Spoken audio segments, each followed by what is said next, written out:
سەرزەنشتم مەکە کارەکە کۆتایی هات لاپەڕا ١٠٩ هەندێک کەس وا گومان دەبن کاتێک کە لۆمە و سەرزەنشتی خەڵکی دەکەن دەتوانن زیاتر لەیان نزیک ببنەوە و خۆشەویست بن یان وا هەز دەکەن کە ئەگەر زۆر ڕەخنە بگرن و لۆمە و سەرزەنشتی زیاتری خەڵکی بکەن کەسایەتیان بەهێز دەبێت بەداخەوە جاری وایە کەسانێک بە وردبین بە دوای هەڵە و کەم و کوڕیەکانی خەڵکیدا دەگەڕێن و دواتریش زۆر بە خراپی لۆمە و سەرزەنشتیان دەکەن دەربڕینی لۆمە و سەرزەنشتکردنی خەڵکی بەهێزی و زیرەکی نییە بەڵکو کەسێک زیرەک و بەتوانایە هەوڵ بدات لە لۆمە و لۆمەکاری خۆی بەدوور بگرێت و هەوڵ بدات کەسی بەرامبەر چاک بکات بەبێ ئەوەی هەستی بریندار بکات جاری واشەیە پێویستە لە ئاستی هەندێک کاردا چاومان دابخەین بەتایبەت لە کارە دنیایەکاندا لۆمە و سەرزەنشتیش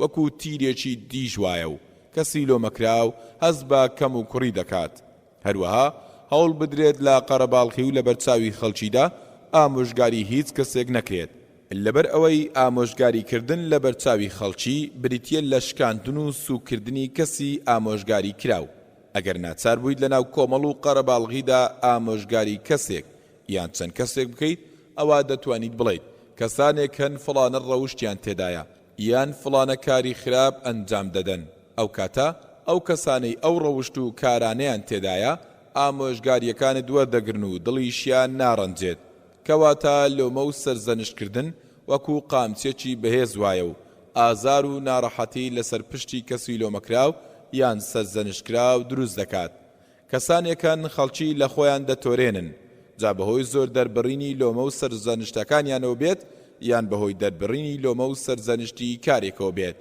لە کاتێکدا کارەکە تازە ڕوویدا بێت و تێپەڕی بێت و ئامۆژگاری و لۆمە و سەرزەنشت هیچ کاریگەریەکی نەما بێت بیرم دێت پیاوێکی هەژار هەبوو بەهۆی نەبوونی و نەداریەوە ماڵ و منداڵ و کەس و کاری جێهێشت و لە پێناوی دەستکەوتنی کار و بژێویدا ڕووی کردە شارێکی تر و لەوێ بوو بە شوفێری شاحینە ڕۆژێک زۆر هیلاک و ماندوو دەبێت بەڵام بە ناچاری سواری شاحینەکەی دەبێت و دەکەوێتە بڕینی ڕێگەی نێوان دوو شاری لە یەکدوو لە ڕێگا خەو شاڵاوی بۆ دێنێت ئەمیش خێراتر شاحینەکە لێ دەخورێت و ڕوبەڕووی ئۆتۆمبیلێکی بچووک دەبێتەوە کە سێ سەرنشینی تێدا دەبێت زۆر هەوڵ دەدات خۆی لابدات بەڵام ناتوانێت و بەریەک دەکەون تەمومش بەرز دەبێتەوە و ئۆتۆمبیلەکانی ڕێگە دەوەسن و دەگەنە سەر ڕووداوەکە پیاوە هەژارەکە لە شاحینەکەی دادەبەزێت و سەیری ئۆتۆمبیلە تێکشکاوەکە دەکات و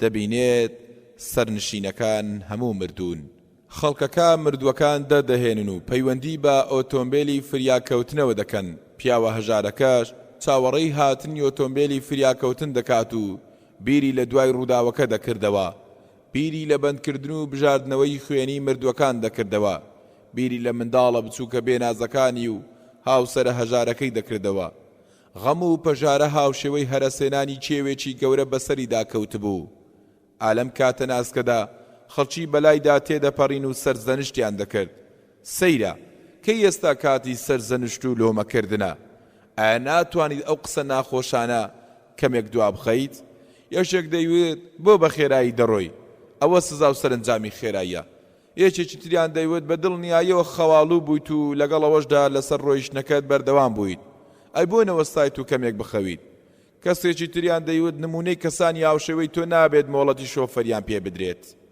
ئەم قسانە و چەندان قسە و توانجی ناخۆشی تر و هاوارکردن و دەنگ بەرزکردنەوە ڕوبەڕووی پیاوە هەژارەکە کرایەوە پیاوەکەش بە کۆڵێک غەم و پەژارە و بە سەرسامی و بە بێدەنجی لەسەر تاشە بەردێک دانیشت بوو پاڵیدا بۆ و سەری خست بۆ نێوان دوو دەستیەوە و کتۆپڕ بەلا دەهات و ئەوەندەیان سەرزەنشت کرد گیانی دەرچوو ئەگەر کەمێک ئارامیان بگرتایە ئەوە بۆ پیاوە هەژارەکەش و بۆ ئەوانیش باشتر بوو خۆت بخەرە جێگەی کەسی سەرزەنش کراو یان کەسی هەڵەکار بە دڵنیاییەوە ئەگەر تۆ لە جێگەی ئەو بوویتایە لەوانەیە لە هەڵەکەی ئەو هەڵەی گەورەترت ئەنجام بدایە پێغەمبەر صلی الله عليه وسلم زۆر دڵی خەڵکی و هاوڵانی ڕادەگرت جارێکیان پێغەمبەر صلی الله عليه وسلم لەگەڵ هاوڵانیدا لە خەیبەر دەگەڕایەوە ڕێگەکە وەندە دوور و درێژ بوو ماندووی کردبوون.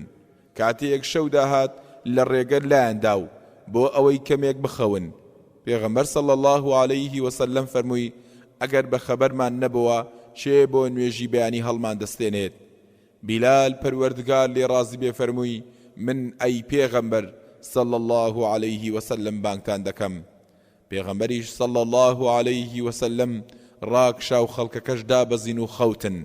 بیلالیش دەستی کرد بە شەو نوێژ هەتا بە تەواوی ماندوو بوو. لەبەرەوەی ئەمیش ڕێگەیەکی دوور و درێژی بڕی بوو. هەر بۆیە دانیشت و پاڵیدا بە وشترەکەیەوە بۆی پشوویەک بدات، بەڵام خەوی لێکەوت. خەڵکەکە هەمویان هیلاک و ماندوو بوون. ئەوانیش و بیلالیش خەویان لێکەوت. بەڵێ شەو ڕۆیشت و گزنجی بەیان سەری دەرهێنا. کەسی بە خەبەر نەکردەوە، بەڵکو تیشک و تینی گەرمای خۆر خەبەری کردنەوە و هەڵی ساندن. پێغەمبەر صلی الله علیه وسلم بە خەبەر هات، پاشان خەڵکەکەش لە خەو هەستان. کاتێ خۆیان بینی زانیان کاتی ئەنجامدانی نوێژی بەیانی تێپەڕیوە. شڵەژان و ژاوەژا و دەنگە دەنگ دروست بوو. هەمووشیان سەیری بیلالیان دەکرد. پێغەمبەر صلی الله علیه وسلم ئاوڕی بۆ بیلال دایەوە و فەرمووی بیلال ئەوە چیت لێ کردین؟ بیلالیش پەروەردگاری ڕازی بێ بەڕوونی وەرامی دایەوە، بەڵام زۆر بە کورتی فەرمووی چی بەسەر ئێوە هات؟ ئەوەش بەسەر من هات. واتە منیش مرۆڤم و ویسیشم نەخەوم، بەڵام نەمتوانی و هەر وەک چۆن خەو بەسەر ئێوەدا زاڵ بوو ئاواش بەسەر مندا زاڵ بوو. پێغەمبەریش صلی الله علیه وسلم فەرمووی ڕاست دەکەیت. پاشان بێدەنگ بوو. بەڵێ لۆمە و سەرزەنشکردن لێرەدا چ سوودێکی هەیە؟ پێغەمبەر صلی الله علیه وسلم کاتێ خەڵکەکەی بەو شێوێ بینی فەرمووی هەستن و بکەونە ڕێ. خەڵکەکەش خۆیان ئامادە کرد و کەوتنە ڕێ. کەمێک ڕۆیشتن. پێغەمبەر صلی الله علیه وسلم دابەزی و خەڵکەکەش بە دوایدا پاشان دەستنوێژیان گرت و پێغەمبەر صلی الله علیه وسلم نوێژی بۆ خەڵکەکە کرد. کاتێک سڵاویان دایەوە خەڵکەکە هاتنە پێشەوە بۆ لای و پرسیاری ئەویان لێکرد ئەگەر بیریان چوو نوێژەکەیان بکەن یان خەبەریان نەبووە چی بکەن؟ پێغەمبەریش صلی الله علیه وسلم فەرمووی کاتێک خەبەرتان بووە یان بیرتان هاتەوە نوێژەکانتان ئەنجام بدەن. ژیری و دانایی پێغەمبەر صلی الله علیه وسلم چەندە بەرز و جوانە. بەڕاستی مامۆستا و قوتابخانەیە بۆ هەموو سەرکردەیەک. وەکو هەندێک بە پرس و لێپرسراوی ئەمڕۆ نەبوو کە هەمیشە بە گۆچانی لۆمە و سەرزەنشت لە ژێر دەستەکانی دەدا. پێغەمبەر صلی الله علیه وسلم بە پێی ژیری و تێگەیشتنی کەسی بەرامبەر قسەی دەکرد. هەروەها لەگەڵ دەرونیاندا دەدوا و نەک لەگەڵ جەستە و لاشەیان. لەبەرەوەی دەیزانی ئەوانە مرۆڤن. لە ساڵی هەشتەمی کۆچیدا ڕۆمەکان سوپایەکی گەورەیان کۆکردەوە و بۆ شەهیدکردنی پێغەمبەر صلی الله علیه وسلم و هاوڵە ئازیزەکانی لە سنوورەکانی شامەوە کەوتنە ڕێ. مسلمانەکانیش بۆ بەرنگاربوونەوەی ئەو سوپایە کۆبوونەوە هەتا ژمارەیان گەیشتە 3000 جەنگاوەر. پێغەمبەر صلی الله علیه وسلم فەرمووی زەیدی کوڕی حاریسە دەبێت بە ئەمیر و سەرکردەتان. ئەگەر شەهید بوو جعفەری کوڕی ئەبوو تاڵیب دەبێتە سەرکردەتان. ئەگەر ئەوی شەهید بوو عەبدوڵڵای کوڕی ڕەواحە دەبێتە سەرکردەتان. سوپای مسلمانان ماڵ ئاوایی خوددا حافیزیان کرد و کەوتنە ڕێ. خەڵکەکەش دەیانوێت خوداتان لەگەڵ پەروەردگار بتان پارێزێت و بە چاکەکاری و سەلامەتی بتان جێڕێتەوە بۆ لامان. بەڵێ سوپای مسلمانان کەوتە ڕێ هەتا گەیشتە جێگەی جەنجی مۆتا کە خاچی شام و هەواڵیان بیست هێرقەل لەگەڵ سوپایەکی 100,000 جەنگاوەریدا کەوتونەتە ڕێ و بەرەو ڕوویان دێن. سوپای ڕۆمەکان لەگەڵ سوپای هۆزەکانی تریشدا کە ژمارەی ئەوانیش 100,000 جەنگاوەرێک دەبوو یەکیان گرت بوو بوونە 200,000 سەرباز. کاتێک مسلمانان ڕاستی ئەم هەواڵیان بۆ دەرکەوت لە ناوچەیەک بە ناوی مەعان دوو شەومانەوە و چاوەڕێیان دەکرد بۆی بزانن چی بکەن. هەندێکیان وتیان با نووسراوێک بۆ پێغەمبەر صلی الله علیه وسلم بکەین و بنێرین و لە ژمارەی دوژمنان ئاگاداری بکەین. ئەوسا یان جەنگاوەری ترمان بۆ دەنێرێت یان فەرمانمان بەکارێک پێدەدات و ئێمەش جێبەجێ دەکەن. زۆربەی جەنگاوەرانی مسلمانانی ڕاولۆچوونیان لەگەڵ ئەم بۆچوونەدا بوو. عەبدوڵای کوڕی ڕەواحا پەروەردگار لێ ڕازی بێ هەستا و فەرمووی ئەی خەڵکینە ئەوەی ئێستا حەستان لێی نییە و لێی ڕادەکەن هەر ئەوەیە کە لە پێناویدا کەوتنە ڕێ و حەزتان لێی دەکرد. ئایا لە شەهیدی ڕادەکەن، لە تێکۆشان لە پێناوی پەروەردگار پشت دەکەن؟ ئێمە بە پشت بەستن بە زۆری و کەمی ژمارەمان لەگەڵ خەڵکیدا ناجەنگین، بەڵکو بەهۆی ئەم ئاینە پیرۆزەوە دەجەنگین کە پەروەردگار بەهۆیەوە ڕێزی لێناوین. دەی هەڵمەت بەرن لە دوو پاداش یەکێکتانتان هەردەست دەکەوێت، یان شەهیدی یان سەرکەوتن. مسلمانان کەوتنە ڕێ، هەتا لە سوپای بێشماری ڕۆمەکان نزیک بوونەوە. لە ناوچەی مۆتا ئەبوو هۆڕەیڕا پەروەردگار لێ ڕازی بێ کە ئامادەی ئەو جەنگە بوو. دەفەرموێت کاتێک لە بێباوەڕان نزیک بووینەوە، ژمارەیەک جەنگاوەرمان بینی کە هەرگیز شتی وامان نەبینی بوو. ژمارەیان زۆر بوو، چەک و کەلوپەل و ئاوریشم و زێڕ و زیوێکی زۆریشیان پێبوو. بە شێوەیەک تووشی سەرسوڕمان بووم. سابتی کوڕی ئەرقەم پەروەردگار لێ ڕازی بێ پێی وتم: ئەبوو هوڕەیرا، دەبینم سەرت سوڕ ماوە لە زۆری ژمارەی سوپای بێباوەڕان. منیش وتم بەڵێ. ئەویش وتی تۆ لە جەنگی بەدردا لەگەڵمان نەبوویت، خۆ ئێمە لەو جەنگەدا بە زۆری ژمارەمان سەر نەکەوتین. بەڵێ. جەنگەکە دەستی پێکرد و زەیدی کوڕی حاریسە شەهید بوو. پاشان جعفەر ئاڵاکەی بەدەستی ڕاستی گرت و سەرکردایەتی سوپای مسلمانانی گرتە دەست. بێباوەڕان بە شمشێر لە دەستی ڕاستیاندا و قرتاندیان. پێشەوەی ئاڵای مسلمانان بکەوێتە سەر زەوی بە دەستی چەپی گرتی. بێباوەڕان دەستی چەپیشیان قرتاند. ئەم جاریان بە هەردوو قۆڵی ئاڵاکەی گرت و نەیهێش بکەوێتە سەر زەوی، هەتا بێباوەڕان شەهیدیان کرد. لە کاتێکدا تەمەنی 33 ساڵ بوو. عەبدوڵای کوڕی عومەر دەفەرمێت لەو ڕۆژەدا چوومە دیار جەعفەر و بە دیاریەوە وەستام. 50 برینی شیر و ڕم و تیرم بە جەستەوە بینی. هیچ یەکێک لە بەرکەوتن و برینانە لە دواوە نەبوون، بەڵکو هەمووی لە پێشەوە بەرکەوت بوون. هەر بۆیە پەروەردگار پاداشتی دایەوە و لە باتی دەستە بڕاوەکانی لە بەهەشدا 2 باڵی پێبەخشی، بۆی بە ئارەزووی خۆی بۆ چێ پێی خۆشە پێی بفڕێت و لە شەقەی باڵی بدات. پاشان عەبدوڵای کوڕی ڕەواحا ئاڵای مسلمانانی گرتە دەست و بە سواری ئەسپەکەی بەرەو پێشەوە چوو. بەردەوام بوو لە کوشتاری بێباوەڕان و هەتا ئەمیش شەهید بوو. ئاڵاکەش کەوتە سەر زەوی و مسلمانان شڵەژان و بێباوەڕانیش دڵخۆش بوون. پاشان سابتی کوڕی ئەرقەم ئاڵاکەی هەڵگرتەوە و هاواری کردوتی: ئەی مسلمانان، ئەمە ئاڵاکەی و پیاوێک بۆ خۆتان دەست نیشان بکەن. مسلمانانیش ئەوانەی کە گوێیان لێبوو هەموو هاواریان کردوتیان خۆت ئەو کارە بگرە دەست و ببە بە سەرکردەی مسلمانان.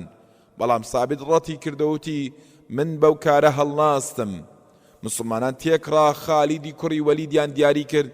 کاتێ خالید ئاڵای مسلمانانی گرتە دەست، بە شێوەیە کەوتە گیان و کوشتاری بێباوەڕان هەروەک خۆی دەفەرمێت: 9 شمشێر بەدەستمەوە شکا. پاشان خالید سوپاکەی کەمێک لادا و ڕۆمەکانیش بەرەو لای سەربازگەکانیان کشانەوە. خالید ترسا ئەگەر بە شەو سوپای مسلمانان بەرەو مەدینە بجێڕێتەوە، ڕۆمەکان شوێنیان بکەون. هەر بۆیە کاتێک ڕۆژ بووە، گۆڕانکاری لە سوپای مسلمانان ئەنجامدا. بە شێوەیەک پێشڕەوانی سوپاکەی هێنایە دواوە و ئەوانەی دواوەشی بردە پێشەوە. هەروەها بەشی لای ڕاست و چەپیشی ئال و گۆڕ پێکرد. کاتێک دووبارە جەنگ دەستی پێکردەوە، ڕۆمەکان ڕوخساری جوداوازیان بینی و شڵەژان و گومانی ئەوەیان برد شەو جەنگاوەری یاری دەدەر پەیوەندیان بە سوپای مسلمانانەوە کردووە و سەربازی تازیان پێگەیشتووە. هەر بۆیە ترسیان لێنیشت و مسلمانان کوشتارێکی زۆریان لێکردن. لە کاتێکدا تەنها 12 مسلمان لەو ڕۆژەدا شەهید بوون. پاشان لە دەمە و ئێوارەدا خالید گۆڕەپانی جەنگەکەی جێهێشت و سوپاکەی بە ئاراستەی شاری مەدینە بەڕێکرد. کاتێک گەیشتنەوە شاری مەدینە، ئافرەتان و منداڵانی شارەکە خۆڵیان بەرەو ڕوخساری جەنگاوەرانی سوپای مسلمانان هەڵدەدا و دەیانوت: ئەی ڕاکردوان، ئەی هەڵاتوان، بۆ ڕاتان کرد و هەڵهاتن. پێغەمبەر صلی الله علیه وسلم دەیزانی مسلمانان ئەوەی لە توانایاندا بووە لەو جەنگەدا ئەنجامیان داوە و جگە لە کشانەوەش هیچ چارێکی تریان نەبووە. هەر بۆیە فەرمووی: ئەوانە ڕاکردوو نین، بەڵکو بەویستی پەروەردگار خۆیان ئامادە دەکەنەوە و دووبارە هێرش دەبەنەوە بۆ سەر بێباوەڕان.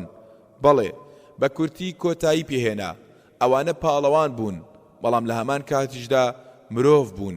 کارەکەش لە سەرووی توانای ئەمانەوە بوو، ئیتر پێویست بە لۆمە و سەرزەنش ناکات.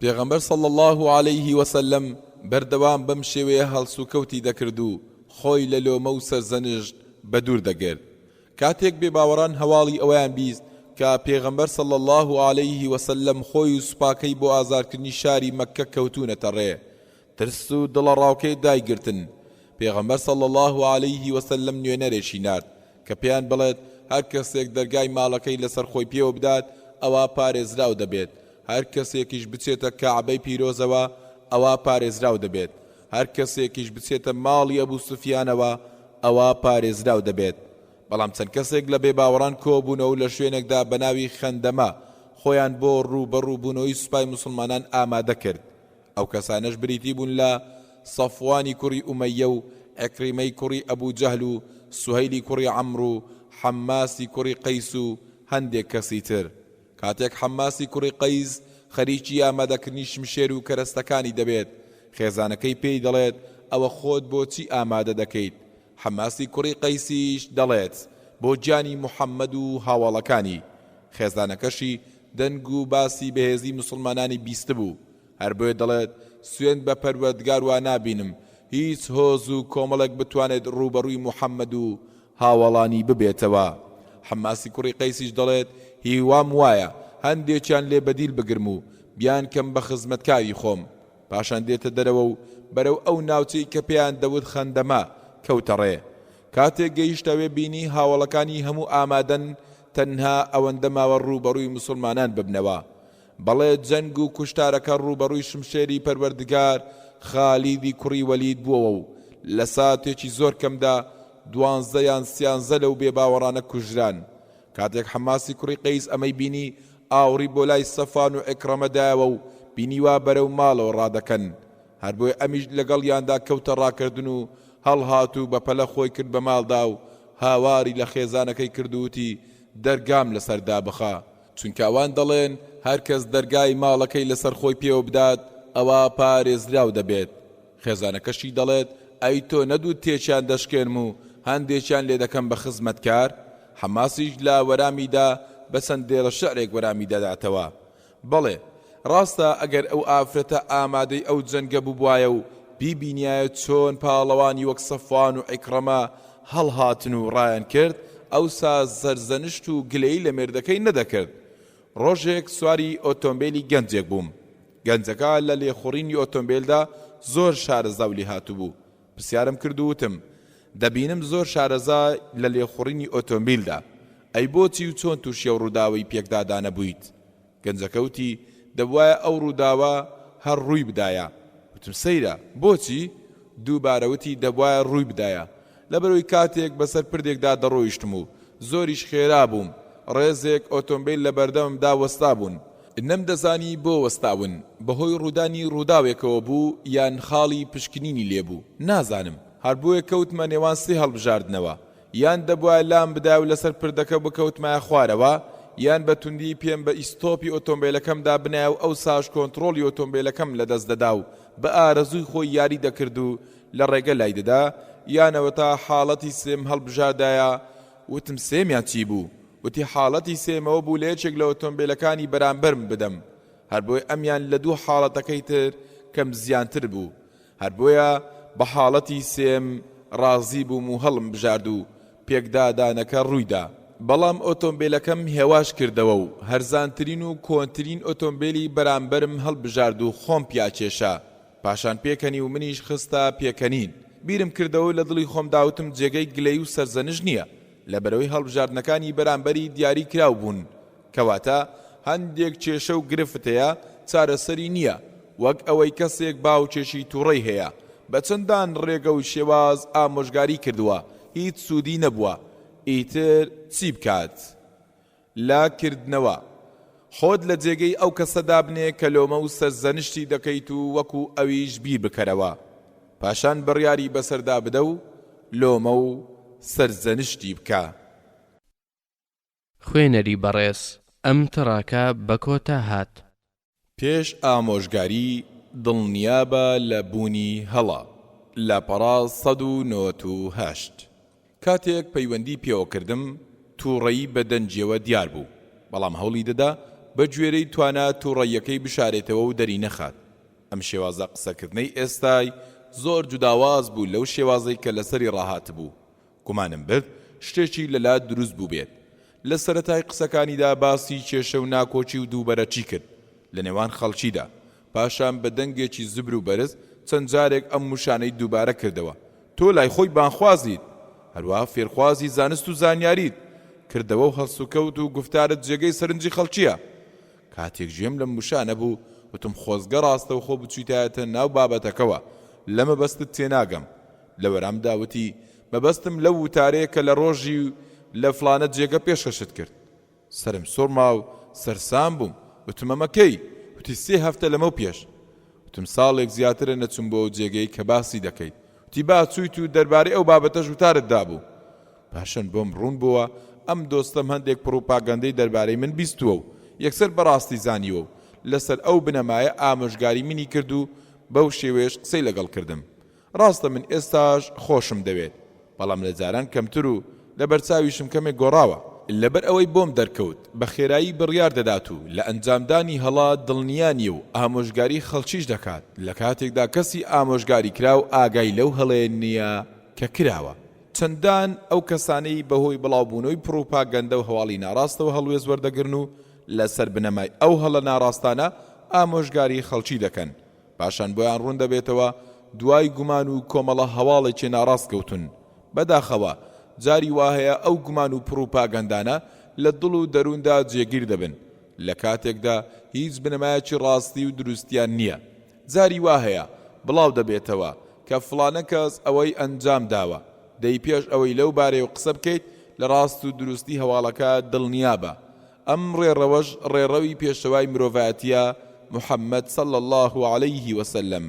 پیاوێکی شێوە ئاڵۆز و سەرقژ ئاڵۆسکاو دێت بۆ لای پێغەمبەر صلی الله عليه وسلم. پێغەمبەر صلی الله عليه وسلم دەیەوێت ئامۆژگاری ئەم پیاوە بکات بۆی دەستێک بە خۆیدا بهێنێت و کەمێک شێوە و ڕوخساری ڕێک و پێک بکات. بەڵام دڵنیا نەبوو کە ئەم پیاوە پیاوێکی هەژار و نەدار نییە و خاوەنی ماڵ و سەروەت و سامانە. هەر بۆیە پرسیاری کرد و فەرمووی ماڵ و سەروەت و سامانت هەیە؟ پیاوەکەش دەڵێت بەڵێ. پێغەمبەر صلی الله عليه وسلم فەرمووی چ جۆرە ماڵ و سامانێک؟ پیاوەکە دەڵێت لە هەموو جۆرە ماڵ و سامانێک، لە وشتر، لە ئەسپ و ماین و لە مەڕ و بزن و. پێغەمبەر صلی الله عليه وسلم فەرمووی دەی ئەگەر پەروەردگاری گەورە ماڵ و سەروەت و سامانێکی پێبەخشید با شوێنەواری ئەو بەخشینێت بەسەرەوە ببینێت. لە ساڵی هاتنی نوێنەرانی گەل و هۆزەکان هەندێک لە خەڵکی داهاتن بۆ لای پێغەمبەر صلی الله عليه وسلم و پەیمانیان دەدا. هەندێک بە بێباوەڕی داهاتن جایان مسلمان بوونی خۆیان ڕادەگەیاند یان ڕێکەوتن نامەیەکیان مۆر دەکرد. ڕۆژێک پێغەمبەر صلی الله عليه وسلم لە ناو هاوڵانیدا دەبێت و نوێنەرانی هۆزی سەدەف دێن بۆ لای پێغەمبەر صلی الله عليه وسلم کە ژمارەیان 13 بۆ 19 کەس بوو. کاتێک دێنە کۆڕ و دانیشتنەکەی پێغەمبەر صلی الله عليه وسلم بەبێ سڵاوکردن دادەنیشن. پێغەمبەریش صلی الله عليه وسلم پرسیاریان لێ دەکات و دەفەرمێت ئایا ئێوە مسلمانن؟ ئەوانیش دەڵێن بەڵێ. پێغەمبەر صلی الله عليه وسلم دەفەرمێت دەی بۆ سڵاوتان نەکرد؟ ئەوانیش هەڵدەستن و پاشان دەڵێن ئەی پێغەمبەر صلی الله عليه وسلم سڵاو و بەزەی پەروەردگارت لێبێ. پێغەمبەریش صلی الله عليه وسلم دەفەرمێ هەروەها سڵاو و بەزەی پەروەردگار لە ئێوەش بێت. پاشان فەرمووی دانیشتن و پاشان هەندێک پرسیاریان کرد. لەوانەش پرسیاری کاتەکانی نوێژیان لە پێغەمبەر صلی الله عليه وسلم کرد. لە سەردەمی ئیمامی عومەردا پەروەردگار لێ ڕازی بێ کاتێک خاچی مسلمانان فراوان بوو. ئیمامی عومەر سەعادی کوڕی ئەبی وەقاسی کرد بە ئەمیر و لێپرسراوی شاری کوفە.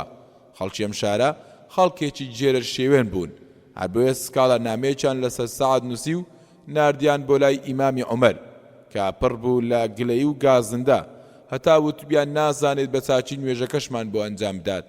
کاتێک ئیمامی عومەر نامەکەی خوێندەوە لە بڕیارداندا پەلەی نەکرد، ئامۆژگاری سەعادیشی نەکرد، چونکە لە ڕاست و دروستی ئەو گلەی و گازاندانە دڵنیا نەبوو.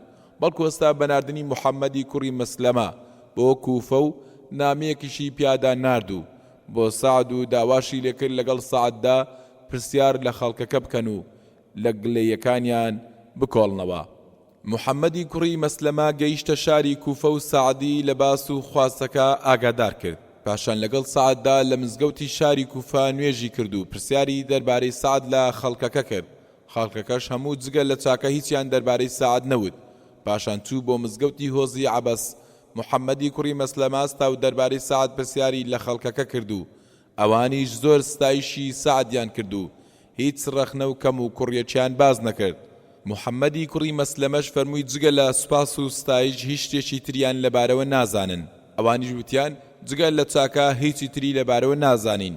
محەممەدی کوڕی مەسلەمە بەردەوام پرسیاری لە خەڵکەکە دەکرد هەتا پیاوێک لە کۆتایی مزگەوتەکە و بە ناوی ئوسامەی کوڕی قەتادە هەستاوتی سعد بە یەکسانی سەری خەڵکی ناکات و کێشە و گرفتەکانیش بە دادگەری چارەسەر ناکات. سعد سەری سوڕما و وتی من بەو شێوەیەم؟ پیاوەکە وتی بەڵێ. سعد فەرمووی پەروەردگار ئەگەر ئەم بەندێت درۆ دەکات تەمەنی درێژ بکەیت و بە هەژاری ژیان بەسەر بەرێت و تووشی ناڕەحەتی و تاقیکردنەوەی بکەیت. پاشان سعد لە مزگەوتەکە هاتە دەرەوە و گەڕایەوە بۆ شاری مەدینە و لە پاش چەند ساڵێک کۆچی دوایی کرد. بەڵام پیاوەکە مایەوە هەتا نزا و پاڕانەوەکانی سعد هات نەدی. تەمەنی زۆر درێژ بوو، هەتا بە تەواوی پیر بوو. ئێسقانەکانی لاواز بوون، پشتیشی چەمیەوە. ئەوەندەش هەژار و نەبوو بوو هەتا لە ناوەڕاستی ڕێگەدا دەبیندرا سواڵی دەکرد و داوای یارمەتی لە خەڵکی دەکرد. ئەوەندە پیر ببوو برۆکانی چاویان داپۆشی بوو، تووشی ناڕەحەتی و بەڵاو و پاشە ڕۆژ ڕەشیش ببوو. ئەمەش لە کاتێکدا بوو بەو تەمەن و شکل و شێوەیەوە کە ئافرەتانی دەبینی دەستی بۆ درێژ دەکردن. خەڵکیش کە ئەم هەڵسو کەوتە ناشیرنیان لە دەبینی هاواریان بەسەردا دەکرد و جنێویان پێدەدا. لە کۆتاییشدا خۆی بەخۆی دەوت ئەی چی بکەم؟ کەسێکی خەڵەفاوی وەک من تووشی گیرابوونی نزا و پاڕانەوەی پیاوچاکێکی وەک سعدی کوڕی ئەبی وەقاز بووم و ئەمە هاتنەدی پاڕانەوەکانی ئەوە لەسەر من. وتێک ئەوەندە بەسە بۆ مرۆڤ بۆ ئەوی بە درۆزن بناسرێت و خۆی گوناهبار بکات کە هەرچی بیستی باوەڕی پێ بکات و بیجێڕێتەوە. خوێنەری بەڕێز ئەم تڕاکە بە کۆتا هات. بە نەرمی لێم بدە لاپەڕا 202.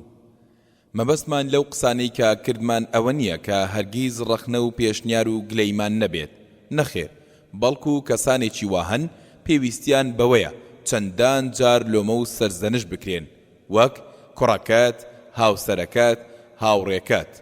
بەڵام دەتوانین لە کاتێکی گونجاودا سەرزەنشتیان بکەیت و پێشنیارەکانی خۆتیان بۆ دەربڕی.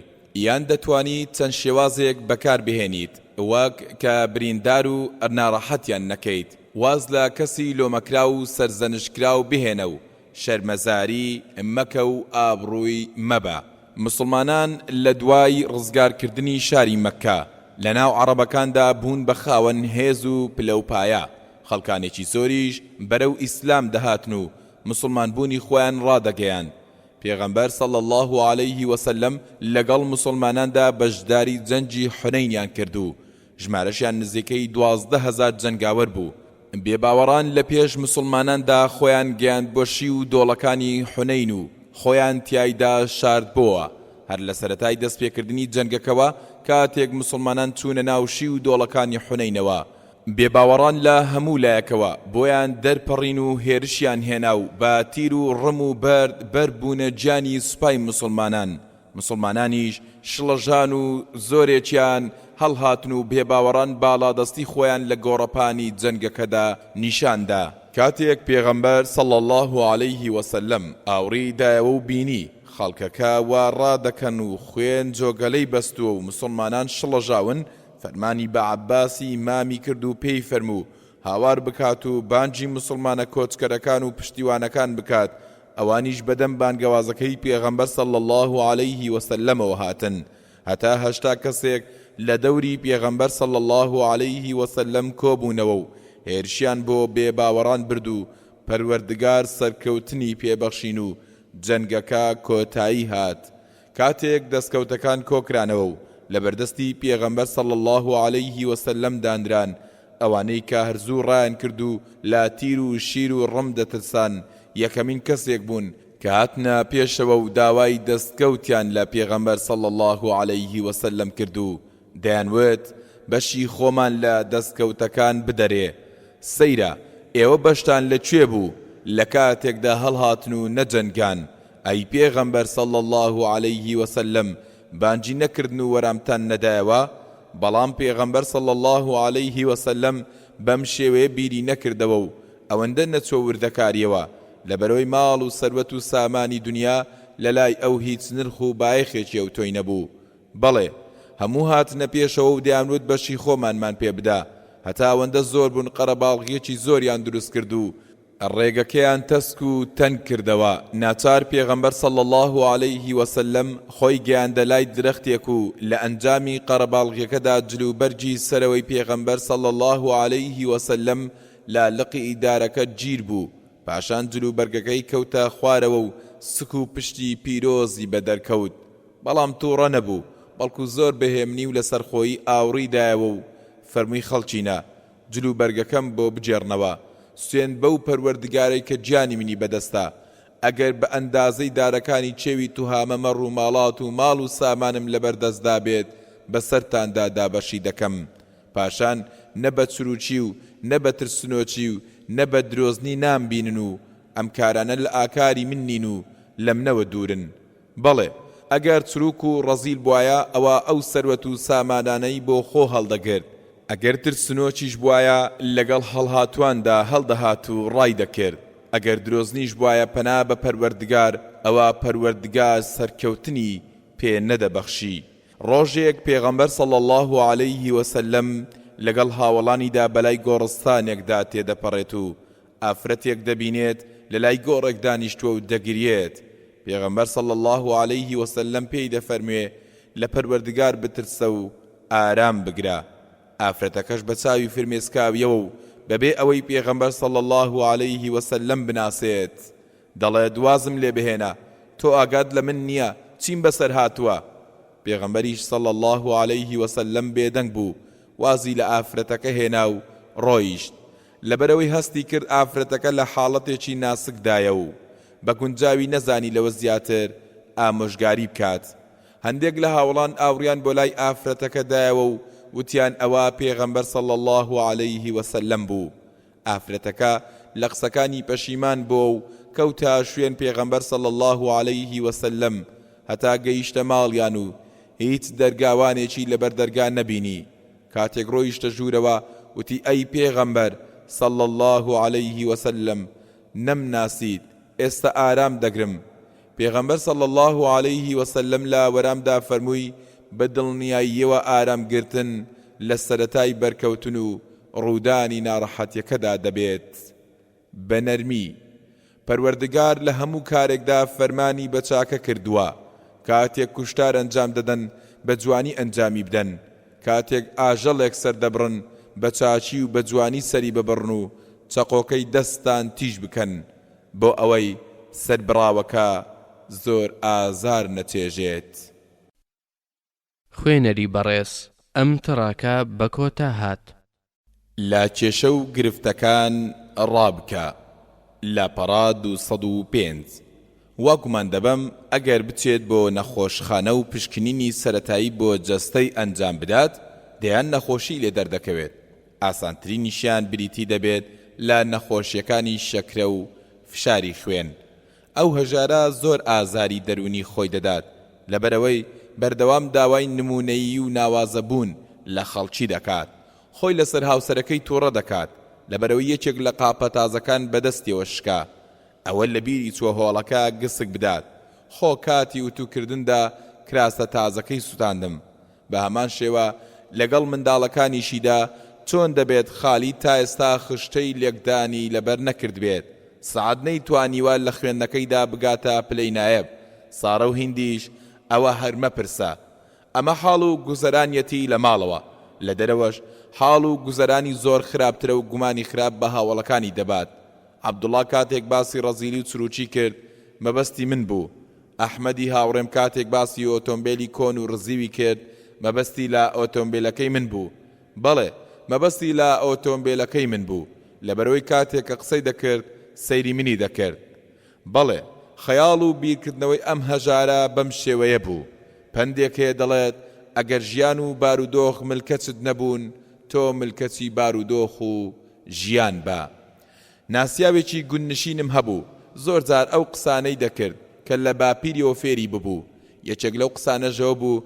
کە دەیوت یا شێخ دەستێک کە نەت دەتوانی بیچەمێنیتەوە تەوقە و چاک و چۆنی لەگەڵ بکە کاتێک بیرم لەم قسەیە دەکردەوە بۆم دەرکەوت ڕاست دەکات ئەگەر بێت و ئێمە دڵ و دەروونمان لەسەر لێبوردەیی یان چاوداخستن لەسەر هەندێک کار ڕانەهێنین و لە هەموو ڕوودا و گفتار و کردارێکدا گومان و شیکردنەوە وردبوونەوە بەکار بهێنین ئەوە خۆمان زۆر هیلاک و ماندوو دەکەین و دەفەوتێنین گەنجێک کە لە بەهاری تەمەنیدا دەبێت دێت بۆ لای مامۆستایەکی ئاینی و داوای لێ دەکات یارمەتی بدات بۆ ئەوەی هاوڕێ و هاوسەری ژیانی هەڵبژێرێت مامۆستاکەش دەڵێت پێت خۆشە هاوسەری ژیانت چۆن چۆنی بێت گەنجەکەش دەڵێت دەمێت زۆر شۆخ و شەنگ بێت قسە و گفتار شیرن بێت سەر و قژی وەک ئاوریشم وا بێت بۆن خۆش بێت و باڵا بەرز بێت خواردنی دەستی زۆر بەتان بێت کاتێک سەیری بکەم دەمێت دڵخۆش و شادومانم بکات کاتێک لێی دوور بم پارێزگاری لە ماڵ و پیرۆزیەکانم بکات هەرگیز سەرپێچیم نەکات و هیچ کات لە خراپە و شەڕی نەترسم خاوەن دینداری و زانست و زانیاریش بێت ئەم گەنجە دەیویست خاڵی بەهێزی چەندان ئافرەت لە یەک ئافرەتدا کۆ بکاتەوە مامۆستاکەش دەڵێت کوڕم ئەوەی تۆ داوای دەکەیت لە یەک شوێن شک دەبم گەنجەکە دەڵێت لەکوێ مامۆستاکە دەڵێت لە بەهەشدا بەڵام لە دنیادا دەبێت لێبوردنت هەبێت و هەموو چاچی و جوانیەکان لە یەک کەسدا بە ئاسانی کۆنابنەوە بەڵێ دەبێت دەروونمان لەسەر لێبوردەی ڕابهێنین و بەرامبەر هەندێک لە کێشە و گرفتەکان چاوپۆشی بکەین ئازاری دەرونی خۆت مەدە و بە وردبین بە دوای کێشە و گرفتەکاندا مەگەڕێ زۆر مەچۆرە وردەکاری و ناکۆچیەکان مەوروژێنە ڕۆژێک بەسەر هاوڕێیەکتدا هاوار دەکەیت و دەڵێت ئەو قسانەی دەیکەیت مەبەستت منە بەسەر کوڕەکەتدا هاوار دەکەیت و دەڵێت دەتەوێت بە تەمبەڵیەکەت ناڕەحەت و غەمبارم بکەیت بەسەر هاوسەرەکەتدا دەڵێیت بە ئەنقەز ماڵ و منداڵەکەت پشتگوێ دەخەیت بەڵام پێغەمبەر صلی الله علیه وسلم بەردەوام و هەمیشە لێبوردە بووە و هەوڵی داوە چێژ و خۆشی لە ژیانی ببینێت و بە ڕق و کینە ئازاری خۆی نەدات جاری وا هەبووە پێغەمبەر صلی الله علیه وسلم بە برسیەتی چۆتەوە بۆ ماڵەوە و پرسیاری کردووە و فەرموویەتی هیچ خواردنێکتان لەلا هەیە ئەوانیش وەرامیان داوەتەوە و وتویانە نەخێر پێغەمبەر صلی الله علیه وسلمیش فەرموویەتی دەیکەواتە ئەمڕۆ بە ڕۆژوو دەبم کاتێک گوتیانە هیچمان نییە هیچ کێشە و گرفتێکی دروست نەکردووە و نەیوتوە بۆ خواردنێکتان دروست نەکردووە ئەی بۆ ئاگادارتان نەکردم بۆ ئەوەی خواردن بکڕم بەڵێ کەواتە بە ڕۆژوو دەبم لەگەڵ خەڵکیدا بە جوانترین شێوە دڵفراوانی و لێبوردەیی هەڵسوکەوتی دەکرد هاوڵێکی بەڕێز بە ناوی کەلثومی کوڕی حەسین دەفەرمێت شەوێک لە خزمەتی پێغەمبەر صلی الله علیه وسلمدا لە جەنگی تەبوکدا دەڕۆیشتم و بەهۆی دوور و درێژی ڕێگەشەوە باوێشکم دەدا و خەریک بوو خەوم لێ دەکەوت ئەو وشترەی کە لەسەری بووم لە وشترەکەی پێغەمبەر صلی الله علیه وسلم نزیک دەبەوە منیش لە ترسیەوەی نەوەکو ئازاری قاچی پێغەمبەر صلی الله علیه وسلم بدات زوو دوورم دەخستەوە هەتا خەوم لێ دەکەوت و وشترەکەم لە وشترەکەی پێغەمبەر صلی الله علیه وسلم نزیک بۆ و قاچی پیرۆزی پێغەمبەر صلی الله علیه وسلم ئازاردا ئەو هاوڵە بەڕێزە بە پۆشۆکاویە و بەخەبەر دێت و دەڵێت ئەی پێغەمبەر صلی الله علیه وسلم داوای لێ خۆشبوونم بۆ بکە پێغەمبەریش صلی الله علیه وسلم وەک ئەوەی هیچ ڕووی نەدابێت فەرمووی بڕۆ نەیفەرموو خۆڕێگە فراوانە بۆ شان بەشانی من دەڕۆیت یان نەیفەرموو لەم ڕێگە گەورە و فراوانەدا جێگەت نابێتەوە نەخێر هیچ شتێک لەم قسانەی نەوت دەرونی خۆشی ئەو هاوڵە بەڕێزەشی ئازار نەدا ڕۆژێکی تریان پێغەمبەری پێشەوە صلی الله علیه وسلم لەناو هاوڵانیدا دەبێت و ئافرەتێ قوماشێکی بە دیاری بۆ دەهێنێت و دەڵێت ئەی پێغەمبەر صلی الله علیه وسلم ئەم دیاریم بەدەستی خۆم چنیوە و بۆم هێناوی بۆ ئەوەی لەبەری بکەی پێغەمبەریش صلی الله علیه وسلم لەبەر ئەوەی زۆر پێویستی پێی بوو ڕۆیشتۆ بۆ ماڵەوە و لەبەری کرد و پاشان گەڕایەوە بۆ ناو هاوڵانی کاتێکاتەوە پیاوێک پێیوت ئەی پێغەمبەر صلی الله علیه وسلم ئەو جلو بەرگەی بەرتم دەدەیتێ پێغەمبەریش صلی الله عليه وسلم فەرمووی بەڵێ. پێغەمبەر صلی الله عليه وسلم بە پەلەو یەکسەر گەڕایەوە بۆ ماڵەوە و جلوبەرگەکەی دانا و قەدی کرد و جلوبەرگە کۆنەکەی خۆی لەبەر کردەوە و ناردی بۆ پیاوەکە. خەڵکەکە کاتێک ئەمەیان بینی وتیان بەڕاستی کارێکی باشت نەکرد، بۆ داوات لێ کرد؟ خۆ تۆ دەزانی هەر کەس داوای هەر شتێکی لێ بکات دەیداتێ و دەستنانێت بەڕوویەوە. پیاوەکەش لە وەرام داوتی سوێن بە پەروەردگار، بۆ ئەوە داوام لێ کرد بۆ ئەوی کاتێک کە مردم بیکەن بە کفن بۆم. بەڵێ کاتێک ئەو پیاوە کۆچی دوایی کرد کە سوکارەکەی بە جلوبەرگی پێغەمبەر صلی الله عليه وسلم کفنیان کرد. شەوەیەک پێغەمبەر صلی الله عليه وسلم پێشنوێژی ئیشای بۆ هاوڵانی ئەنجام دەدا. حەسەن و حوسەینی کچە زای پێغەمبەر صلی الله عليه وسلم هاتنە ژوورەوە بۆ ناو مزگەوت و بەرەولای باپیرەیان هەنگاویان نا. پێغەمبەری خوش صلی الله عليه وسلم لە نوێژدا بوو. کاتێک دەچوە سوژدە هەردوو منداڵەکە دەچوونە سەرپشتی پیرۆزی پێغەمبەر صلی الله عليه وسلم. کاتێکیش پێغەمبەر صلی الله عليه وسلم دەیویست سەری لە سوژدە بەرزکاتەوە، زۆر بە نەرمونیانی هەردووکیانی لەسەر پشتی دادەگرت و لە تەنیشت خۆیەوە دایدەنان. کاتێکیش دەچوە سوژدە دووبارە دەچوونەوە سەرپشتی هەتا نوێژەکە تەواو دەبوو. بەم شێوەیان دەکرد. پاشان پێغەمبەر صلی الله عليه وسلم سڵاوی دایەوە و هەردووچیانی لەسەر ڕانی خۆی دانا. ئەبوو هوڕەیرا پەروەردگار لێ ڕازی بێ فەرمووی ئەی پێغەمبەر صلی الله عليه وسلم بیان بەمەوە بۆ لای دایکیان. پێغەمبەر صلی الله عليه وسلم پەلەی نەکرد. پاشەمێک ئەوسا پێیانی فەرموو بڕۆنەوە بۆ لای دایکتان. ئەوانیش هەستان و گەڕانەوە بۆ ماڵەوە. ڕۆژێکی تریان بە هەمان شێوە پێغەمبەر صلی الله عليه وسلم پێشنوێژی بۆ مسلمانان دەکرد. کاتێک دەچێتە سوژدە حەسەن یا حوسەین دەچێتە سەرپشتی پێغەمبەر صلی الله عليه وسلم. پێغەمبەری خوداش صلی الله عليه وسلم دڵی نایەت دایبەزێنێت، هەر بۆیە سوژدەکەی زۆر درێژ دەکاتەوە. کاتێک نوێژەکە تەواو دەبێت هاوڵان دەپرسن و دەڵێن ئەی پێغەمبەر صلی الله عليه وسلم ئەوە چی بوو؟ هەرگیز سوژدەکانت بەم شێوەیە نەبووە. ئایا نیگا و سروشی پەروەردگارت بۆ دابەزی؟ پێغەمبەریش صلی الله عليه وسلم فەرمووی نەخێر، هیچ نەبوو، بەڵام کوڕەکەم لەسەر پشتم بوو، حەزم نەکرد پەلەی لێ بکەم و دایبەزێنم. ڕۆژێک پێغەمبەر صلی الله عليه وسلم بە برسێتی دەچێت بۆ ماڵی هانیئی کچی ئەبوو تاڵیب و دەفەرموێت خواردنێکت لەلایە بۆ ئەوەی بیخۆم؟ ئەویش دەڵێت تەنها هەندێک پارچەنانی ڕق و وشک نەبێت، هیچم لەلا نییە و شەرمیش دەکەم بۆتی بهێنم.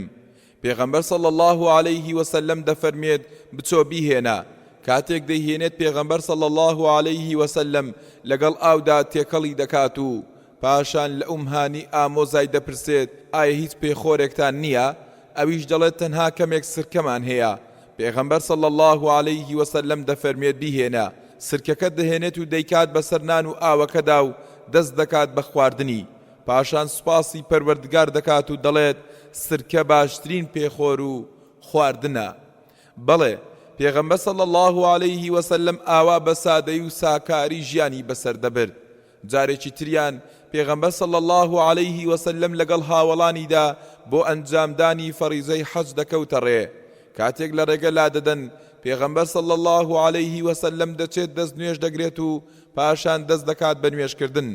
جابری کوڕی عەبدوڵڵا پەروەردگار لێ ڕازی بێت دێت و لە لای چەپی پێغەمبەر صلی الله عليه وسلم دەست دەکات بە نوێژکردن. پێغەمبەریش صلی الله عليه وسلم زۆر بە ئارامی و لەسەر خۆیی بەرەو دەستە ڕاستی خۆی دەیهێنێت و لە تەنیشتیەوە دەیوەستێنێت و لەسەر نوێژەکەیان بەردەوام دەبن. پاشان جەباری کوڕی سەخەر دێت و لە لای چەپی پێغەمبەر صلی الله عليه وسلم دەست دەکات بە نوێژکردن. ئەم جارەیان پێغەمبەر صلی الله عليه وسلم زۆر بە ئارامی هەردووچیان دەگرێت و بەهێمنی پاڵ بە هەردووچیانەوە دەنێت و دەیان بات بەرەو دواوە بۆ ئەوەی لە پشتیەوە بوەستن و درێژە بە نوێژەکەیان بدەن. ڕۆژێکی تر ئافرەتێک کۆرپەیەکی تازە لەدایک بوو دەهێنێت بۆ لای پێغەمبەر صلی الله عليه وسلمی و بۆ ئەوەی دوعای بۆ بکات. کاتێک پێغەمبەر صلی الله عليه وسلم منداڵەکە دەکاتە باوەشی یەکسەر میز دەکات و جلوبەرگەکانی پێغەمبەر صلی الله عليه وسلم تەڕ دەکات. پێغەمبەریش صلی الله عليه وسلم داوای ئاو دەکات و دەیکات بەسەر شوێنی میزەکەدا.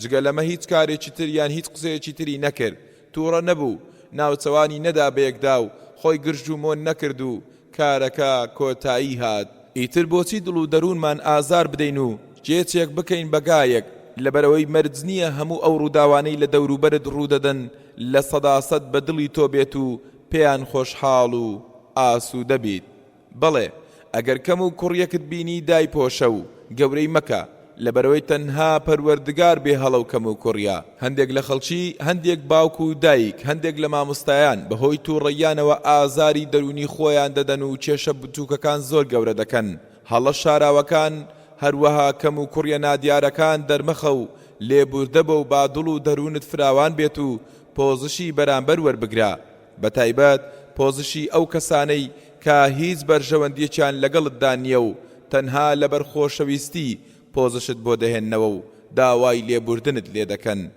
ڕۆژێک پێغەمبەر صلی الله عليه وسلم لەسەر دوانگە ئامۆژگاری ئیماندارانی دەکرد لەپڕ بەدەنگێکی زۆر بەرز کە ئافرەتان لە ماڵەکانی خۆیان گوێیان لێبوو هاواری کرد و فەرمووی ئەی ئەو کەسانەی بە زمان و سەرزارەکی باوەڕتان هێناوە بەڵام باوەڕ نەچوەتە دڵتانەوە غەیبەتی مسلمانان مەکەن و بە دوای عەیب و عار و کەم و کوڕیەکانیاندا مەگەڕێن لەبەرەوەی هەر کەسێک شوێن عەیب و عاری براکەیدا بگەڕێت ئەوە پەروەردگار بە دوای عەیب و عار و کەم و کوڕیەکانیدا دەگەڕێت هەر کەسیش پەروەردگار بە دوای عەیب و عار و کەم و کوڕیەکانیدا بگەڕێت ئەوە سوو کوڕی سوای دەکات ئەگەر لە ناو ماڵەکەی خۆشیدا بێت بەڵێ مەبا ڕاوسی بۆ هەڵە و کەم و کوڕی خەڵکی و بە دوای عەیب و عاریاندا مەگەڕێ و لێبوردە بە پێغەمبەر صلی الله عليه وسلم هەمیشە سوور بوو لەسەرەوەی کێشە و گیر و گرفتەکان گەورە نەکرێن و نەوروژێنرێن ئەوە تا پێغەمبەر صلی الله عليه وسلم لە ناو هاوڵە ئازیزەکانیدا و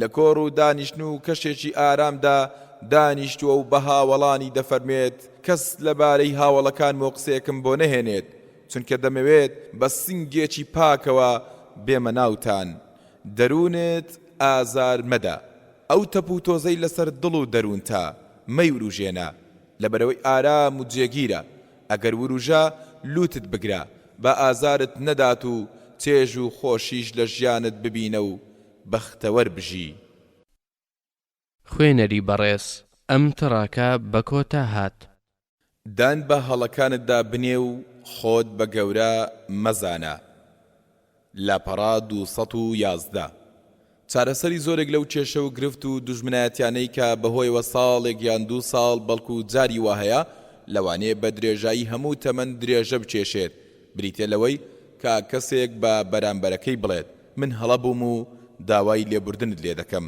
کاتێک وشەیەکی دڵشکێن بەسەر زارتدا دێت یان پەیمانێک نابەیتە سەر پەلەوکە و پێش ئەوەی پشکۆی ڕقی بەرامبەر بگەشێتەوە بە ئاوی لێبردن و پۆزشێنانەوە ڕق و کینەی دەرونی بکوژێنەرەوە و بڵێ بەداخەوە حەق بە تۆیە جگەل لە چاکە هیچ شتێکی ترت لێ چاوەڕێ ناکەم بەم قسانە و چەندان قسەی جوانی تر دەتوانی ڕێگا بە تەشەنەکردنی ناکۆچەکان بگریت و دڵ و دەرونی بەرامبەر ئاش بکەیتەوە چەند جوانە خەڵکی گوێیان لەم وشە جوانانە بێت و خۆ بەکەم زان بین و بەرجی خۆ بە گەورە زانین لەبەرماندا داماڵین ناکۆچیەک دەکەوێتە نێوان دوو هاوڵی بەڕێزی وەک بیلال و ئەبوو زەڕ هەردووچیان هاوڵی نزیکی پێغەمبەر صلی الله عليه وسلمن بەڵام مرۆڤن ئەبوو زەڕ تووڕە دەبێت و بە بیلال دەڵێت ئەی کوڕی ڕەشپێست یان ئەی کوڕی ژنە ڕەشەکە بیلالیش سکاڵای خۆی دەباتە لای پێغەمبەر صلی الله عليه وسلم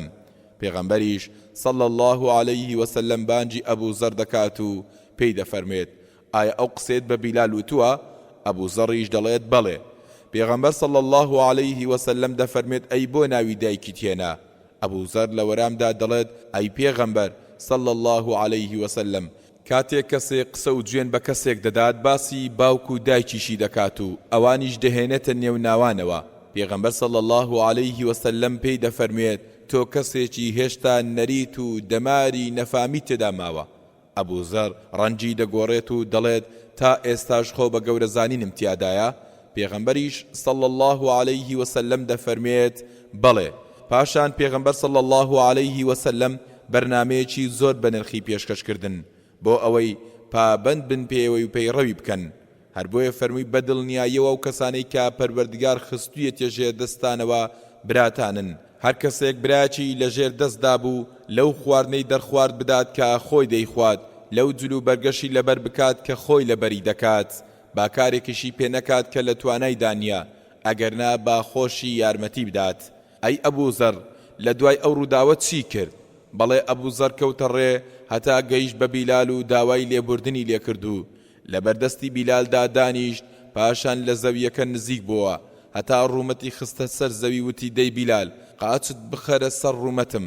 بەڵام بیلالێک لە بەردەستی پێشەوای مرۆڤایەتیدا پەروەردە بوو بێت چۆن کاری وا دەکات، چۆن دەرونی خۆشی و ئەبوو زەڕیش ناڕەحەت و غەمبار دەکات. نەخێر نەخێر بە دڵێکی فراوانەوە لێبوردنی ئەبوو زەڕی وەرگرت و گردنی ئازاد کرد. هاوڵان ئاوا گڕ و گەرمی کێشە و ناکۆچەکانی نێوانیان خامۆش دەکرد و نەیان دەهێش تەشەنە بسەنێت. لە نێوان ئیمامی ئەبوو بەکر و ئیمامی عومەر پەروەردگار لێیان ڕازی بێت ناکۆچیەک دروست دەبێت و ئیمامی ئەبوو بەکر ئیمامی عومەر تووڕە دەکات. ئیمامی عومەر بە تووڕەییەوە هەڵدەستێت و دەڕوات. کاتێک ئیمامی ئەبوو بەکر ئەمە دەبینێت پەشیمان دەبێتەوە و دەکەوێتە شوێنی ئیمامی عومەر و داوای لێبوردنی لێ دەکات.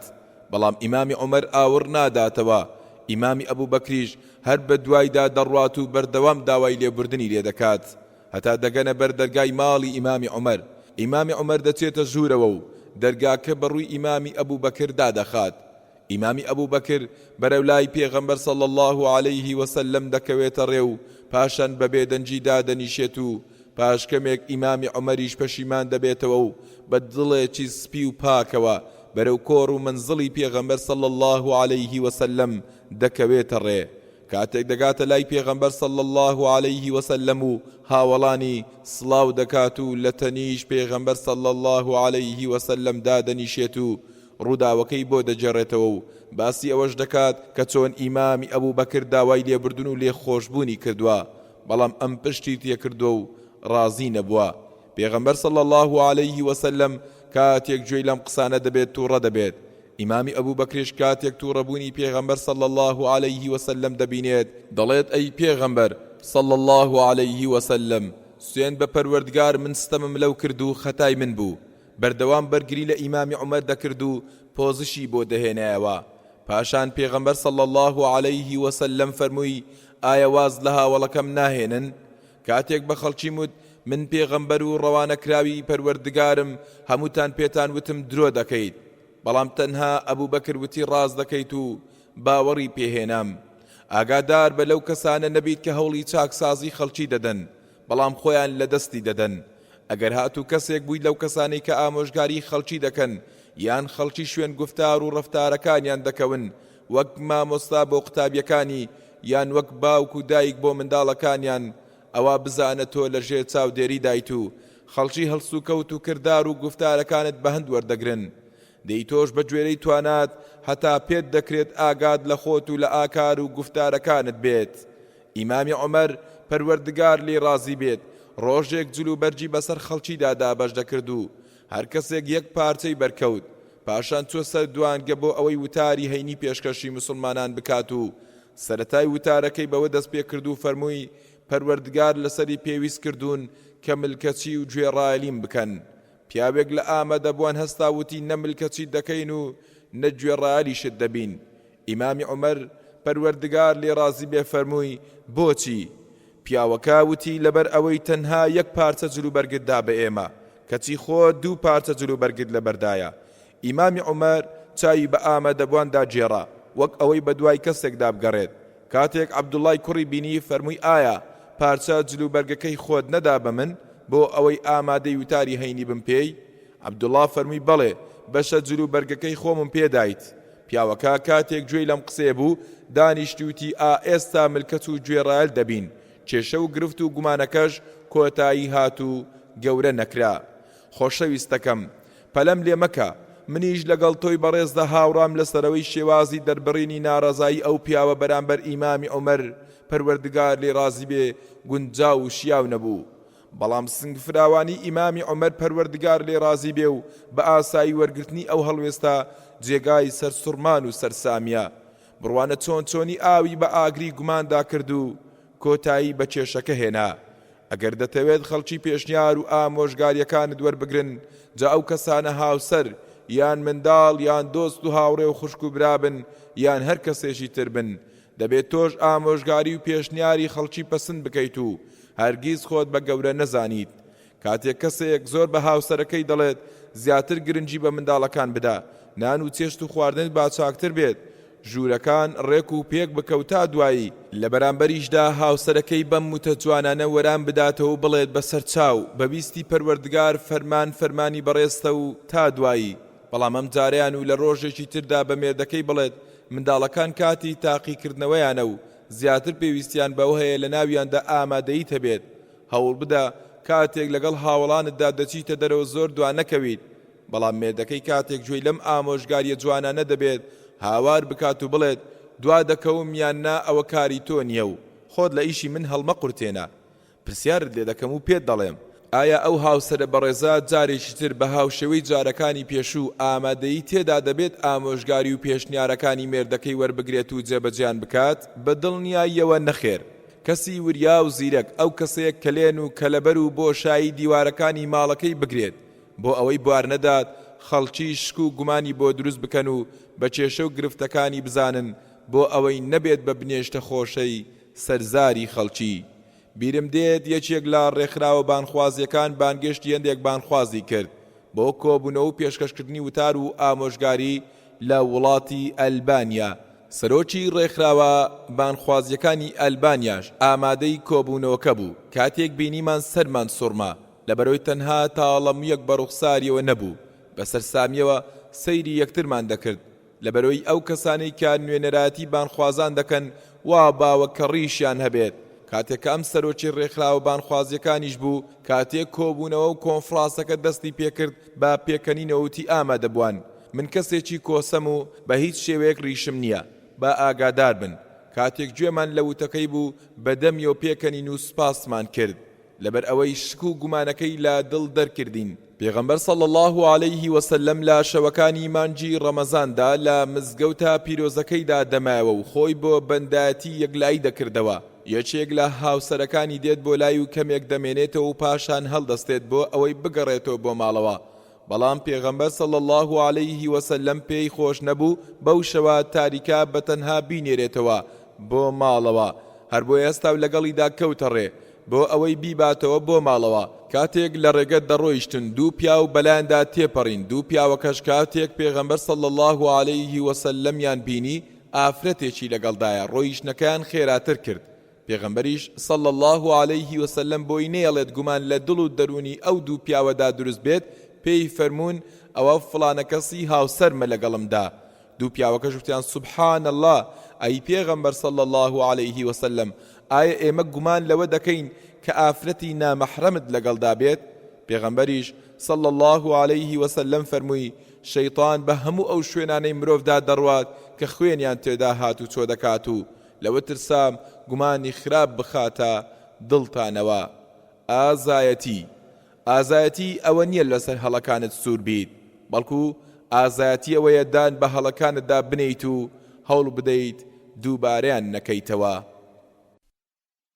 خوێنەری بەڕێز ئەم تڕاکە بە کۆتا هات کلیلی هەڵەکان لاپەڕا 216 هەڵس و کەوتکردن لەگەڵ هەڵەکاندا پێویستی بە هونەر و لێزانینە هەموو دەرگایەکیش کلیلی تایبەت بەخۆی هەیە بۆ چوونە ژوورەوەی دڵەکانیش دەبێت ڕێگە و دەروازەی تایبەت بە خۆیان بگریتە بەر ئەگەر کەسێک کەوتە هەڵەیەکی گەورەوە و هەواڵی ئەو هەڵێش لەناو خەڵکیدا بڵاو بۆ و کێشەکە بوو بەمایی باس و خواسی خەڵکی و چاودێری ئەویان لێکردی بۆ ئەوەی بزانن چی دەکەیت و هەڵوێستت چۆن دەبێت هەوڵ بدە بە شتێکەوە سەرقاڵیان بکە بۆی کات و ماوەیەکت هەبێت تا لێکۆڵینەوە دەربارەی کێشەکە ئەنجام دەدەیت و سەرداوێکت دەست دەکەوێت پێغەمبەر صلی الله عليه وسلم لە کاتی گەڕانەوەی لە یەکێک لە جەنگەکاندا لەگەڵ هاوڵانیدا لە شوێنێک لا دەدەن بۆ ئەوەی پشوویەک بدەن مسلمانە کۆچکەرەکان گەنجێک بە ناوی جەهجاهی کوڕی مەسعود دەنێرن بۆی ئاویان لە بیرێک بۆ هەڵبگۆزێت بە هەمان شێوە مسلمانە پشتیوانەکانیش گەنجێکیان بە ناوی سەنانی کوڕی وەبری جوهەینەوە بۆ هەمان کار نارد هەردوو گەنجەکە لەسەر ئاو کێشە دەکەوێتە نێوانیانەوە هەتا گەنجە جوهەینەکە هاواری لە پشتیوانەکان کرد و داوای یارمەتی لێکردن. جەهجەهیش بە هەمان شێوە هاواری بۆ کۆچکەرەکان کرد و داوای یارمەتی بە دەنگەوە هاتنی لێکردن. هەردوو لا وروژان و ناکۆچەکە تەشەنەی کرد و گەورە بوو. خەڵکەکەش تازە لە جەنگ گەڕابوونەوە و هەمویان تیر و شیر بەدەستەوە بوون. پێغەمبەر صلی الله علیه وسلم ویستی کێشەکە کب بکاتەوە، بەڵام سەرۆکی دووڕوەکان عەبدوڵای کوڕی سەلول هەوڵیدا پشکۆی کێشە و ناکۆچەکە بگەشێنێتەوە و وتی پەناماندان و خاچی خۆمان بەڕوویاندا ئاوەڵا کرد و زۆر و بەهێزمان کردن. هەروەک گوتراویشە سەق قەڵەو بکەیت دەتخوات، بەڵام برسی بکەیت ملکەتت دەبێت و شوێنت دەکەوێت. پاشانە و ناپاکەوتی سوێن بە پەروەردگار کاتێک گەڕاینەوە بۆ مەدینە سەردار و ڕێزدارەکان کە مەبەستی خۆیان بوو سوکری سواکان شار بەدەر دەکەن کە مەبەستی لە پێغەمبەر و هاوڵا کۆچکەرەکان بوو. پاشان ڕووی کردا لایەنگرانی وتی خۆتان بەدەستی خۆتان واتان لە خۆتان کرد و ماڵ و خاک و سەروەت و سامانتان خستە بەردەمیان. ئەگەر واتان نەکردایە دەچوون بۆ شوێن و جێگە و ڕێگەیەکی تر و نەدەهاتن بۆ سەر خاک و ئاوی ئێوە. ئەم خراپەکارە لە هەڕەشە و پیلانە شەیطانیەکانی بەردەوام بوو. لایەنگرە دووڕوەکانیشی پشتگیریان لێ دەکرد و هانیان دەدا. کاتێک پیلان جێڕان ئەم قسانیان دەکرد گەنجێک بە ناوی زەیدی کوڕی ئەرقەم گوێی لەم قسانە دەبێت و ئەم هەواڵە بە پێغەمبەر صلی الله علیه وسلم ڕادەگەێنێت. لەم کاتەشدا کە هەواڵەکەت دەهێنێت ئیمامی عومەر لە لای پێغەمبەر صلی الله علیه وسلم دەبێت، هەر بۆیە تووڕە دەبێت و دەڵێت ئەو دووڕوە چۆن دەتوانێت ئاوا و ئاوا بڵێت بەو شێوازە ناشیرنە لەبارەی پێغەمبەر صلی الله علیه وسلم و هاوڵانیەوە بدوێت. ئیمامی عومەر دەیزانی بە کوشتنی ئەو دووڕوە ئاژاوەکە کۆتایی دێت، بەڵام بەلایەوە باش بوو ئەو کەسەی بەو کارە هەڵدەستێت لە پشتیوانان بێت نەک لە کۆچکەران. هەر بۆیە فەرمووی ئەی پێغەمبەر صلی الله علیه وسلم فەرمان بە عوبادەی کوڕی بەشیر بدا بۆ ئەوەی بیکوژێت. بەڵام پێغەمبەر صلی الله علیه وسلم زۆر دانابوو، دەیزانی کاتەکە کاتی ئەوە نییە و خەڵکەکە لە جەنگ هاتوونەتەوە و هێشتا کاریگەری و گەرم و گوڕی کوشتار و جەنجیان بەسەرەوە ماوە و شتێکی باش نییە زیاتر لەو کاریگەریەیان قوڵ بکاتەوە و ئاژاوەکە گەورەتر بێت. هەر بۆیە فەرمووی عومەر چۆن دەبێت ئەی نازانی دوایی خەڵکی دەڵێن موحەممەد هاوڵانی خۆی دەکوژێت؟ نەخێر، بەڵکو بە خەڵکەکە بڵێ با بکەونە ڕێ. خەڵکەکە بۆی لایەندا بوو پشوویەک بدەن و بە فێنچی بکەونە ڕێ. لەم کاتی گەرما و خۆرە تاوەدا چۆن دەتوانن درێژە بە ڕۆیشتن بدەن؟ لەبەر گەرما و تیشکی خۆر ڕۆیشتنیش هیچ کاتێک لە ڕەوشتی پێغەمبەر صلی الله علیه وسلم نەبوو. بەڵام بە هەر حاڵ خەڵکەکە کەوتنە ڕێ و سەرۆکی دووڕوەکانیش هەواڵی ئەوەی پێگەیشت کە زەیدی کوڕی ئەرقەم قسەکانی گەیاندووە بە پێغەمبەر صلی الله علیه وسلم. هەر بۆیە بەرەو لای پێغەمبەر صلی الله علیه وسلم کەوتە ڕێ و دەستی کرد بە پاکانە و سوێندی خوارد و وتی بە هیچ شێوێ قسەی وام نەکردووە و ئەو گەنجەش کە ئەو قسانی بۆ هێناویت درۆ دەکات. لەبەرەوەی عەبدوڵای کوڕی ئوبەی کوڕی سەلول گەورەی هۆزەکەی بوو. هەندێک لە مسلمانان پشتیوانەکان بەرگریان لێ دەکرد و وتیان ئەی پێغەمبەر صلی الله علیه وسلم لەوانەیە و گەنجە بە تەواوی لە قسەکان تێنەگەیشت بێت و عەبدوڵای کوڕی ئوبەی وای نەوت بێت. پێغەمبەر صلی الله علیه وسلم لە ڕۆیشتنی خۆی بەردەوام بوو، ئاوریشی بۆ کەس نەدایەوە هەتا یەکێک لە گەورە پیاوانی پشتیوانان بە ناوی ئوسەیدی کوڕی حوزەیر هات و سڵاوی لە پێغەمبەر صلی الله علیه وسلم کرد و وتی ئەی پێغەمبەر صلی الله علیه وسلم بەڕاستی لە کاتێکی ناخۆش و ناڕەحەتی ئاوادا دەکەویتە ڕێ؟ هەرگیز نەمان بینیوە لە کاتی ئاوادا بکەویتە ڕێ. پێغەمبەر صلی الله علیه وسلم ئاوری دایەوە و فەرمووی ئایا پێت نەگەیشتووە هاوڵەکەتان چی وتووە؟ ئەویش وتی کام هاوڵ؟ پێغەمبەر صلی الله علیه وسلم فەرمووی عەبدوڵای کوڕی ئوبەی. ئوسەید دەڵێت چی وتووە؟ پێغەمبەر صلی الله علیه وسلم فەرمووی وتیەتی ئەگەر بگەڕێینەوە بۆ مەدینە سەردار و بەڕێزەکان سوکوڕی سواکان شار بەدەر دەکەین. ئوسەید تووڕە دەبێت و دەڵێت ئەی پێغەمبەر صلی الله علیه وسلم سوێند بە پەروەردگار ئەگەر بتەوێت تۆ دەتوانیت ئەو شار بەدەر بکەیت و بە پەروەردگاری گەورە ئەو سوکوڕی سوایە تۆ سەردار و بەڕێزیت. پاشان وتی لەگەڵیدا نەرمونیان بە، لەبەرەوەی وا دەزانێت تۆ نەتهێشتووە ببێت بە پادشا و گەورەی هۆزەکە. پێغەمبەر صلی الله عليه وسلم هیچ قسەیەکی تری نەکرد و درێژەی بە ڕۆیشتنەکەیدا. خەڵکەکەش مقۆیان تێکەوت و دەیانوێت بۆچی لەم کاتە گەرم و ناڕەحەتە بکەوینە ڕێ. ئەی پێغەمبەر صلی الله عليه وسلم چی وەرامدانەوە؟ چۆن هەڵسوکەوتی لەگەڵ حاڵەتەکەدا کرد؟ دەنگ و باسەکە بڵاو بۆ خەڵکەکەش کەم و زیاد قسەیان دەربارەی ڕووداوەکە دەکرد. سوپای مسلمانان خەریک بوو بشڵەژێت. بەلای کۆمەڵە هۆزێکیشدا دەڕۆیشتن کە دوژمنی سەرسەختی مسلمانان بوون. پێغەمبەر صلی الله عليه وسلم ویستی سوپای مسلمانان خەریک و سەرقاڵ بکات بۆ ئەوەی ئەو کێشەیان بیر بەرێتەوە. هەر بۆیە بەو گەرمایی خەڵکەکەی خستە ڕێ بەردەوام بوون لە ڕۆیشتن هەتا خۆر ئاوا بوو. خەڵکەکە گومانیان برد پێغەمبەر صلی الله عليه وسلم بۆ نوێژ و پشودان لا بدات، بەڵام تەنها چەند ساتێکی کەم بۆ ئەنجامدانی نوێژ لایەندا و دووبارە کەوتنەوە ڕێ. بەڵێ ئەو شەوە هەتا بەرەبەیان بەردەوام بوون لە ڕۆیشتن و پاشان نوێژی بەیانیان ئەنجامدا و دووبارە کەوتنەوە ڕێ و زۆر ماندوو بوون و تیشک و گەرمای خۆریش زۆر ناڕەحەتی کردن. کاتێک پێغەمبەر صلی الله عليه وسلم هەستی کرد خەڵکەکەی تەواو ماندوو بوون و تاقەتی قسە و باسییان نەماوە، فەرمانی پێدان کاروانەکە بخەن و پشوو بدەن. خەڵکەکە ئەوەندە هیلاک و ماندوو بوون کاتێک لە وڵاخەکانیان دابەزین و کەوتنە سەر زەوی یەکسەر خەویان لێکەوت. ئەمەش بۆ ئەوەی سەرقاڵ بن و وتە ناشرینەکانی ئەو دوو ڕۆیان بیر بچێتەوە. پاشان هەستان لە خەو و دووبارە کەوتنە ڕێ هەتا گەیشتنە شاری مەدینە و هەر کەسە ڕووی کردە ماڵی خۆی و بڵاویان لێکرد.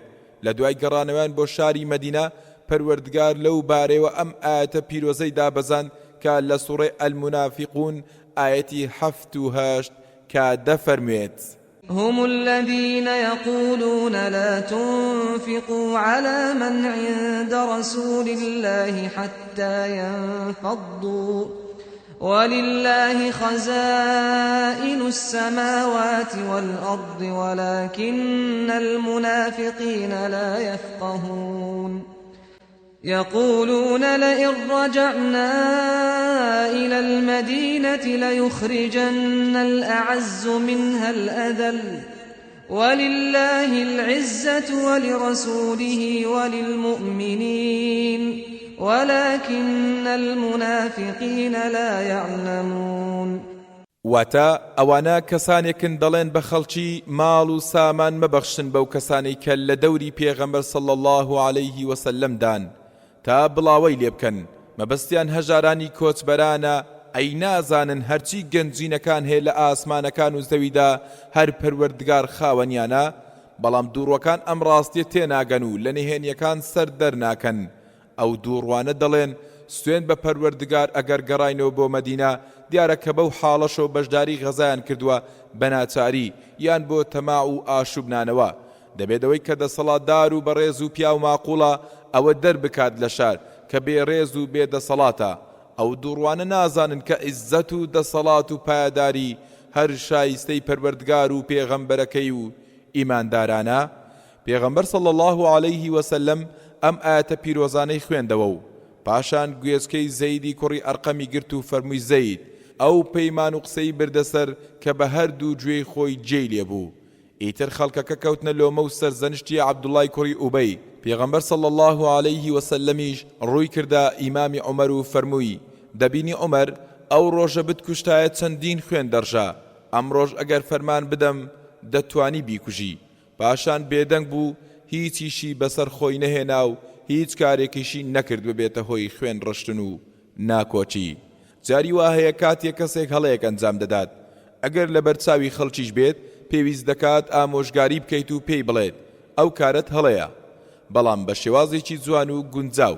ئەی ئەگەر هەڵەکە تەنها تایبەت بوو با کەسی هەڵەکارەوە دەبێت چۆن هەڵس و کەوتی لەگەڵ بکەین. شەوێک پێغەمبەر صلی الله عليه وسلم دەچێت بۆ ماڵی خاتوو عایشە پەروەردگار لێ ڕازی بێت، بە هێواشی نعلەکانی دادەنێت و دەچێتە ژوورەوە و لەسەر جێگەکەی خۆی کەمێک ڕادەکشێت و واک گومان دەبات کە خاتوو عایشە خەوتووە. زۆر بە ئارامی هەڵدەستێت و نعلەکانی لە پێ دەکات و دەرگاکە دەکاتەوە و دەچێتە دەرەوە. لە دوای خۆی دەرگاکە پێوە دەداتەوە. کاتێک عایشە دایکی ئیمانداران ئەمە دەبینێت وا دەزانێت دەچێت بۆ لای یەکێک لە خێزانەکانی تری هەر بۆیە خۆی دەپێچێتەوە و بەبێ ئەوەی هەستی پێ بکات بە شوێنیدا دەکەوێتە ڕێ. پێغەمبەر صلی الله عليه وسلم لەو تاریکیەی شەودا بەردەوام دەبێت لە ڕۆیشتن هەتا دەگاتە گۆڕستانی بەقیع. کاتێک دەگاتە گۆڕستانەکە دەوەستێت و لە گۆڕەکان ورد دەبێتەوە و سەیریان دەکات. سەیری گۆڕی هاوڵە خۆشەویستەکانی دەکات. ئەو هاوڵانەی لەسەر خوداپەرستی و بە تێکۆشەری ژیان و بە شەهیدیش سەریان نایەوە و ژیانی دنیایان جێهێشت. ئەو هاوڵانەی کە ئێستا وا بە ئارامی لەژێر خۆڵی گۆڕستانی بەقیعدا ڕاکشاون. ئەو هاوڵانەی کە پەروەردگار لیان ڕازی بوو. بەڵێ پێغەمبەر صلی الله عليه وسلم سەیری گۆڕەکانی دەکرد و بیری لێ دەکردنەوە. پاشان هەردوو دەستی بەرز کردەوە و ماوەیەکی زۆر بۆیان پاڕایەوە و داوای لێخۆشبوونی لە پەروەردگار بۆ کردن. دایکی ئیماندارانیش لە دوورەوە سەیری پێغەمبەر صلی الله عليه وسلمی دەکرد. کاتێک بینی وا پێغەمبەر صلی الله عليه وسلم خەریکت دەگەڕێتەوە زۆر بەپەلە بۆ ئەوەی هەستی پێ نەکات بەرەو ماڵەوە گەڕایەوە و خۆی کرد بە جێگەکەیدا و وەکو خەوت و خۆی نیشاندا. بەڵام لە ماندوێتی ڕێگەکەدا دڵی زۆر بەپەلە لێی دەدا و دەنجی هەناسەی دەهات. کاتێک پێغەمبەر صلی الله عليه وسلم هاتەوە بۆ ماڵەوە گوێی لە دەنجی هەناسەی عایشە بوو. فەرموویەوە چییە عایشە؟ عایشەش فەرمووی هیچ نییە. پێغەمبەر صلی الله عليه وسلم فەرمووی پێم دەڵێیت یان پەروەردگار پێم بڵێت و ئاگادارم بکات. عایشە پەروەردگار لێ ڕازی بێت ئاگاداری کرد و پێیوت غیرە گرتوویەتی ویستیەتی بزانێت بۆ کوێ دەچێت. پێغەمبەر صلی الله عليه وسلم فەرمووی گومان دەبەیت پەروەردگار و پێغەمبەرەکەی ستەمت لێ بکەن. پاشان پێغەمبەر صلی الله عليه وسلم هۆکاری ڕۆیشتنەکەی بۆ ڕوون کردەوە و فەرمووی جبرائیل عليه السلام هات بۆ لام و کاتێک تۆی بینی جلوبەرجی خەوت لەبەردایە بانجی کردم و منیش وامزانی خەوتویت و نەمویست خەبەرت بکەمەوە و ترسام لەوەی بترسیت. کاتێک چوون بۆ لای فەرمانی پێدام بچم بۆ گۆڕستانی بەقیع و داوای لێخۆشبوونیان بۆ بکەم.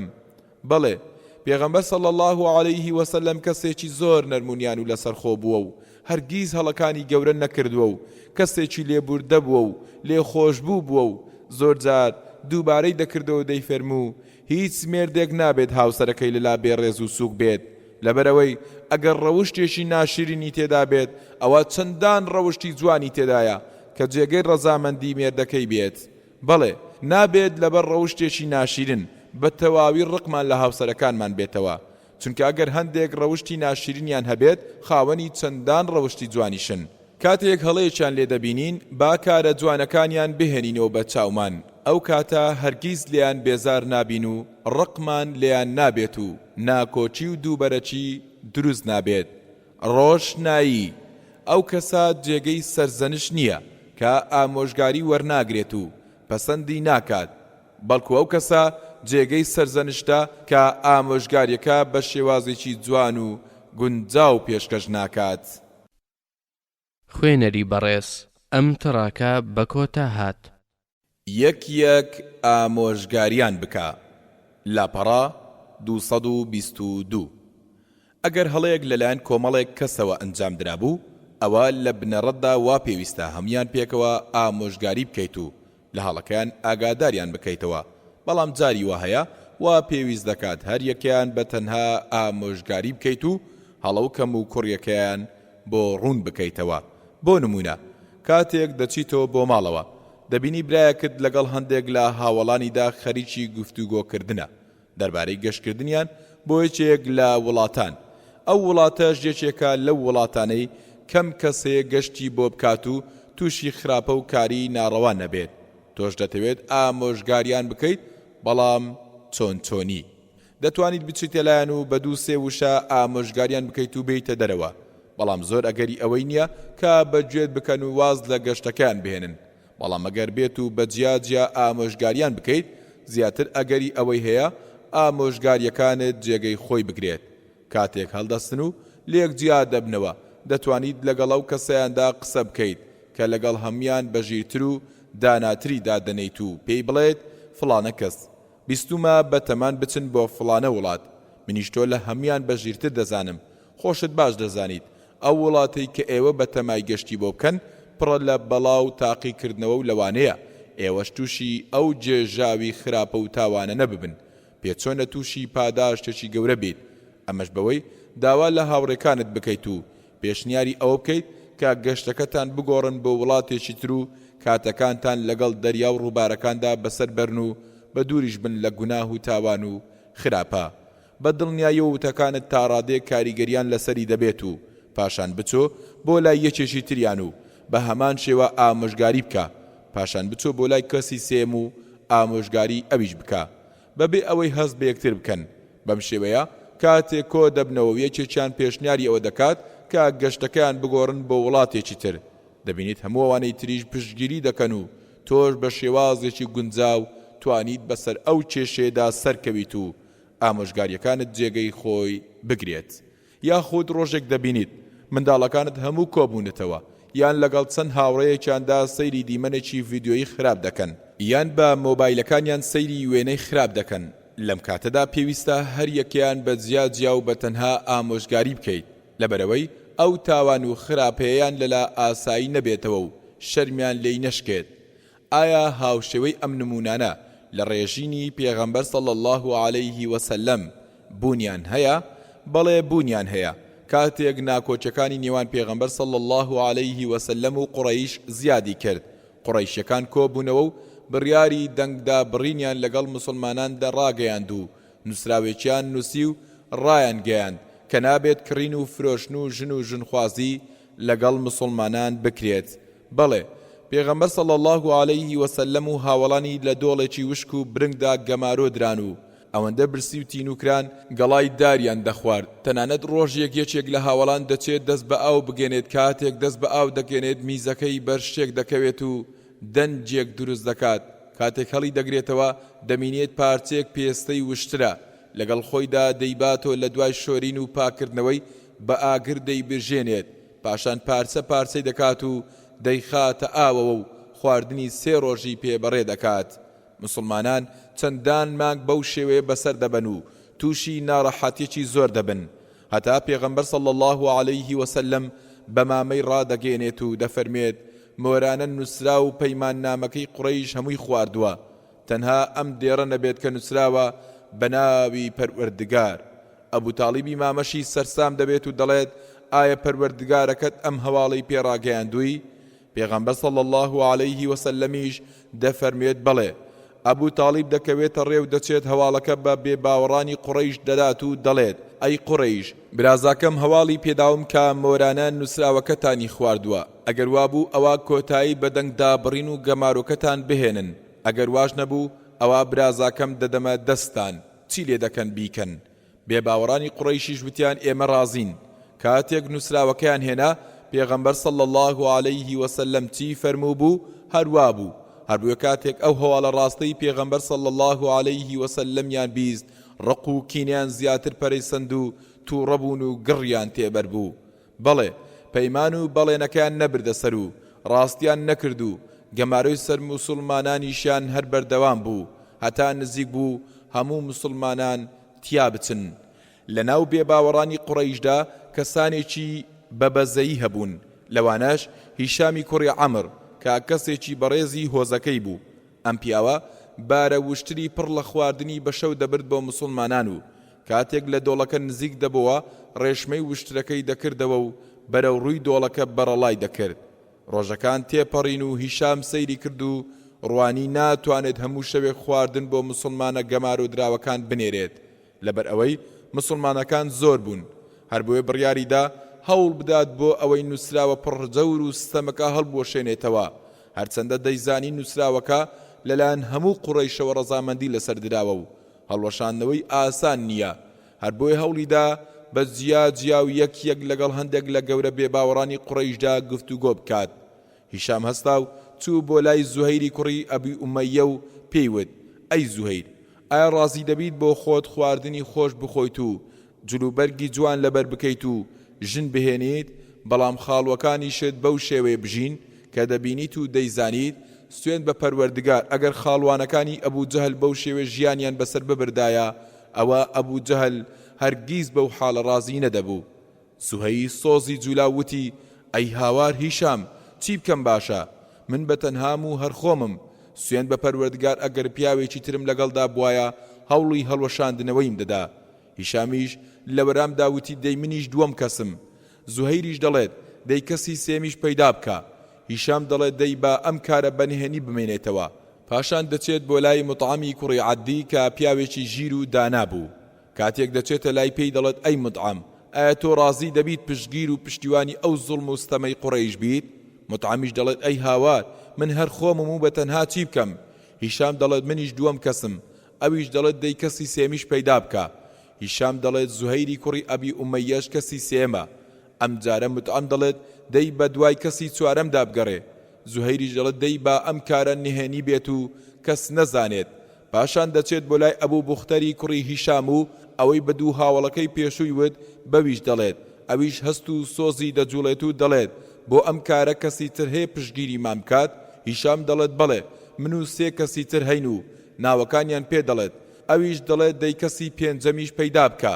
هیشام ئەم جاریان دەچێت بۆ لای زومعەی کوڕی ئەسوەد و ئەویش ڕازی دەکات. پاشان هەمیان ڕێک دەکەون لەسەر هەڵوەشاندنەوەی نووسراوەکە و زوهەیر دەڵێت سەرەتا من قسە دەکەم و ناڕازی بوونی خۆم دەردەبڕم، پاشان ئێوەش هەستن و پشتگیری بکەن.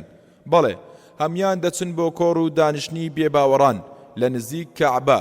زوهەیر دوای ئەوەی 7 جار بە دەوری کەعبەدا دەسوڕێتەوە هاوار دەکات و دەڵێت ئەی خەڵک و دانیشتوانی شاری مەککە، ئایا دەبێت ئێمە خواردن بخۆین و جول و بەرگ بپۆشین، بەنو هاشمیش لەناو بچن و برسی و ڕوت و ڕەجاڵ بن؟ سوێن بە پەروەردگار دانانیشم و واز ناهێنم هەتا ئەو نووسراوە پڕ لە جەور و ستەمە پارچە پارچە نەکرێت و نەدەڕێنرێت. ئەبوو جەهلی باوشی نەزانی و جەور و ستەم هاوار دەکات و دەڵێت درۆ دەکەیت، سوێن بە پەروەردگار نابێت بدرێنرێت. لەم کاتەدا زومعەی کوڕی ئەسوەد هەڵدەستێت و دەڵێت تۆ درۆ دەکەیت. کاتێکش کە ئەو نووسراوەت نووسی ئێمە هیچمان ڕازی نەبووین. ئەبوو جەهل ئاوریدایەوە ویستی وەرامی بداتەوە، بەڵام لەپڕ ئەبوو بوختەری هەستایە سەرپێ وتی زومعە ڕاز دەکات، ئێمە بە نووسینی ئەو نووسراوە ڕازی نین و دانیشی پێدا نانین. ئەم جاریان ئەبوو جەهل ویستی وەرامی ئەبوو بوختەری بداتەوە، بەڵام مطعمی کوڕی عەدی بواری نەدا و هاواری کردووتی تۆ درۆ دەکەیت و ئەمان ڕاز دەکەن، ئێمە هەمومان بێبەرین لەو نووسراوە. هیشامی کوڕی عەمریش هەستا و وتەکانی ئەوانی دووبارە کردەوە. ئەبوو جەهل سەرسام بوو، کەمێک بێدەنگ بوو، پاشان وتی ئێوە هەمووتان لەسەر ئەم کارە ڕێکەوتون و قسەتان لێوە کردووە. پاشان مطعمی کوڕی عەدی بەرەو کەعبە ڕۆیشت بۆ ئەوەی نووسراوەکە بدڕێنێت. بینی مۆرانە هەموو نووسراوەکەی خواردووە، تەنها ئەم دێڕە نەبێت کە نووسرا بوو بە ناوی پەروەردگار. زیرەک و لێهاتوو بە پزیشکی بەتوانە سەرەتا و پێش ئەوەی دەرزیەکەی دەستی بچەقێنێت بە پەنجەکانی دەستی شوێنی گونجاوی بۆ هەڵدەبژێرێت. خوێنەری بەڕێز، ئەم تڕاکە بە کۆتا هات. ئازاردانی دڵ و دەروون لاپەڕا 226. لا یادگاریەکانم ڕۆژێک لەگەڵ چەند هاوڵێکمدا چوین بۆ گەشت و گەڕان. کەسێکمان لەگەڵدا بوو بە ناوی خالید. ئەم هاوڵەمان ئاستی بینینی چاوەکانی زۆر لاواز بوو. ئێمە شەمومان خزمەتمان دەکرد. ئاو خورما و قاوەمان لێ نزیک کردبەوە بۆ ئەوەی بۆ خۆی دانیشێت و پشوو بدات. بەڵام ئەو هەر دووبارەی دەکردەوە و دەیوێت هەر دەبێت یارمەتیتان بدەم و دەمەوێت لەگەڵتاندا کار بکەم. دەی کارێک بە منیش بسپێرن. ئێمەش دەمانوت نابێت و ناکرێت، تۆ بۆ خۆت پشوو بدە. مەڕەکەمان سەر بڕی و گۆشتەکەیمان پارچە پارچە کرد و خستمانە منجەڵە و ئامادەمان کرد بۆ ئەوەی بیکوڵێنین. بەڵام هێشتا ئاگرمان نەخست بۆ ژێری و سەرقاڵی دانانی ڕەشماڵ و ئامادەکردنی کەلوپەلەکان بووین. لەپڕ ئازایەتی و هەستی کارکردن وای لە خالی کرد کارێک بگات کە خۆزگە و کارەی هەر نەکردایە. بەڵێ، خالید هەستا و بەرەو لای منجەڵەکە کەوتەڕێ. کاتێک گۆشتەکەی ناوی بینی وای زانی یەکەم کارێک کە بۆ کوڵاندنی گۆشت پێویستە بریتیە لەوەی سەرەتا ئاوی تێبکەیت. هەر بۆیە بەرەو لای کەلوپەلەکانی ناو ئۆتۆمبیلەکە هەنگاوینە. کەلوپەلەکانیش بریتی بوون لە مۆلیدەی کارەبا، گڵۆب، 4 دەبەی پڕ لە ئاو، چەند دەبێکی بنزین و چەندان شتی تر. خالید دەست بۆ نزیکترین دەبە دەبات و قڵپی دەکاتە ناو منجەڵەکەوە هەتا یەکێک لە هاوڵانمان فریای دەکەوێت نیوەی دەبەکەی تێدەکات. ئەو هاوڵەمان هاواری لێ دەکات و دەڵێت نەکەی خالید نەکەی. خالیدیش دەڵێت وازم لێبێنن با منیش کارێ بکەم. بە هەر شێوەیەک بێت دەبەکەمان لێسەند و هەمومان لە پێکەنینێکی گریاناویدا نقم بووین لەبەرەوەی ئەو دەبەی کە خاڵید قڵبی کردە ناو مەنجەڵەکەوە بەنزین بوو نەک ئاو هەر بۆیە لە باتی گۆشتی کوڵاو نان و چامان خوارد بەڵام گەشتەکەشمان تێک نەچوو بەڵکو یەکێک بوو لە خۆشترین گەشتەکانی ژیانمان بۆچی دەرونی خۆمان بەهۆی کارێکەوە ئازار بدەین کە تازە ڕووی داوە و تێپەڕی ئەگەر دەتەوێت چێژ و خۆشی لە ژیانت ببینی و بەختەوەر بژیت ئەوە کار بەم بنەمایە بکە کە دەڵێت گرنگی بە کاروبارە بچووک و لاوەچیەکان مەدە ئێمە هەمومان زۆر جار ئازاری دەرونی خۆمان دەدەین و خۆمان تووشی غەم و خەفەت دەکەین لە کاتێکدا کە هەمومان دەزانین غەم و خەفەت هیچ لە کێشە و گرفتەکان چارەسەر ناکەن گریمان ڕۆژێک دەچیت بۆ ئاهەنگێکی ژنگواستنەوە جلوبەرگێکی زۆر جوانت لەبەر کردووە هەتا وات لە خۆت کردووە زۆر لە زاواج جوانتر و سەرنجڕاکێشتر بیت لەپەر منداڵێک لە دواوە جامانە و کڵاوەکەت ڕادەکێشێت و بەری دەداتەوە و دیمەنێکی پێکەنی ناویت بۆ دروست دەبێت ئایا چۆن هەڵسوکەوت لەگەڵ ئەم ڕووداوە دەکەی زۆر بەمان هەڵسوکەوتێک دەکەین کە چارەسەری ڕووداوەکە ناکات وەکەوەی شوێنی منداڵەکە بکەویت و بکەویتە هاوار و جنێ و قسەی ناشیرن سەرنجامیش ئەوە ڕوودەدات کە منداڵەکە مەبەستی بوو ئەویش بەوەی دەیویست بەو کارەی سەرنجی ئامادەبووان بۆ لای خۆی ڕابچێشێت و کێشە و گرفتێک دروست بکات لە ڕاستیدا تۆ بەم کارت ئازاری منداڵەکە نادەیت بەڵکو ئازاری خۆت دەدەیت بە هەمان شێوە خۆت جوان کردووە و دەتوێت بچیتە داخوازی ئافرەتێک و کاتێک لە دەرگای ماڵەوەتان دێیتە دەرەوە لە پڕ ئۆتۆمبیلێک بە خێرایی دەڕوات و جلوبەرگەکانت پیس دەکات ئایا کاتێک جنێو بە شۆفێری ئۆتۆمبیلەکە دەدەیت و دەست دەکەیت بە هاوار خۆت ئازار نادەیت هەروەها پێویست ناکات هەمیشە یادی و ناخۆشی و ناڕەحەتیانە بکەیتەوە کە لە ژیانماندا تووشمان هاتوون پێغەمبەر صلی الله علیه وسلم لە ژیانیدا تووشی چەندان ڕووداوی ناخۆش و پڕئێش و ئازار بووە ئەوە تا ڕۆژێک لەگەڵ خات و عایشەی هاوسەریدا دادەنیشێت و لە دوای کەمێک بێدەنجی خات و عایشە لێی دەپرسێت و دەڵێت ئایا هیچ ڕۆژێکی ناخۆشترت لە ڕۆژی جەنجی ئوحوددا بینیوە پێغەمبەر صلی الله علیه وسلمیش ڕووداوی جەنجی ئوحودی بیرکەوتەوە ئای لەو ڕۆژە ناڕەحەت و پڕئێش و ئازارە ئەو ڕۆژەی حەمزەی مامە و خۆشەویستی تیایدا شەهید کرا ئەو ڕۆژەی سەرڕای شەهیدکردنی مامەی بێباوەڕان لوت و گوێچکەیان بڕی و سکیان هەڵدری ئەو ڕۆژەی ددانە پیرۆزەکانی پێغەمبەر صلی الله علیه وسلم تیایدا شکا و خوێن بەرخساری پیرۆزیدا هاتە خوارەوە ئەو ڕۆژەی بە بەچاویەوە هاوڵانی شەهید کران ئەو ڕۆژەی کاتێک گەڕایەوە بۆ شاری مەدینە هەفتا لە هاوڵە خۆشەویستەکانی لەگەڵ نەمابوون و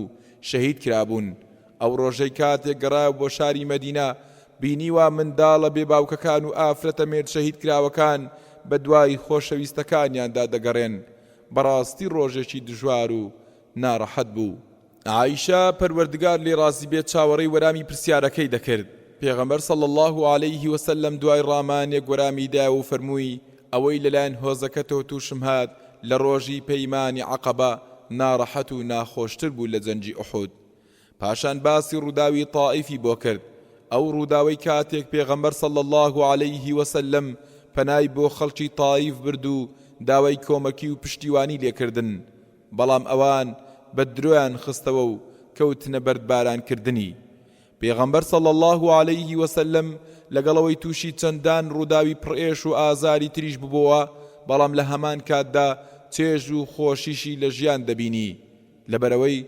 ئازارەکانی ئەو ڕووداوانە ڕۆیشتن و بەسەر چوون و خێر و پاداشتەکانیان مایەوە کەواتە بەخەم و خەفەت خۆت مەکوژە چونکە بەدڵنیایی و بەخەم و خەفەتەکانت ناتوانانی خەڵکی ئازار بدەیت و لە ناویان بەریت سەرنجامیش تەنها خۆت زەرەر دەکەیت و خۆت ناڕەحەت دەبیت ئەحنەفی کوڕی قەیس گەورە هۆزی بەنی تەمیم بوو ئەم پیاوە بەهۆی بەهێزی یان بەهۆی ماڵ و سامانەوە نەبوو بۆ بە گەورەی هۆزەکەی بەڵکو بەهۆی ژیری و نەرمونیانی و لەسەرخۆییەوە بوو بە گەورەی هۆزەکەی هۆزێک هەبوو زۆر ڕقیان لێی بوو هەر بۆیە کابرایەکی جێل و نەفامیان بەکرێ گرت و پێیان وت ئەمە 1000 درهەمە بچۆ بۆ لای گەورەی هۆزی بەنی تەمیم و بژێشە بەناو چاویدا کابرای نەفام کەوتە ڕێ ئەحنەفیش لەگەڵ هەندێک لە پیاوانی هۆزەکەی دانیشت بوو پیاوەکە لێی نزیک بووە هەتا گەیشتە بەردەم ئەحنەفیش سەری لە کابرا نزیک دەکاتەوە وا دەزانێت بە هەواڵێک یان بە موژدەیەک دڵخۆشی دەکات بەڵام کابرای نەفام و نەزان دەستی بەرز دەکاتەوە هەتا دەتوانێت زلێک بە ڕوخساری ئەحنەفدا دەکێشێت، زلێک کە نزیک بوو ڕوومەتی ئەحنەف بتەقێنێت. ئەحنەف سەیرێکی کابرای کرد و زۆر لەسەر خۆ بەهێمنیوتی بۆچی پیاتا کێشام؟ کابراش لە وەرامدا دەڵێت فڵانە هۆز 1000 درهەمیان پێدام بۆی لە گەورەی هۆزی بەنی تەمیم بدەم. ئەحنەفیش دەڵێت اینجا خۆ من گەورەی هۆزی بەنی تەمیم نیم. کابراش وتی سەیرە ئەی چیە گەورەی ئەو هۆزەیە؟ ئەحنەف بەدەستی ئاماژەی بۆ پیاوێکی زۆر تووڕە و بەهێز دەکات و دەڵێت ئەو پیاوە گەورەی هۆزی بەنی تەمیمە. پیاوەکەش ئەوەندە کەسێکی زۆر تووڕە و نالەبار دەبێت تووڕەی و خراپەکانی بەشینەتەوەیەکی دەکرد. کابرای نەفام بەرەو ڕووی پیاوە تووڕەکە دەکەوێتە ڕێ، کاتێک لێی نزیک دەبێتەوە زلەیەکی لێدەدات، بەڵام پێشەوەی دەستی بچێشێتە دواوە کابرا تووڕەکە شمشێرەکەی هەڵدەکێشێت و دەستی دەقرتێنێت.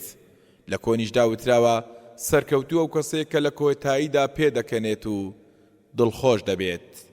ئەنجام هەڵس و کەوتکردن و بەکارهێنانی هەندێک لە شێوازی نەشیاو نەک هەر چارەسەری کێشە و گرفتەکان ناکەن، بەڵکو ئازار و ناڕەحەتیشت بۆ دروست دەکەن. خوێنەری بەڕێز ئەم تڕاکە بە کۆتا هات. هەندێک کێشە و گرفت چارەسەریان نییە. لاپەڕا 230 چەندین کەس دەبینین کاتێک سواری ئۆتۆمبیلەکەیان دەبن تووڕە دەبن و جاری واشەیە بە ئۆتۆمبیلەکەیاندا دەکێشن و ئاخ و ئۆف هەڵدەکێشن و دەڵێن بەردەوام شەقامەکان جەنجاڵ و قەرەباڵغا. کەسێکن کاتێک بە تەنهاش بە ڕێگادا دەڕۆن ئەوەندە تووڕەن خەریکە بەگژی خۆیاندا بچن و ناڕەزایی دەردەبرن و دەڵێن ئای لەدەست ئەم گەرمایە. جاری وهەیە لەگەڵ فەرمانبەرێکدا لە یەک فەرمانگە کار دەکەن، هەموو ڕۆژێک کاتێک دەیبینی دڵت دەگرێت و بە هەندێک قسەی لابەلاو ناپێوی سەرقاڵت دەکات، وەکەوەی دەڵێت بەڕاستی ئیش و کارەکانمان زۆر زۆرن، تاکەی موچەکەمان بۆ زیاد ناکەن. هەندێک کەسی تر بەیانیان بە ڕوویەکی ترش و تاڵەوە دێن بۆ سەرکارەکانیان و بە تووڕەییشەوە دەڕۆنەوە. بە کورتی دەبێت هەمومان دان بۆ دابنین لە ژیانی ڕۆژانەماندا. هەر یەک لە ئێمە تووشی هەندێک گرفت دێین کە چارەسەریان نییە، لەبەرەوە دەبێت بە سنگێکی فراوانەوە هەڵس و کەوتیان لەگەڵ بکەین و خۆمانیان لەگەڵ بگونجێنین و چێژ و خۆشی لە ژیانی دنیا ببینین. بەڵێ پێویستە چێژ لە خۆشیەکانی دنیا ببینین و هەوڵی ژیانێکی بەختەوەر بدەین.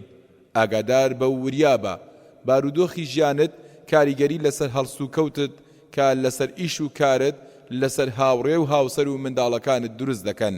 ئەو کەسانە چ تاوانێکیان هەیە تا بەهۆی کارێکی تۆوە تووشی ئازار و ناڕەحەتی ببن کە هیچ پەیوەندییان پێوە نییە و هۆکارێکی کێشە و گرفتەکەش نین و چارەسەریشیان لەلا نییە. وا لە خۆت مەکە کاتێک کە بتبینن غەم و خەفەتیان بیر بکەوێتەوە. بۆیە پێغەمبەر صلی الله عليه وسلم ڕێگری کردووە لە کاتی مردنی خۆشەویستێکیدا بەدەنجی بەرز بگریت و هاوار بکەیت، یان یەخە و جل و بەرگ لە بەرخۆدا بدڕێنیت و سەر و قژ و ڕوخسارت بڕنیتەوە. بۆچی؟ لەبەرەوەی مردوو پێویستی بەوەیە بشۆردرێت و کفن و دفن بکرێت و نوێژی لەسەر بکرێت و نزای خێری بۆ بکرێت، نەک گریان و هاوار و لە خۆدان. چونکەم کارانە جگە لە گۆڕینی خۆشیەکان بۆ غەم و خەفەت هیچ شتێکی تریان پێ ناکرێت. پیاوێک لەگەڵ هاوڕێکیدا بە ڕێگایەکدا دەڕوات، هاوڕێکەی ئاور دەداتەوە دەڵێت بەڕاستی ئەمڕۆ زۆر ساردا. پیاوەکە دەڵێت دەی بەم قسەی کردت گەرمت بۆوە؟ ئەویش دەڵێت نەخێر. پیاوەکەش دەڵێت دەی چ سوودێکت لەو قسەیە بینی؟ ئەگەر لە باتی ئەو قسەیە سوبحان اللهەکت بکردایە زۆر باشتر و بەڕاستی پیاوێکی دانا و تێگەیشتوو بووە. ژیانت بە خۆشی بەسەر بەرە، بە شوێن گرفت و کێشەدا مەگەڕێ و لە کارە بچووکەکان ورد مەبەرەوە، بەڵکو چێژ و خۆشی لە ژیانت ببینە. خوێنەری بەڕێز ئەم تڕاکە بە کۆتا هات. بەهۆی غەم و خەفەتەوە خۆت لە ناو مەبە. لاپەڕا 232 لە زانکۆ قوتابیەکم هەبوو، ناوی سەعەد بوو. هەفتەیەکی تەواو دیار نەما و نەهات بۆ زانکۆ. پاشان کە بینیمەوە پرسیارم دەربارەی دیار نەبوونەکەی لێکرد و لە وەرامدا وتی هیچ نەبوو، کەمێک سەرقاڵ بووم. غەم و ناڕەحەتی بە ڕوخساریەوە دیار بوو. هەر بۆیە دووبارە پرسیارم لێ کرد و وتم چی ڕووی داوە چی بووە وتی کوڕێکم هەیە تووشی نەخۆشی لە دەستدانی جگەر بووە و چەند ڕۆژێکیش لەمەوبەر خوێنەکەشی تووشی پیسبوون هاتوو ئەو پیسبوونەش دزەی کرد بۆ ناو مێشکی منیش لە دوای وتنی لا حەولە وەلا قووەتە ئیلا بالله ئامۆژگاریم کرد و وتم ئارام بگرە و داواکارین پەروەردگار شیفای بدات خۆ ئەگەر شتێکیشی لێهات ئینشاءالله دەبێتە مای پاداشتی ڕۆژی دواییت قوتابیەکەم وتی یا شێخ کوڕەکەم 17 ساڵە منیش وتم پەروەردگار شیفای بدات و براکانی تری ساغ و پارێزراو بکات کەمێک سەری داخست و پاشان وتی یا شێخ تەنها ئەو کوڕەم هەیە و هیچی تر پەروەردگار جگە لەو کوڕەم منداڵی تری پێ نەداوم ئەویش ئاوایە کە دەیزانیت بەڕاستی حاڵەتەکەی زۆر کاریگەر بوو بەڵام هەرچۆنێک بێت پێم وت سەعەد زۆر بە کورتی پێت دەڵێم بە غەم و خەفەت خۆت لەناو مەبە چونکە بەدڵ نیایە و هیچ شتێکمان توش نابێت تەنها ئەو شتانە دەبێت کە پەروەردگار بڕیاری لەسەرداوە پاشان کەمێک غەمی سەرشانی سووک بوو ڕۆیشت بەڵێ پێویست ناکات بەهۆی غەم و خەفەتەوە خۆت بکوژیت لەبەرەوەی غەم و خەفەت ناتوانن کۆتایی بە ئازار و ناڕەحەتیەکان بهێنن ماوەیەک لەمە بەرچووم بۆ شاری مەدینە و لەوێ هاوڕێیەکم بینی بە ناوی خالید و پێی وتم بۆ سەردانێکی دکتۆر عەبدوڵڵا نەکەین وتم بۆچی چی ڕووی داوە تی بۆ ئەوەی سەرخۆشی لێ بکەین لەبەر ئەوەی خۆی بەهۆی کاروباری زانکۆوە نەیتوانی بوو بچێت و لە مەدینە مابووە کوڕە گەورەکەی هەموو ماڵ و منداڵەکەی بردبوو بۆ ئاهەنگێکی هاوسەرگیری و لە گەڕانەوەیاندا تووشی ڕووداوی هاتوچۆ بوون و هەر هەمیان کە 11 کەس بوون دەمرن دکتۆر عەبدوڵڵا تەمەنی لە 50 ساڵ تێپەڕی بوو بەڵام بە هەر شێوەیەک بێت مرۆڤە و هەست و سۆزی هەیە بەڵکو وەک وەریەکێک لە ئێمە لە سنجیدا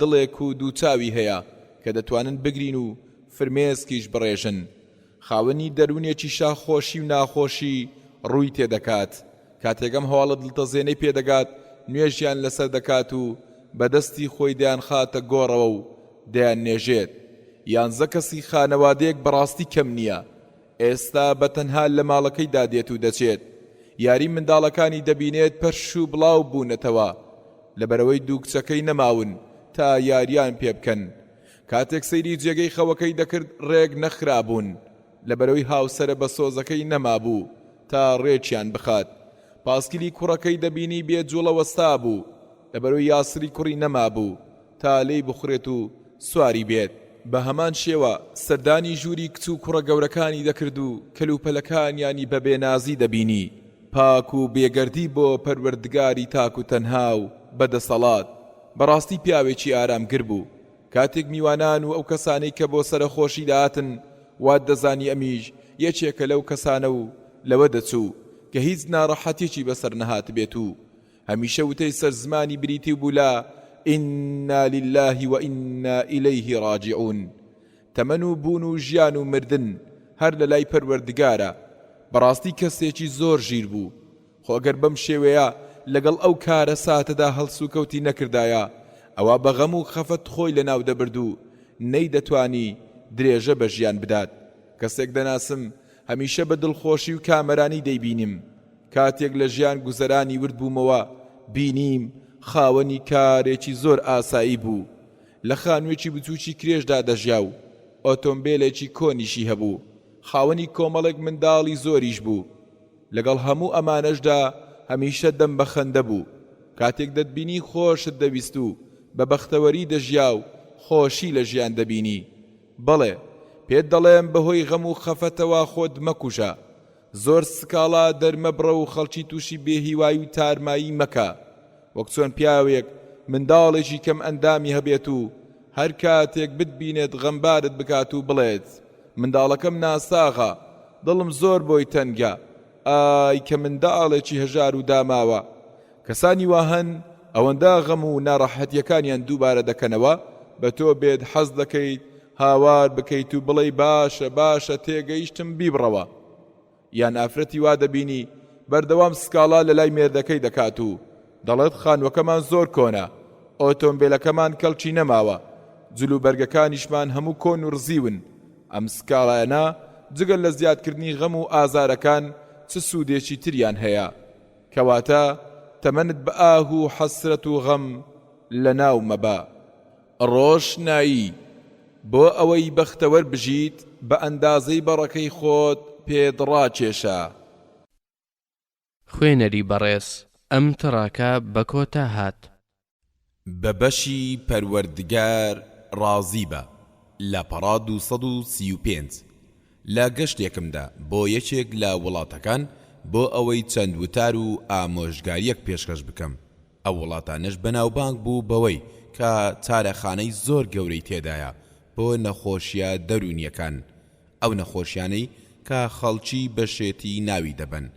بەیانیەکەی 2 وتارم پێشکەش کرد و هێشتا کاتژمێرێکی مابوو بۆ نوێژی نیوەڕۆ. عەبدولعەزیزیشم لەگەڵ بوو کە یەکێک بوو لە بانخوازە بەناوبانگ و دیارەکان. کاتێک کە لە ئۆتۆمبیلەکەدا بوو لام کردەوە بەلایدا وتم مادەم کاتمان بەدەستەوەیە حەز دەکەم بچم بۆ شوێنێک. وتی بۆ کوێ؟ وتم چارەخانەی نەخۆشیە دەرونیەکان. پێکەنی وتی بۆچی؟ دەتەوێت لە عەقڵ و ژیریت دڵنیابیت؟ وتم نا، بەڵکو سوودی دەبێت بۆمان و پند و ئامۆژگاری لێوەردەگرین. زیاتر نیعمەتەکانی پەروەردگارمان بۆ دەردەکەوێت. عەبدولعەزیز بێدەنگ بوو، بیری لە حاڵی ئەو نەخۆشانە دەکردەوە. هەستم کرد زۆر غەمبار بوو، چونکە کەسێکی زۆر نەرمونیان و بەسۆز بوو. زیاد لە پێویست کەسێکی سۆزدار بوو. چون بۆ ئەوێ و ڕوومان کردە بینایەک کە وەک ئەشکەوت وا بوو، بە درەخت چواردەوری گیرا بوو، وەکو شێوەی تارمایی و شەبەحێک دەردەکەوت. یەکێک لە پزیشکەکان پێشوازی لێکردین، بە خێرهاتنی کردین و پاشان بە نەخۆشخانەکەدا جێڕاینی.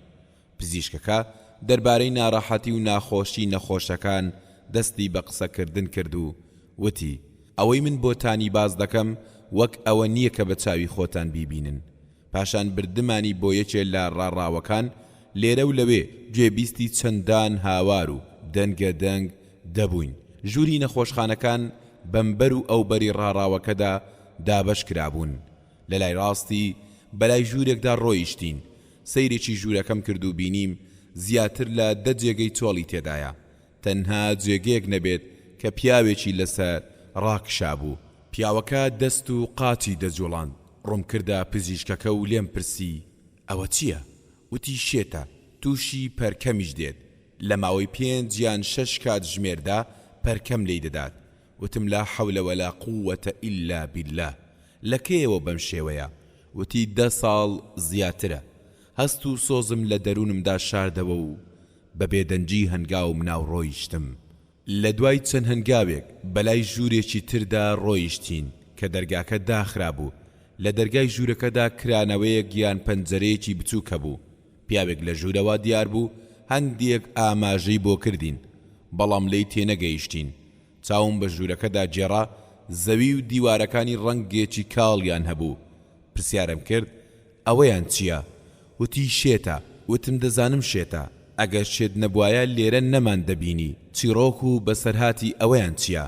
وتی ئەو پیاوە کاتێک دیوار دەبینێت تووڕە دەبێت و بەدەست و قاچی لە دیوارەکان دەدا و جاری واشەیە سەری بە دیوارەکاندا دەچێشێت. ڕۆژێک پەنجەکانی دەشکێنێت، ڕۆژێک قاچی، ڕۆژێک سەری، ڕۆژێک نەمانتوانی چاری بکەین.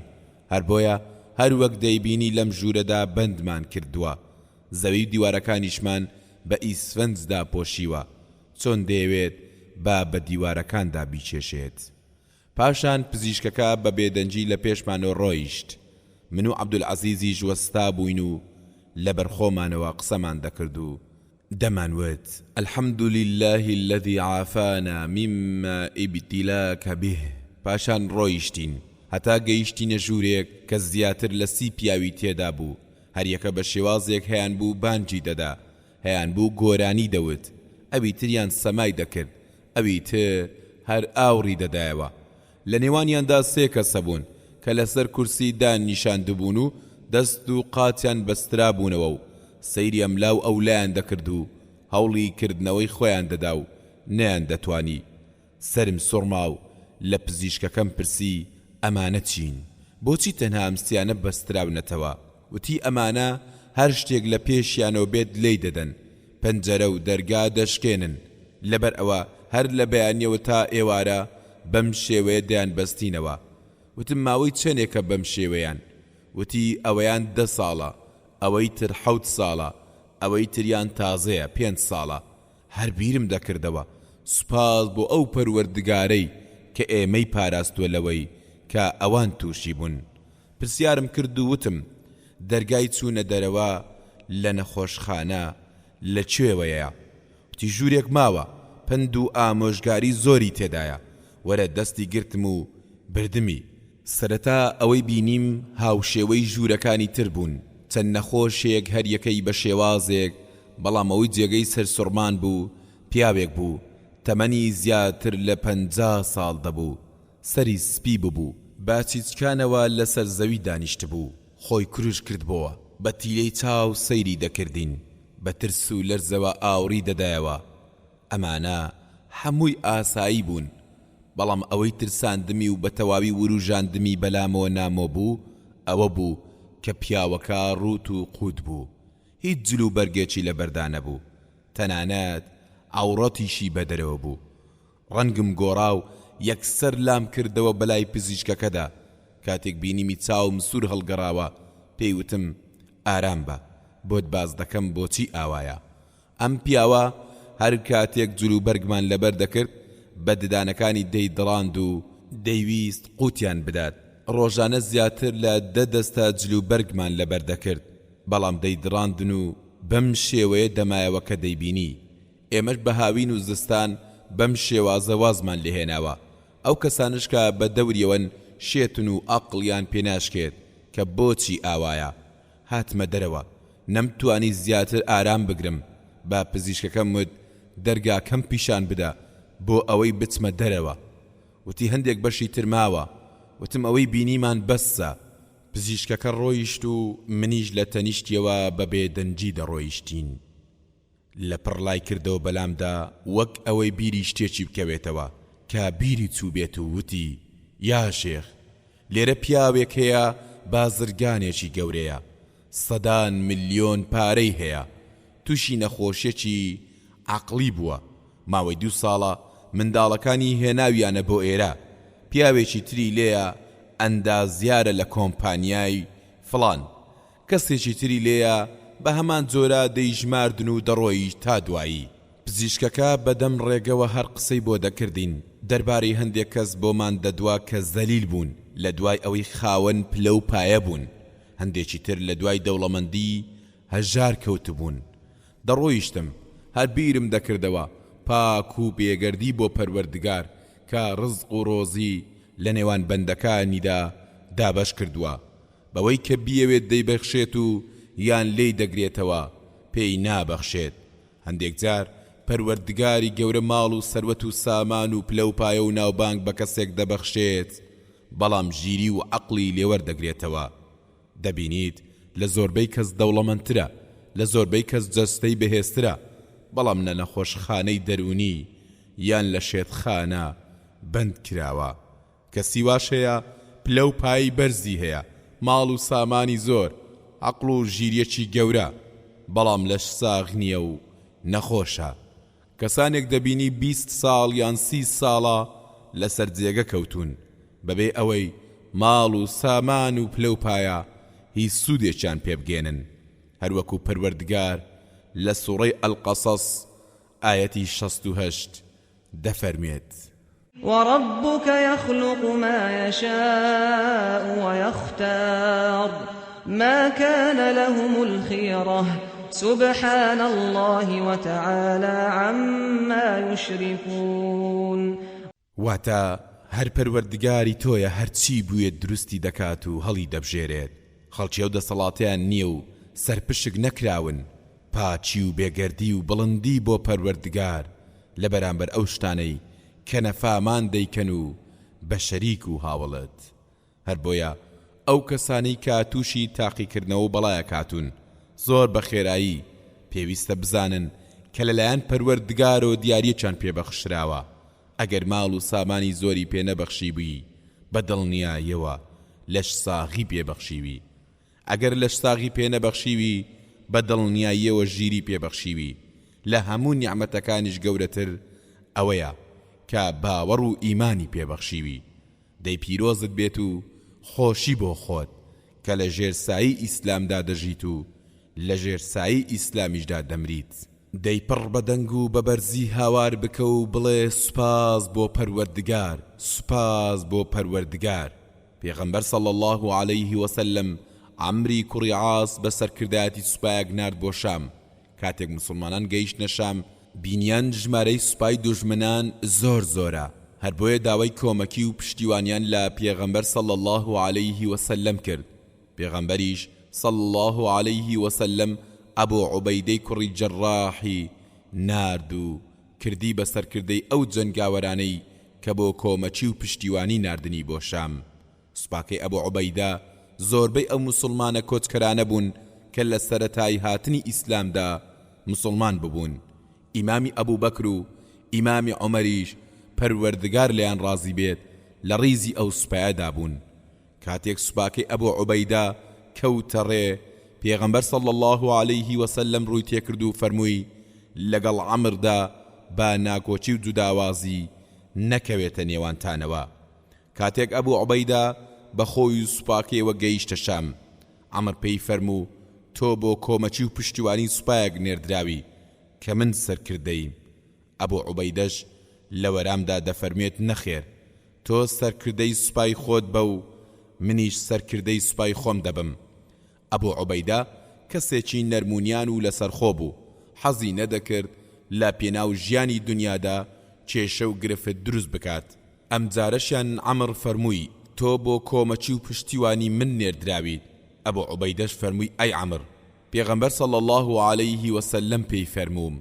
لەگەڵ عەمردا ناکۆک و جوداواز مەبن ئەگەر تۆ بەگوێم نەکەیت ئەوا من بەگوێت دەکەم و ملکەتی بڕیارەکەت دەبم عەمر فەرمووی دەی تۆ دەبێت بیتە ناو سوپاکەمەوە و من ببم بەسەرکردت ئەبوو عوبەیدە بە بڕیارەکەی عەمر ڕازی بوو هەر بۆیە عەمر پێشکەوت و پێشنوێژی بۆ سوپاکەی مسلمانان کرد لە دوای جەنگەکە یەکەم کەس کە گەیشتەوە شاری مەدینە عەوفی کوڕی مالیک بوو کاتێک چوو بۆ خزمەت پێغەمبەر صلی الله عليه وسلم هەواڵی جەنگەکەی بە پێغەمبەر صلی الله عليه وسلم گەیاند پاشان باسی ڕووداوەکەی نێوان عەمری کوڕی عاس و ئەبوو عوبەیدەی کوڕی جەڕاحی کرد پێغەمبەر صلی الله عليه وسلم کاتێک هەواڵی ئەو ڕووداوەی بیست فەرمووی پەروەردگار بەزەی و سۆزی خۆی بەسەر ئەبوو عوبەیدەی کوڕی جەڕاحدا بڕێژێت بیرۆکە بۆ ئەوەی بە بەختەوەری و کامەرانی بژیت پێش ئەوەی سەیری تاریکیەکانی ژیانت بکەیت سەیری لایەنە درێوشاوەکانی ژیانت بکە خوێنەری بەڕێز ئەم تڕاکە بە کۆتا هات وەکو چیاکان خۆڕاگر بە لاپەڕا 240 لە سەرەتای قۆناغی بانگەوازکردنماندا ڕۆژێک چووم بۆ یەکێک لە گوندەکان بۆ پێشکەشکردنی وتارێک بەرپرسی بانگەوازی ئەو ناوچەیە پێشوازی لێکردم و سواری ئۆتۆمبیلێکی زۆر کۆن بووین و کەوتینە ڕێ کاتێک لەگەڵیدا کەوتمە گفتوگۆ پێی ڕاگەیاندم ئەندازەی مارەی هاوسەرداری لە گوندەکەماندا بە ڕێژەیەکی زۆر بەرز بۆتەوە هەتا وای لێ هاتووە کەسێک ناتوانێت ئۆتۆمبیلێکی تازە بکرێت ئەگەر بوارت هەبوو بەڵکو باسێکی ئەو بابەتەش بکەیت پاشان چوینە گوندەکەوە و دەستم کرد بە پێشکەشکردنی وتارەکەم لە کۆتایی وتارەکەمدا وەرامی پرسیارە نووسراوەکانی ئامادەبوانمدایەوە دڵم خۆش بوو کاتێک بینیم یەکێک لە پرسیارەکان دەربارەی زۆری مارەییە و لە دڵی خۆم داوتم ئەمە ئەو بابەتە بوو کە من دەمویست لەبارەیەوە بدوێم هەر بۆیە دەستم کرد بە باسکردنی کاریگەری خراپەکانی زۆری مارەیی لەسەر کچان و کوڕانی گەنج و لاو پاشان وتم هیچ کچێکی پێغەمبەر صلی الله عليه وسلم مارەیەکەی لا 500 درهم زیاتر نەبووە دواتر دەنگم بەرز کردەوە وتم ئەی هۆزی فڵان ئایا کچەکانی ئێوە باشتر و چاکترن لە کچەکانی پێغەمبەر صلی الله عليه وسلم لەپڕ کابرایەکی پیری بە ساڵات و هاواری کرد و وتی بۆ کچەکانی ئێمە عیبیان چییە؟ یەکێکی تر وروژا وتی قسە بە کچەکانی ئێمە دەڵێیت؟ یەکێکی تریان هەستا سەر ئەژنە وتی خۆمە لەبارەی کچەکانمانەوە دەدوێت و قسە دەکات. بەڕاستی کەوتمە نێو ڕووداوێکی زۆر ناخۆشەوە، ڕزگار بوون لێی ئاسان نەبوو. من لە سەرەتای قۆناغی بانگەوازیمدا بووم و تازە زانکۆم تەواو کردبوو. نەمدەزانی چی بکەم، بە بێدەنجی مامەوە و هیچ قسەیەکم نەکرد. تەنها زەردەخەنەیەکم بەڕووی هەرسێکیاندا کرد. سەیرێکی کۆتایی مزگەوتەکەشم کرد. بینیم هەندێک لە گەنجەکان پێدەکەنن، هەندێکیشیان هەستا بوونە سەر پێ و سەیریان دەکرد و چاوەڕێ بوون بۆ ئەوەی بزانن چی ڕوودەدات و لە ڕوخساریاندا ئەوە دەخوێنرایەوە کە بڵێن تووشی جێرە و کێشەیەکی وا بوویت، ڕزگاربوونت ئاسان نییە. کاتێک منیان بینی زۆر ئارام و لەسەر خۆم، ئەوانیش کەمێک ئارام بوونەوە. پاشان یەکێک هەستا وتی خەڵچینە، واز لە مامۆستا بێنن با مەبەستەکەی ڕوون بکاتەوە. هەموو بێدەنگ بوون. منیش سوپاسی ئەو کەسەم کرد. پاشان پۆزشم بۆ هێنانەوە و سوپاسی ئەوانیش و کچەکانیشیم کرد و دواتر مەبەستەکەمم بۆ ڕوونکردنەوە و بارودۆخەکەم ئاسایی کردەوە. دڵنیابە ڕەشەبا هەرچەندە بەهێز بێت ناتوانێت درەختە ڕەگدا کوتاوەکان بجوڵێنێت. سەرکەوتنیش لە ئارامگرتن و دان بە خۆداگرتنی چەند ساتێکدایە. هەرچەندێک ژیری و عەقڵت زیاد بکات، ئەوەندە نەزانی و نەفامید کەم دەکات. وەکو زەریاکان کە هیچ شتێک ناتوانێت بیان جوڵێنێت، هەروەها وەکو شاخەکان کە هیچ شتێک ناتوانێت بیان لەرزێنێت. کاتێک کەسێک لە کۆڕ و دانیشتنێکدا یان لە ماڵێکدا یان لە وتارێکی گشتیدا یان لە بەرنامەیەکی تەلەڤیزیۆنیدا دەیەوێت تووڕەت بکات و تۆش ئەگەر بە ئارامی بمێنیتەوە و بەسەر خۆتدا زاڵ بیت و تووڕە نەبیت، ئەوە هەموو خەڵکی دەبن بە دۆست و پشتیوانی تۆ و سەنگەر لەو کەسە دەگرن و دژی دەوەستن. ئەوە تا لە یەکێک لە جەنگەکاندا کابرایەکی کوێری دووڕوو چنگێک خۆڵ هەڵدەگرێت و دەڵێت ئەی موحەممەد، سوێند بە پەروەردگار، ئەگەر بمزانیایە ئەم خۆڵەی دەستم جگە لە تۆ بەر هیچ کەسێکی تر ناکەوێت، ئەوە تێم دەگرتی و دەمکرد بە ڕوخسارتدا. هاوڵان ویستیان بیکوژن و بەرەو ڕووی چوون، بەڵام پێغەمبەر صلی الله علیه وسلم پێی فەرموون مەیکوژن، ئەم پیاوە نابینایە، دڵیشی و چاوەکانیشی کوێرن. بەڵێ پێغەمبەر صلی الله علیه وسلم ڕۆیشت و هەر ئاوڕیشی لە کابرای دووڕوو نەدایەوە. لەبەر ئەوەی پێغەمبەر صلی الله علیه وسلم خاوەنی دانایی و ژیری بوو، چۆن دەبێت بە قسەی نەفامێک تووڕە بێت؟ بەڵێ ئەگەر هەر سەجێک وەڕی و ئێمە بەردی تێبگرین، ئەوە نرخی مسقالێک بەرد دەبێت بە دینارێکی ئاڵتون. پێشینانی ژووتویانە سەگ دەوەڕێت و کاروانیش لە ڕۆیشتن هەر بەردەوامە. پەیڤێک ڕەشەبا هەرچەندە بەهێز بێت ناتوانێت شاخەکان بجوڵێنێت، بەڵام دەتوانێت بە ئارەزووی خۆی یاری بە بەرد و لمەکان بکات و چۆنی بوێت ئاوایان لێ بکات. خوێنەری بەڕێز ئەم تڕاکە بە کۆتا هات. نەفرینی لێمەکە با شەڕابیشی خوارد بێتەوە. لاپەڕا 242. زۆرێک لەو کەسانەی کە تێکەڵیان دەکەیت هەرچەندە خراپ و نالەبار بن، خاوەنی خێر و چاکەشن، ئەگەرچی خێر و چاکەکەشیان کەم بێت. خۆگەر بتوانین کلیلی سەرچاوەی خێر و چاکەکانیان بدۆزینەوە، ئەوە شتێکی زۆر چاکە. هەندێک تاوانبار ناوبانجیان بە دز و جەردە دەرکرد بوو، بەسەر دیواری خەڵکیدا سەر دەکەوتن و دزیان دەکرد. بەڵام هەندێک لەو سەروەت و سامانەی کە دەستیان دەکەوت لە ڕێگەی خێر و چاکەدا بەکاریان دەهێنا، یارمەتی هەژار و بێوەژنەکانیان پێدەدا و جاری واش هەبوو مزگەوتیان پێ دروست دەکرد.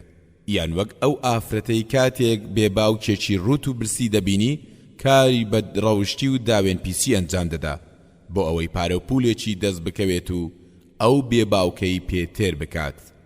تاوانباری وا هەیە خەنجەر و چەقۆی بەدەستەوە گرتووە و دەیەوێت خوێنێک بڕێژێت، بەڵام کاتێک ئافرەتێک یان منداڵێک دەبینێت سۆزی دەجولێت و خەنجەر و چەقۆکەی دەستی فڕێدەدات و لەو تاوانە دوور دەکەوێتەوە.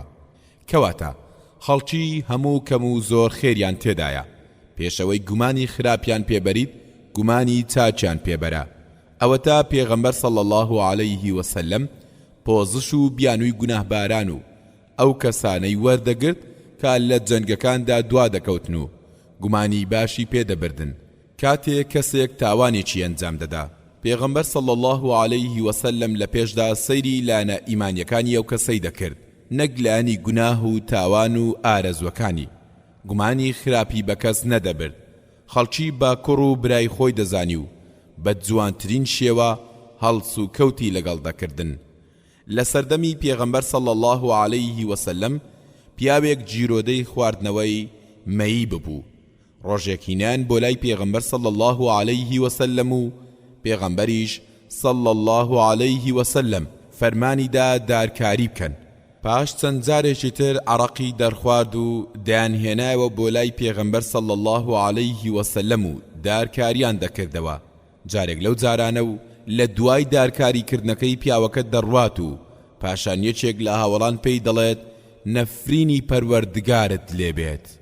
چەند زوو بۆ دارکاریکردن دەتێنن. کاتێک پێغەمبەر صلی الله عليه وسلم گوێبیستی ئەم وتەیە دەبێت ڕوخساری دەگۆڕێت و دەفەرمێت بە نەفرینی مەکە، سوێند بە پەروەردگار، ئەو پیاوە پەروەردگار و پێغەمبەرەکەی خۆش دەوێت. متفق عەلەیه. کاتێک هەڵس و کەوت لەگەڵ خەڵکیدا دەکەیت، دادپەروەر بە و چاکە و جوانیەکانیان بخەرە ڕوو، با هەز بەوە بکەن بەهۆی خراپەکانیانەوە چاکەکانیان لەبیر ناکەیت و هەر خۆشت دەوێن. ئەوسا دەتوانیت زیاتر لێیان نزیک بیتەوە و بچیتە دڵیانەوە. هونەر و لێزانین. پێش ئەوەی دەست بکەیت بە هەڵکێشانی ڕەگ و شکاندنی درەختی شەڕ و خراپەی خەڵکی، بگەڕێ بە دوای درەختی خێر و چاکەکانیاندا و تێر ئاویان بکە. خوێنەری بەڕێز، ئەم تڕاکە بە کۆتا هات. ئەگەر بەو شێوەیە نەبوون کە دەتەوێت، تۆ بەو شێوەیە بە کە ئەوان دەیانەوێت. لاپەڕا 244. هەمیشە ژیان بەو شێوەیە نابێت کە ئێمە حەزی لێ دەکەین. هەمیشە کاروبارەکان بەو شێوەیە ناڕوات کە ئارەزووی دەکەین. ئۆتۆمبیلەکەت کۆنە و ساردکەرەوەکەشی کار ناکات و ناشتوانیت بیکۆڕیت. چارەسەر چییە؟ مادەم چارت ناچارە، دەتوانیت خۆڕاگر بیت و سوود لە ئۆتۆمبیلەکەشت و لە ژیانت وەربگریت. فۆڕمی وەرگتن لە زانکۆت پڕکردەوە، بەڵام لە کۆلیژێک وەرگیرایت کە حەزت پێی نییە. هەوڵت زۆردا بۆ ئەوەی کۆلیژەکەت بگۆڕیت، بەڵام نەتوانی و بەردەوام بووی لە زانکۆ و 2-3 ساڵیشت تێپەڕان. دەی دەتوانیت سوود لە خوێندنەکەت ببینیت، هەروەها چێژ و خۆشیش لە ژیانت وەربگریت. سوود بۆ خوازبێنی ئافرەتێک، بەڵام پێیان نەدایت و تۆش ئافرەتێکی ترت مارە کرد. ویست لە شوێنێکدا بمەزرێت، بەڵام لە شوێن و جێگەیەکی تر وەریان گرتیت. چارەسەر چییە؟ بە ئاسایی کارەکە وەربگرە و درێژە بە ژیانت بدە و بەختەوەر بژی.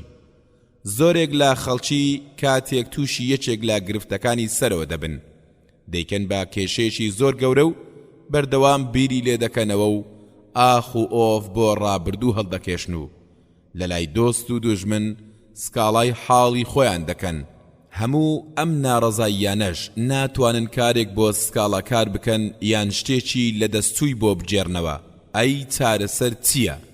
چارەسەر بریتیە لەوەی ئەگەر کاروبارەکان بە شێوەیە نەبوون کە تۆ دەتەوێت و حەزی پێ دەکەیت، ئەوە تۆ دەتوانیت خۆت بگونجێنیت و بەو شێوەیە بیت کە ژیان لێت تێک نەچێت و هەوڵ بدەیت بە بەختەوەری بژیت.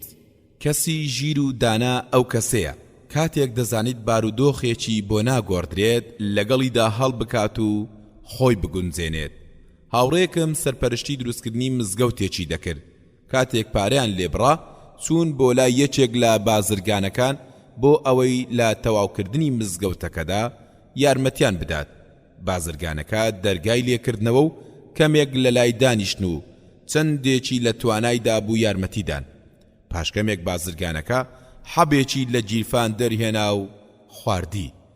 یەکێک لە ئامادەبووان پێی دەڵێت ئەوە خێر بوو، ئەویش دەڵێت ئەوە حەبی خەو بوو. ماوەی 20 ساڵە بەهۆی ئەو حەبەوە نەبێت خەوم لێ ناکەوێت. ئامادەبووان نزای خێر و شیفایان بۆ کرد و ماڵ ئاواییان لێ کرد. لە دوای هاتنە دەرەوەیان لە ماڵی بازرگانەکە بەلای کۆمەڵێک چاڵ و ڕێگە و باندا دەڕۆن کە کاریان تێدا دەبێت و بەهۆی دەنجی مۆلیدە و زۆرێک گڵۆپ و ڕووناچێوە ژاوە ژاوێک دروست ببوو. ئەوەی جێگەی سەرسوڕمان بوو پاسەوانی مۆلیدەکە کە پیاوێکی هەژار بوو چەند لاپەڕەیەکی ڕۆژنامەی ڕاخست بوو زۆر بە ئارامی خەوی لێکەوت بوو. بەڵێ بە خۆشی و بەختەوەری بژی و کاتی غەم و خەفەت نییە و بە گوێرەی هەبوونی و نەبوونی خۆت درێژە بە ژیانت بدە و هەوڵ بدە هەمیشە بە کامەرانی بژیت و ڕێگەمەدە هیچ کات غەم و خەفەت لە دەرگای دڵ و دەروونت بدات. پێغەمبەر صلی الله علیه وسلم لەگەڵ هاوڵانیدا لە یەکێک لە جەنگەکاندا خواردنیان زۆر کەم پێ دەبێت و زۆری شیلاک و ماندوو دەبن. پێغەمبەر صلی الله علیه وسلم عەباکەی ڕادەخات و فەرمان دەکات بەوەی کە هەمویان خواردنەکەیان تێکەڵ بکەن. پیاوی وا هەبوو تەنها دەنچێک خورما یان دوو دەنگ خورمای هەبوو. کەسی وا هەبوو لە تێک نانی هەبوو دەیهێنا و تێکەڵی دەکرد. هەمویان ئەوەی پێیان بوو لەسەر عەباکەی پێغەمبەر صلی الله علیه وسلمیان دانا. پاشان هەمویان دەستیان کرد بە خواردن و زۆریش تێژ و خۆشیان لە خواردنەکەیان بینی. لەوانەشە تێریشیان نەخوارد بێت بەڵام لانی کەم بۆ ساتێکیش بێت برسێتیان بیر چۆوە. تروسکەیەک ئەو شتانەی خۆزگەی پێدەخوازیت مەرج نییە هەمویان بەدی بێن. شنە باش هەموو جارێک بەویست و ئارەزووی کەشتیەکان هەڵ ناکات. خوێنەری بەڕێز ئەم تڕاکە بە کۆتا هات. جوداوازیشمان هەبێت هەر براین. لاپەڕا 246. ئیمامی شافعی پەروەردگار لێ ڕازی بێت لەسەر بابەتێکی فقهی لەگەڵ زانایەکدا دەکەوێتە گفتوگۆ و ناگەنا هیچ ئەنجامێک و جوداوازی دەکەوێتە نێوانیان. هەتاوایان لێدێت دەنجیان بەسەر یەکدا بەرز دەکەنەوە و هیچیان ناتوانن ئەوی تریان ڕازی بکەن. کاتێک دانیشن و گفتوگۆکەیان کۆتایی پێدێت و دەیانەوێت بڕۆن، ئیمامی شافعی پەروەردگار لێ ڕازی بێت بە زاناکەی هاوڕێی دەڵێت ئایا نابێت لە ڕاولۆچووندا جوداوازیمان هەبێت و براش بین؟ هەندێک زانای بواری فەرموودا لەلای یەکێک لە خەلیفەکان دادەنیشن. یەکێک لە ئامادەبوان فەرموودەیەکی پێغەمبەر صلی الله علیه وسلم باز دەکات. یەکێک لە زانەکان سەرسام دەبێت و دەڵێت ئەوە کەی فەرموودەی پێغەمبەر صلی الله علیه وسلمە لەکوێ تێناوە؟ درۆ بەدەم پێغەمبەر صلی الله علیه وسلمەوە دەکەیت؟ پیاوەکەش دەڵێت بە دڵنیاییەوە فەرموودەی پێغەمبەر صلی الله علیه وسلمە. زاناکەش دەڵێت نەخێر، من فەرموودەی وام نەبیستووە و لەبەریشم نییە. وەزیرێکی زۆر ژیر ئامادەی دانیشتنەکە دەبێت. ڕوو دەکاتە زاناکە و دەڵێت مامۆستا، جەنابەت هەموو فەرموودەکانی پێغەمبەر صلی الله علیه وسلمت لەبەرە؟ زاناکەش دەڵێت نەخێر. وەزیرەکە دەڵێت ئەی نیوەیانت لەبەرە؟ زاناکە دەڵێت لەوانەیە. وەزیرەکەش دەڵێت دەی وای دابنێ ئەو فەرموودەیە لەو نیوەیە کە لەبەرت نییە. کێشەکە کۆتایی هاتوو بڕایەوە. عەبدوڵای کوڕی مبارەک و فوضەیلی کوڕی عیاض دوو هاوڵی جانی بە گیانی یەک بوون و هەرگیز لێک جا نەدەبوونەوە. هەردووکیشیان دوو زانای زۆر گەورە و خوداپەرست بوون. ڕۆژەکان تێدەپەڕین و عەبدوڵای کوڕی مبارەک چوو بۆ جیهاد و تێکۆشان و فوضەیلی کوڕی عیاضیش لە هەردوو حەڕەمی مەکە و مەدینە هەر خەریکی نوێژ و بەندایەتی بوو. ڕۆژێک فوضەیل لە یەکێک لە حەڕەمەکان دادەنیشێت و دڵی زۆر ناسک دەبێت و فرمێسک بە چاوەکانیدا دێتە خوارەوە و زۆر بیری عەبدوڵای کوڕی مبارەکی هاوڵی دەکات. هەر بۆیە نامێکی بۆ دەنووسێت و داوای لێ دەکات و بانگی دەکات بۆ ئەوەی بگەڕێتەوە و لە حەرەم دەست بکاتەوە بە بەنداتی و نێژ و قورئان خوێندن. کاتێک عەبدوڵای کوڕی مبارەک نامەکە دەخوێنێتەوە، ئەمیش بە نامەیەکی تر وەرامی دەداتەوە.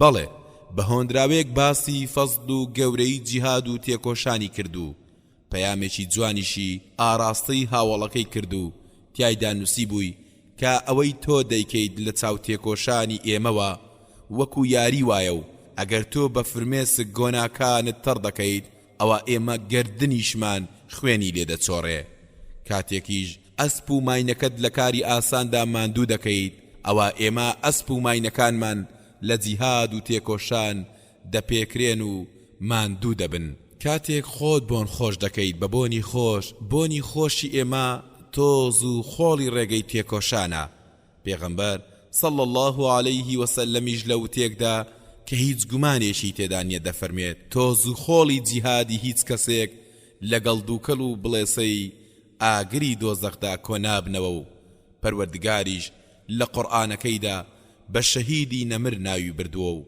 فەزڵ و پلەپای گەورەی پێبەخشیوە پاشان فەرمووی هەندێک بەندە پەروەردگار توانای ڕۆژوگرتنێکی وای پێبەخشیوە کە بە کەسێکی تری نەبەخشیوە هەروەها دەرگای قورئانی پیرۆزی لە هەندێک کەس کردوتەوە جوداواز لە خەڵکانی تر زانست و زانیاریشی بەخشیوە بە کەسانێک و توانای جیهاد و تێکۆشانیش بە کەسانێکی تر کەسانێکیش پەروەردگار فەزلی شەونێژی پێبەخشیون ئەوەی تۆی لەسەری لەوە باشتر نییە کە من لەسەریم هەروەک چۆن ئەو کارەی کە من دەیکەم لەو کارە باشتر نییە کە تۆ دەیکەی هەردووکیشمان لەسەر خێر و چاکەین بەم شێوەیە زۆر بە ئارامی و جوداوازی لە نێوانماندا نەما پەروەردگاریش لە سوڕەی ئەلقەسەس ئایەتی 68 دەفەرمێت وَرَبُّكَ يَخْلُقُ مَا يَشَاءُ وَيَخْتَارُ واتە هەر پەروەردگاری تۆیە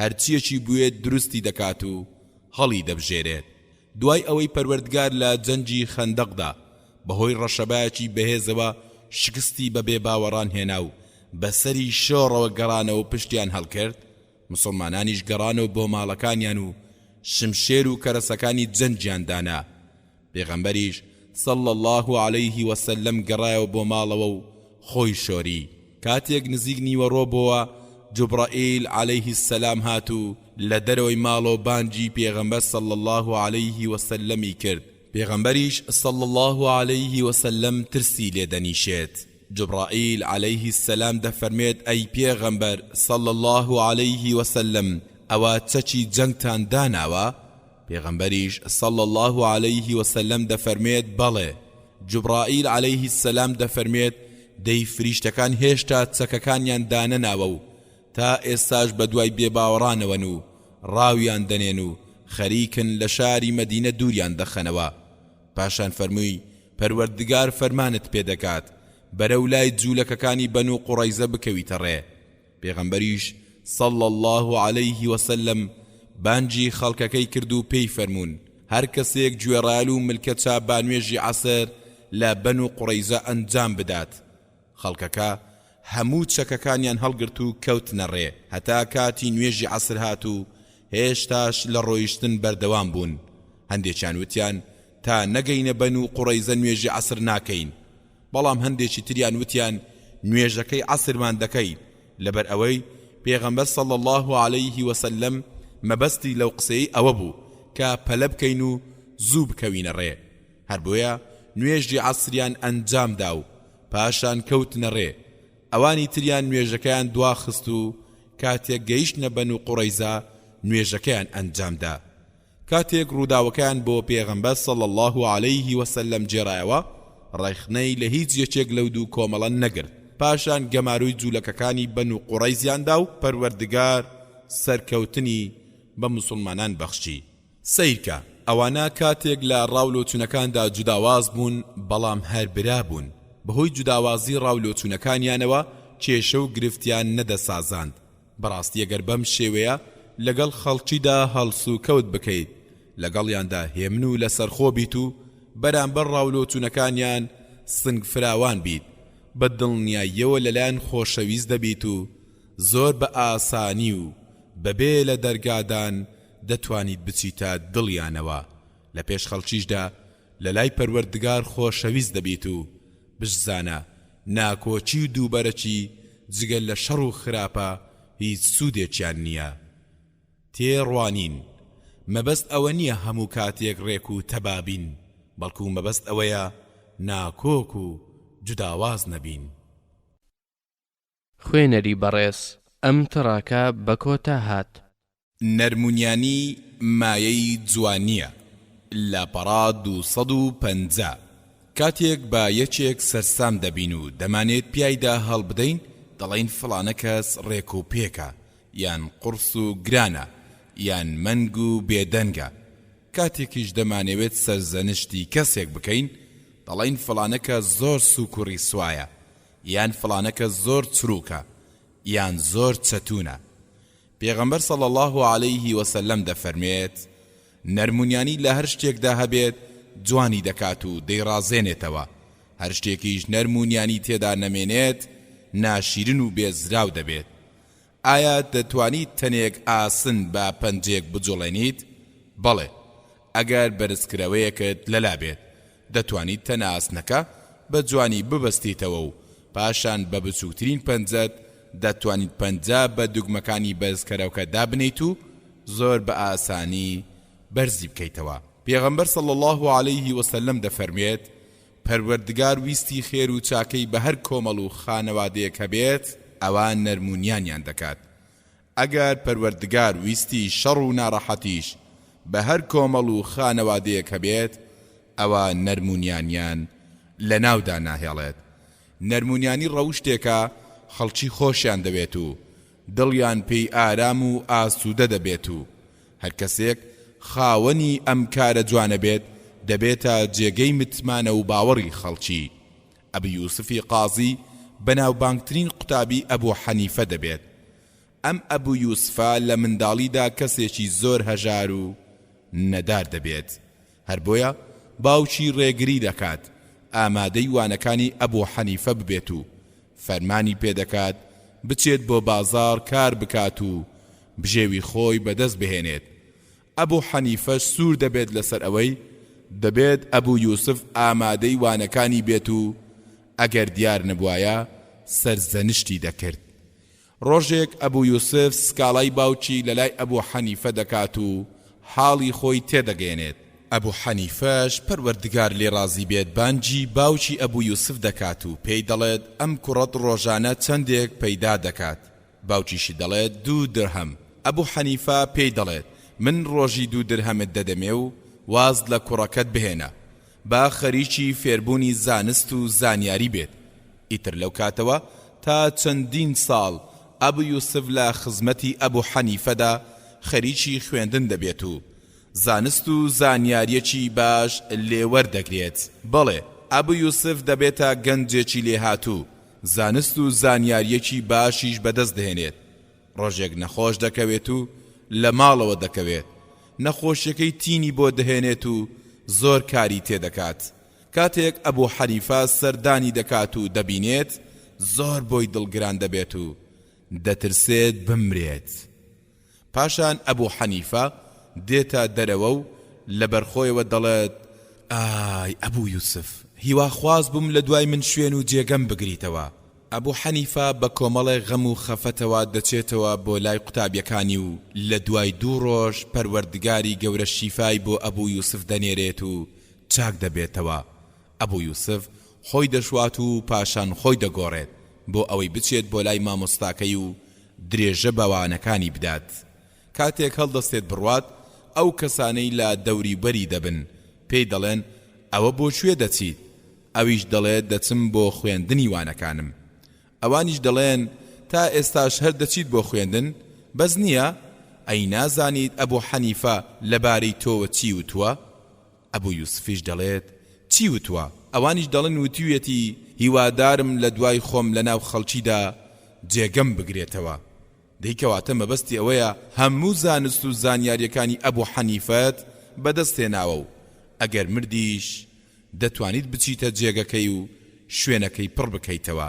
ئەبوو یوسف کاتێک گوێی لەم قسانە دەبێت سەرسام دەبێت بەخۆی و کاتێک دەچێت بۆ مزگەوت دەبینێت ئەبوو حەنیفە لەگەڵ قوتابیەکانیدا لە سوچێکی مزگەوتەکەدا خەریکی خوێندنن، بەڵام ئەم تێکەڵیان نابێت و لە سوچێکی تری مزگەوتەکەدا دادەنیشێت و دەست دەگات بەوانە وتنەوە و وەرامی پرسیارەکانی خەڵکیش دەداتەوە. ئەبوو حەنیفە کاتێک کۆمەڵێکی تازە دەبینێت لە مزگەوتەکەدا خەریکی خوێندن دەبن پرسیار دەکات و دەڵێت ئەوە چێ وانە دەڵێتەوە قوتابیەکانیش دەڵێن ئەوە ئەبوو یوسفە ئەبوو حەنیفەش دەڵێت چاک بۆتەوە دەڵێن بەڵێ ئەبوو حەنیفەش دەڵێت ئەی بۆ نایەت بۆ خوێندنی وانەکانی ئەوانیش دەنگ و باسی ڕووداوەکەی بۆ دەژێرنەوە و دەڵێن لەمە دوا بڕیاری داوە خۆی وانە بە خەڵکی بڵێتەوە و پێویستی بە تۆ نەماوە ئەبوو حەنیفە پەروەردگار لێ ڕازی بێ بیر دەکاتەوە چۆن بە نەرمونیانی هەڵس و کەوت لەگەڵ ئەم کاری قوتابەکەیدا بکات ئاور بەلای یەکێک لە قوتابیەکانی دەداتەوە و پێی دەڵێت بڕۆ بۆ لای ئەبوو یوسف و پێی بڵێ یا شێخ پرسیارێکم هەیە پیاوێک جلوبەرگێک دەبات بۆ لای بەرگ دووریەک بۆ ئەوەی بۆی کورد بکاتەوە دوای چەند ڕۆژێک کاتێک کابرا دەچێتەوە بۆ لای بەرگ دوورەکە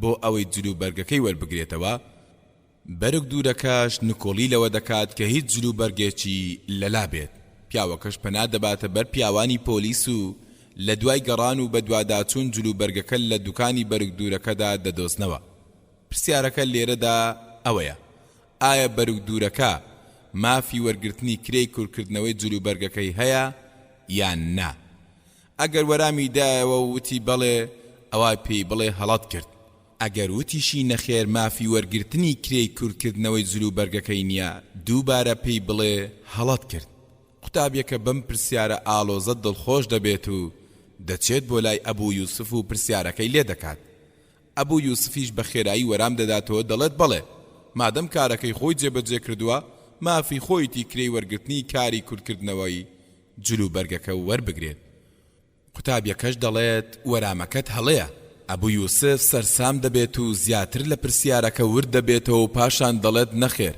مافی وەرگرتنی کرێەکەی نییە دووبارە قوتابیەکەت دەڵێت وەرامەکەت هەڵەیە ئەبوو یوسف بیر لە پرسیارەکە دەکاتەوە دەڵێت سوێندت دەدەم بە پەروەردگار چێ تۆی نادووە بۆ لای من قوتابیەکەش ئاماژە بۆ ئەبوو حەنیفە دەکات ئەبوو یوسف هەڵدەستێت و بەرەو لای ئەبوو حەنیفە دەکەوێتە ڕێ کاتێک دەچێتە بەردەمی دەڵێت پرسیارێکم هەیە بەڵام ئەبوو حەنیفە هیچ ئاوڕی لێ ناداتەوە ئەم جارەیان زیاتر لە ئەبوو حەنیفە نزیک دەبێتەوە و زۆر بە شەرمۆ دەڵێت مامۆستا پرسیارێکم هەیە ئەبوو حەنیفە دەڵێت پرسیارەکەت چییە ئەبوو یوسف دەڵێت خۆت دەزانیت پرسیارەکەم چییە پرسیاری جلوبەرگ و بەرگ دوورەکە ئەبوو حەنیفەش دەڵێت بڕۆ بۆ خۆت وەرامی بدەرەوە ئەی تۆ مامۆستا نیت ئەبوو یوسفیش دەڵێت نەخێر تۆ مامۆستایت ئەبوو حەنیفەش وەرامی پرسیارەکەی دەداتەوە و دەڵێت سەیری ئەندازەی کورتکردنەوەی جلوبەرگەکە دەکەین ئەگەر جلوبەرگەکە بە ئەندازەی باڵای پیاوەکە کورت کرابەوە ئەوە مانای وایە بەرگ دوورەکە کارەکەی بۆ پیاوەکە ئەنجام داوە و مافی خۆیەتی کرێکەی پێ بدرێت بەڵام ئەگەر ئەندازەی کورتکردنەوەی جلوبەرگەکە بە ئەندازەی باڵای خۆی بوو ئەوە مانای وایە کاری کورتکردنەوەکەی بۆ خۆی ئەنجام داوە و مافی وەرگرتنی کرێی کارەکەی لەدەست دەدات ئەبوو یوسف کاتێک گوێی لەم وەرامە جوانە دەبێت سەری ئەبوو حەنیفە ماچ دەکات و هەتا مامۆستا بەڕێزەکەی کۆچی دوایی کرد لە خزمەتی دابوو دواتریش لەناو خەڵکیدا جێگەی مامۆستا ئازیزەکەی پڕ دەکاتەوە و درێژە بە ڕێبازەکەی دەدات بڕوانە ئەبوو حەنیفە پەروەردگار لێ ڕازی بێ چەند بە نەرمونیانی و چەند بە جوانی چارەسەری ئەو کێشەیەی کرد بە دڵنیاییەوە ئەگەر هاوسەرەکان باوکو و دایکەکان مامۆستا و بەڕێوبەرەکان بە نەرمونیانی هەڵس و کەوت لەگەڵ یەکتردا بکەن زۆرێک لە ناکۆچی و کێشە و گرفتەکان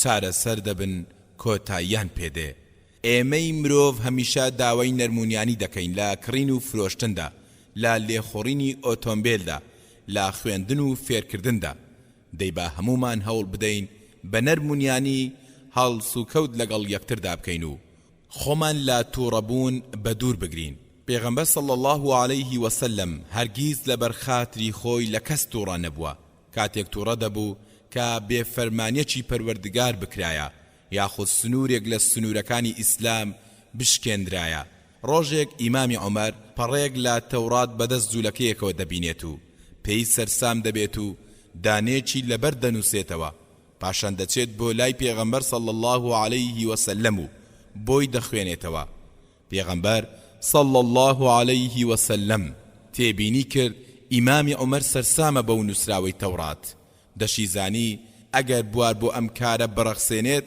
لەوانێت لەگەڵ قورئاندا تێکەڵ بکرێت و خەڵکی سەریان لێ بشێوێت چۆن دەبێت بەبێ پرسی پێغەمبەر صلى الله عليه وسلم ئیمامی عومەر کاری وا بکات هەر بۆیە پێغەمبەر صلى الله عليه وسلم تووڕە بوو پاشان فەرمووی سکاڵا و گلەییتان لە بەرنامەکەم هەیە سوێند بە پەروەردگار ئەگەر موسا عليه السلام لە ژیاندا بمایە شوێنی بەرنامەکەی من دەکەوت بەڵێ ئێمە هەمیشە دەڵێین نەرمونیانی بەڵام بە دڵنیاییەوە تووڕەیی و توندوتیژیش هەندێک جار پێویستن وەک لەم نمونەی ژیانی پێغەمبەر صلى الله عليه وسلم بەدەردەکەوێت لە سەرەتای هاتنی ئاینی پیرۆزی ئیسلامدا پێغەمبەر صلى الله عليه وسلم دێت بۆ کەعبەی پیرۆز بۆ ئەوەی نوێژ بکات و بە دەوری کەعبەی پیرۆزدا بسوڕێتەوە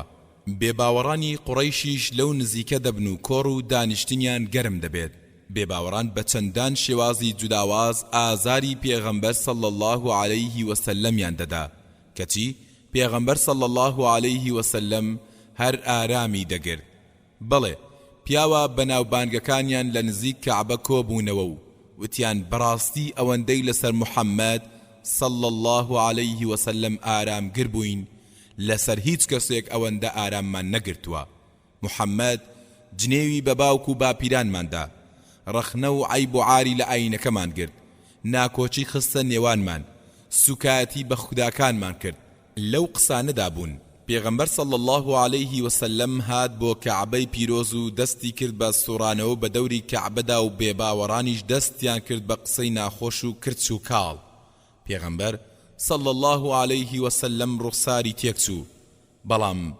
نەرمونیان بوو لەگەڵیان و بێدەنجی هەڵبژارد و لە کارەکەی بەردەوام بوو کاتێک بۆ جاری دووەم بە دەوری کەعبەدا سوڕایەوە دیسانەوە بێباوەڕان دەستیان بە قسەکانیان کردەوە پێغەمبەریش صلى الله عليه وسلم دووبارە بێدەنگ بوو جاری سێمیش بە هەمان شێوەی دووجارەکەی تر بێباوەڕان قسەی خۆیان کرد و پێغەمبەریش صلى الله عليه وسلم بۆی دەرکەوت بێدەنجی و نەرمونیانی لەگەڵ ئەمانەدا هیچ سوودێکی نییە هەر بۆیە لە بەرامبەریان وەستا و فەرمووی ئەی خەڵکانی قوڕەیش ئایا گوێتان لێمە سوێن بەو پەروەردگارەی جانی منی بەدەستە هەمووتان بە کوشتن و سەربڕین دەچن بێباوەڕان کاتێک گوێیان لەم هەڕەشەیە بوو چ هەڕەشەیەک سەربڕین هەواڵەکەش چێ فەرموویەتی کەسێک کە لە ناویاندا بەڕازگۆ ناوبانجی دەرکرد بوو هەمویان شڵەژان و حەپەسان هەتا مات و مەلول و سەرسام بوون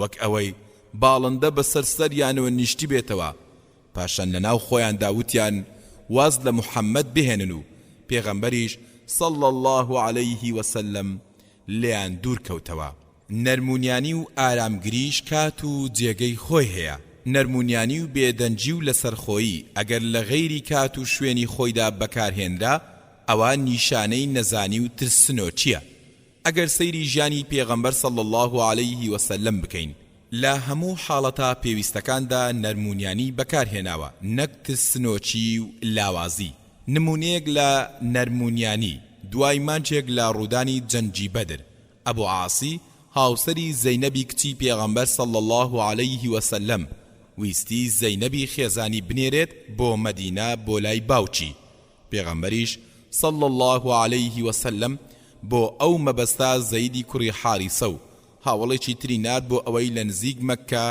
چاوەڕێی بکەن و لەگەڵ خۆیان بیهێنن ئەبوو عاس فەرمان بە زەینەب دەکات بۆ ئەوەی خۆی ئامادە بکات کاتێک زەینەب پەروەردگار لێ ڕازی بێت خەریکی خۆ ئامادەکردن دەبێت هیندی کچی عوتبەی خێزانی ئەبوو سوفیان دەبینێت و دەڵێت کچەکەی محەممەد بیستومە دەتەوێت بچیت بۆ لای باوکت زەینەبیش دەترسێت هیند کێشەیەکی بۆ دروست بکات هەر بۆیە دەڵێت بەتەمای شتی وانیم هیندیش دەڵێت کچی مامەم ئەگەر بەتەمای ڕۆیشتن هەیت هەر پێویستیەکت هەیە شەرم مەکە من بۆ جێبەجێ دەکەم زەینەبیش دەڵێت سوێن بە پەروەردگار بەڕاستی بوو بەڵام من ترسام بۆیە نکۆڵیم لە ڕۆیشتنەکەم کرد بەڵێ زەینەب خۆی ئامادە کرد مێردەکەی ترسا خۆی لە شاری مەککە بیباتە دەرەوە و لە لای قوڕەیش ئاشکرا بن هەر بۆیە فەرمان بە کەنانەی برای کرد بەڕێ بکات کاتێک کەوتنە ڕێ بێباوەڕانی قوڕەیش کەوتنە ورتەورت و دەیانوێت چۆن ڕێگە بدەین کچەکەی محەممەد بچێت بۆ لای باوچی کاتێک ئەوەی نەدەشیان لە جەنجی بەدردا پێی کردین بێباوەڕان بەرەو ڕویان چوون و داوای جێڕانەوەی کچەکەی پێغەمبەر صلى الله عليه وسلم کرد ئەمیش جگە لە شوبراکەی کەسی تری لەگەڵ نەبوو کاتێک کەنانە گەلە کۆمەچی بێباوەڕانی بینی خۆیدا بە زەویدا و تیر و کەوانەکەی دەرکرد و وتی سوێن بە پەروەردگار هەر کەسێک لێم نزیک بێتەوە تیر بارانی دەکەم لەبەر ئەوەی کەنانە تیر هاوێژێکی بەتوانا دەبێت خەڵکەکە کە ئەم هەڵوێستە دەبینن بەرە پاشەکشە دەکەن و لە دوورەوە سیر دەکەن و ناوێرن نزیک بکەونەوە هەتا هەواڵەکە دەگات بە ئەبوو سوفیان و پێی دەڵێن زەینەب دەیەوێت بچێت بۆ لای باوچی ئەبوو سوفیان دەکەوێتە ڕێ و دەچێت بۆ لای کەنانە و هاوار دەکات و دەڵێت کابرا واز لە تیر و کەوانەکەت بهێنە دەمەوێت قسەت لەگەڵ بکەم کەنانە دەست لە تیر و کەوانەکەی هەڵدەگرێت و ئەبوو سوفیانیش لێی نزیک دەبێتەوە و پێی دەڵێت کارێکی باشت نەکرد ئاوا بە ئاشکرا دەتەوێت ئەو ئافرەتە لە شار دەربکەیت باش دەزانیت لە جەنجی بەدردا چیمان بەسەر هاتوو محەممەد چۆن پیاوە ناودارەکانی کوشتین و ئافرەتەکانمانی بێوەژن خست کاتێک تۆ دەتەوێت بە ئاشکرا ئەم کارە بکەیت خەڵکی گومانی ئەوە دەبن کە مەبەستت زەلیلی ئەوانە سوێن بە خوددا هیچ کارێکمان بەڕێگریکردنی ئەو ئافرەتە بۆ لای باوچی نییە بەڵام بگەڕێرەوە هەتا کەمێک دەنگ و باسەکە کرد دەبێتەوە و خەڵکیش هەست دەکەن ئافرەتەکەیان جێڕاوەتەوە ئەوسا ڕق و تووڕەیان دادەمرکێتەوە و تۆش بەنهێنی ڕەوانەی لای باوچی بکە کەنانە کاتێک گوێی لەم ئامۆژگاریە جوانانە بوو ڕازی بوو گەڕانەوە و چەند شەوێک لە مەکەمانەوە و پاشان شەوێک لە شەوەکان زەینەبی گەیاندە لای زەیدی کوڕی حاریثە و هاوڵەکەی و ئەوانیش بردیان بۆ شاری مەدینە و گەیاندیانە خزمەتی پێغەمبەر صلی الله عليه وسلم سیر بکە و ورد بەرەوە ئەبوو سفیان چەند بە جوانی و بە نەرمونیانی هەڵسوکەوتی لەگەڵ کەنانەدا ئەنجامدا و توانی تیر و کەوانەکەی لێ دوور بخاتەوە و ڕێگری بکات لەوەی جەنگ و کوشتار ڕوو بدات ئەگەر جەنگ و کوشتاریش ڕویان بدایە لەوانە بوو کچەکەی پێغەمبەر صلی الله عليه وسلم تیایدا بکوژرایە ئەوە هەڵسوکەوتی ئەبوو سوفیان بوو لە کاتێکدا بێباوەڕ بوو دەی دەبێت کاتێک کە موسڵمان بوو هەڵسوکەوتی چۆن بوو بێت نیگا نەرمونیانی لە هەر شتێکدا هەبێت جوان و ڕازاوەی دەکات لە هەر شتێکیشدا نەما ناشیرن و ناحەز دەبێت خوێنەری بەڕێز ئەم تڕاکە بە کۆتا هات بە زمانت شیرین و پاراو بێت لە پەڕا 257 ژیانی هەر یەکێکمان خاڵی نییە لەوەی کە ئامۆژگاری و ڕێنمایی خەڵکانی تر بکەین ئامۆژگاری و ڕێنمایی بۆ منداڵەکانمان بۆ هاوسەرەکانمان بۆ دراوسێکانمان هەروەها بۆ باوک و دایکمان ئەگەر سەرەتای دەستپێکردنی ئامۆژگاریەکانمان نەرمونیان و لەسەرخۆ بوو ئەوە بەو شێوازەش کۆتایی پێدێت بە پێچەوانەشەوە ئەگەر سەرەتا بە وشکی و تووڕەیی دەستمان پێکرد کۆتاییەکەشی بەو شێوازە دەبێت کاتێک ئامۆژگاری خەڵکی دەکەین دەبێت بزانین هەڵسوکەوت لەگەڵ دڵ و دەرونیاندا دەکەین نەک لەگەڵ جەستە و لاشەیان هەر بۆیە دەبینین هەندێک لە کوڕ و کچەکان ئامۆژگاریەکانی دایکان وەردەگرن بەڵام ئامۆژگاریەکانی باوچیان وەرناگرن و بە پێچەوانەشەوە بە هەمان شێوە قوتابی دەبینیت ئامۆژگاری هەندێک لە مامۆستاکانی وەردەگرێت و خۆشی دەوێن بەڵام ئامۆژگاری هەندێک لە مامۆستاکانی وەرناگرێت و بەگوێیان ناکات ئەگەر دەشتەوێت ئامۆژگاریەکانت کاریگەریان هەبێت زۆر درێژەی پێمەدە و زۆر مەچۆرە وردەکاریەکەوە و باسی هەموو شتە گەورە و بچووکەکان مەکە بۆ ئەوەی کەسی بەرامبەر وا هەز نەکات کە بە وردی چاودێری دەکەیت و وەکو سێبەر بە شوێنیەوەی ئەگەر ئامۆژگاریەکانی شت بە شێوەی پێشنیار پێشکەش بکەیت ئەوە زۆر چاکترە و کاریگەری باشتریش جێدەهێڵێت بۆ نمونە خێزانەکەت خواردنێکی بۆ ئامادە کردویت هەرچەندە زۆر خۆی بە دروستکردنیەوە ماندوو دەکات بەڵام کەمێک سوێر دەردەچێت کاتێک تامی دەکەیت مەڵێ ئەم خواردنە چییە پەنا بە پەروەردگار کیسێ خوێ تێکردووە نەخێر بەڵکو دەتوانیت بڵێت ئەگەر خوێەکەی کەمتر بوایە خواردنەکە خۆشتر و باشتر دەبوو بە هەمان شێوە کاتێک منداڵەکەت دەبینیت جلوبەرگێکی چڵکنی لەبەردایە دەتوانیت بە شێوازی پێشنیار ئامۆژگاری بکەیت لەبەر ئەوەی هیچ کەسێک پێی خۆش نییە فەرمانی بەسەردا بکرێت هەر بۆیە دەتوانیت پێی بڵێت جلوبەرگی جوانتر لەبەر بکە یان کاتێک یەکێک لە قوتابیەکانت دوا دەکەوێت دەتوانیت پێی بڵێت هەوڵدا جارێکی تر دوا مەکەوە بە دڵنیاییەوە بەکارهێنانی ئەم شێوازانە کاریگەری باش بەجێ دەهێڵن و ئامۆژگاریەکانت زیاتر وەردەگیرێن و گوێیان لێدەگیرێت ئاگادار بە و نەکەی ئامۆژگاریەکانت بە وتەی نابەجێ و نەشیا و دەربڕیت وەک ئەوەی بڵێیت بێڕەوشت چەند جار پێم وتی دوامەکە تۆ بۆ تێناگەیت تاکەی هەر فێری ڕەوشتت بکەم هەرچەندە هەڵەکەی گەورە بوو دەرونی بریندار مەکە و هەستی مەڕوشێنە و ئابڕووی مەبە دەزانی بۆچی لەبەر ئەوەی مەبەست چارەسەری هەڵەکانیەتی نەک تۆڵە لێکردنەوە و سوکاتی بێکردنی سەیری هەڵسوکەوتی پێغەمبەری ئازیز صلى الله عليه وسلم بکە چۆن ئامۆژگاریەکانی دەخاتە ڕوو پێغەمبەر صلى الله عليه وسلم ڕۆژێک دەیەوێت ئامۆژگاری عەبدوڵای کوڕی ئیمامی عومەر بکات و هانی بدات بۆ ئەوەی شەو نوێژ بکات هاندان و ئامۆژگاریەکەشی بە شێوەی پێشنیار پێشکەش دەکات و دەفەرمێت عەبدوڵڵا ئەگەر شەو نوێژی بکردایە پیاوێکی زۆر باش دەبوو لە جێڕانەوەیەکی تر دەهاتووە پێغەمبەر صلى الله عليه وسلم فەرموویەتی ئەی عەبدوڵڵا وەکو فڵان کەس مەبە بە شەو نوێژی دەکرد پاشان وازی لێ دەهێنا ئەگەر دەتوانیت سەرنجی کەسەکە بۆ لای هەڵەکان ڕابکێشە بەبێ ئەوەی بە تەواوی هەست بکات مەبەستت پێی ئەوە پیاوێک لە لای عەبدوڵای کوڕی مبارەک پشمی و نەیوت ئەلحەمدولله عەبدوڵای کوڕی مبارەک فەرمووی کەسێک بپشمێت دەبێت بڵێت چی کابراکەش دەڵێت دەبێت بڵێت ئەلحەمدولله عەبدوڵای کوڕی مبارەکیش دەفەرمێت یەرحەموکە الله پێغەمبەر صلى الله عليه وسلم کاتێک لە نوێژی عەسر تەواو دەبوو یەکە سەری لە هاوسەرەکانی دەدا و قسە و گفتوگۆی لەگەڵ دەکردن کاتێک دەچوە لای زەینەبی کچی جاحەش هەنجوینی بینی پێغەمبەر صلى الله عليه وسلمیش حەزی لە هەنجوین بووە هەر بۆیە دەست دەکات بە هەنجین خواردن و بەم هۆیەشەوە زیاتر لە لای زەینەب دەمێنێتەوە ئەمەش دەبێتە هۆی ئەوەی عایشە و حەفسا غیریان بۆ دروست ببێت و کاتێک پێغەمبەر صلى الله عليه وسلم دێتە لایەن هەردووچیان پێی دەڵێن بۆنی مەغافیرت لێ دێت مەغافیر خواردنەوەیکی شیرین و خۆشە و وەکو هەنجین وایە بەڵام بۆنی ناخۆشە پێغەمبەر صلى الله عليه وسلم زۆر گرنگی بەخۆی دەدا بۆ ئەوەی بۆنی ناخۆش لە دەم و لە جەستەی نێت و هەمیشە هەوڵی دەدا بۆنی خۆشی لێبێت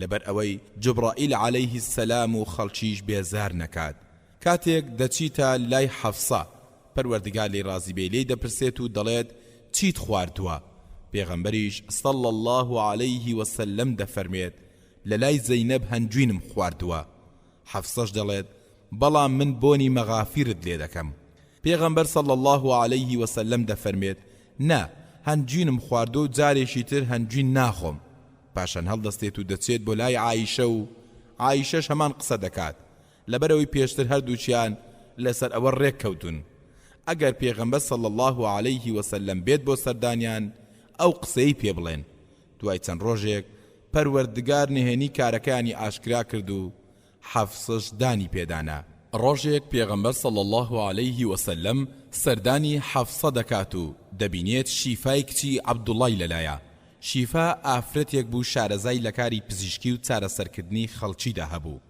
پێغەمبەر صلى الله عليه وسلم ویستی بە ئاماژەیەک سەرنجی حەفسە ڕابکێشێت و تێبگێنێت کە ئەو کارەی ئەو ڕۆژە لەگەڵ عایشەدا لەسەری ڕێکەوتبوون کارێکی هەڵە بووە بەڵام بە شێوازێک پێڕاگەیاند کە هەست و سۆزی بریندار نەکات پێغەمبەر صلى الله عليه وسلم چی فەرمووی ئەوە بۆ نزا و دوعای مێرو لە فێری حەفسە ناکەیت هەروەک چۆن فێری نووسینت کرد دوعای مێرولەش چەند وتە و قسەیەک بوو ژنانی عەرەب دەیانوت ئەم وتانەش هەرچەندە هیچ زیان و سوودێکیان نەبوو بەڵام لە کۆتایی وتەکاندا باسی ئەوەی تێدا بوو کە ئافرەت گوێڕالی هاوسەرەکەی بکات ئەمە شەندێکە لەو وتانە ئافرەتان هەنگ دەجێڕن و بووک دەڕازێننەوە دەستیان لە خەنە دەگرن و چاویشیان دەڕێژن هەموو کارێکیش دەکەن بەڵام لە هاوسەرەکانیان یاخی نابن و گوێڕایەلیان دەکەن پێغەمبەر صلی الله عليه وسلم بەم شێوە جوانە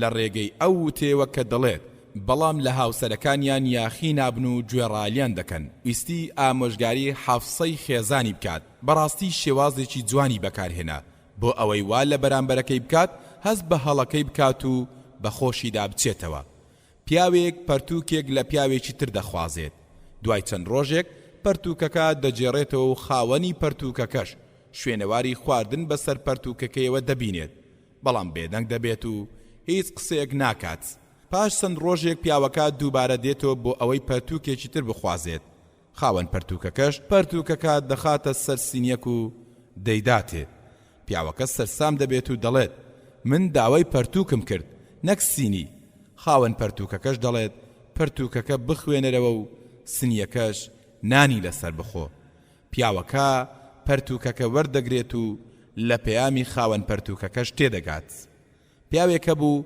کاتێک ئەیواران دەگەڕایەوە بۆ ماڵەوە لە دوای پشودان جلوبەرگەکانی دادەنا و هەڵی دەواسی و دەخەوت کاتێک پیاوەکە دەخەوت خێزانەکەی دەچوو پارەکانی لە جیرفانی پیاوەکەی دەردەهێنا پیاوەکەش کاتێک بیانیان لە خەو هەڵدەستێت و دەچێت بۆ سەرکارەکەی و پاشان پێویستی بە پارە دەبێت بۆ کڕینی پێداویستیەکانی دەبینێت هیچ پارێکی پێنیە و سەرسام دەبێت چێ پارەکەی برد بێت هەر بۆیە چاودێری جیرفان و پارەکانی دەکات هەتا تێدەگات و بۆ ڕووین دەبێتەوە ڕۆژێک کاتێک دەگەڕێتەوە بۆقێک لەگەڵ خۆیدا دەباتەوە و دەیکاتە جیرفانیەوە کاتێک دەگاتە ماڵەوە وەکو جاران جلوبەرگەکانی دادەنێت و وەکو کەسێکی خەوت و ڕادەکشێت کاتێک چاودێری خێزانەکەی دەکات دەبینێت زۆر بەهێمنی بەرەولای جلوبەرگەکان دەچێت و دەست دەکات بە جیرفانی جلوبەرگەکانی دا و دەستی بەر بۆقەکە دەکەوێت و هاوار دەکات و دەڵێت ئای دەستم پیاوەکەش چاوەکانی دەکات و دەڵێت ئای جیرفانم خۆزگە هەمومان بەم شێوازە جوانە لەگەڵ هەموو کەسێکدا هەڵس و کەوتمان ئەنجام بدایە لەگەڵ منداڵەکانمان لەگەڵ قوتابیەکانمان هەروەها لەگەڵ هاوڵ و دراوسێکانمان نایڤ یەکێک بوو لە هاوڵانم و دایکێکی زۆر چاکەکار و ئیمانداری هەبوو هەرگیز نەیدەهێشت پەیکەر و وێنە لە ماڵەکەیدا هەبێت لەبەر ئەوەی فریشتەکان ناچنە ماڵێکەوە کە سەگ و وێنە و پەیکەری تێدا بێت لە ماڵەکەدا منداڵێکیان هەبوو چەندان جۆر یاری منداڵانی هەبوو تەنها بووکەڵە و پەیکەری نەبوو لەبەر ئەوەی دایکی ڕێگەی نەدەدا بووکەڵە و پەیکەری منداڵان بکرێت پورێکی منداڵەکە بووکەڵەیەکی بە دیاری بۆ دەهێنێت و پێی دەڵێت بۆ خۆت لە ژوورەکەتدا یاری پێوکە و ئاگادار بە با دایکت نەیبینێت پاش یەک دوو ڕۆژێک دایکی منداڵەکە بەکارەکەی زانی و ویستی ئامۆژگاریەکی گونجاو پێشکەش بە منداڵەکەی بکات هەر بۆیە لە کاتی نان خواردندا وتی منداڵەکان ئەوە چییە؟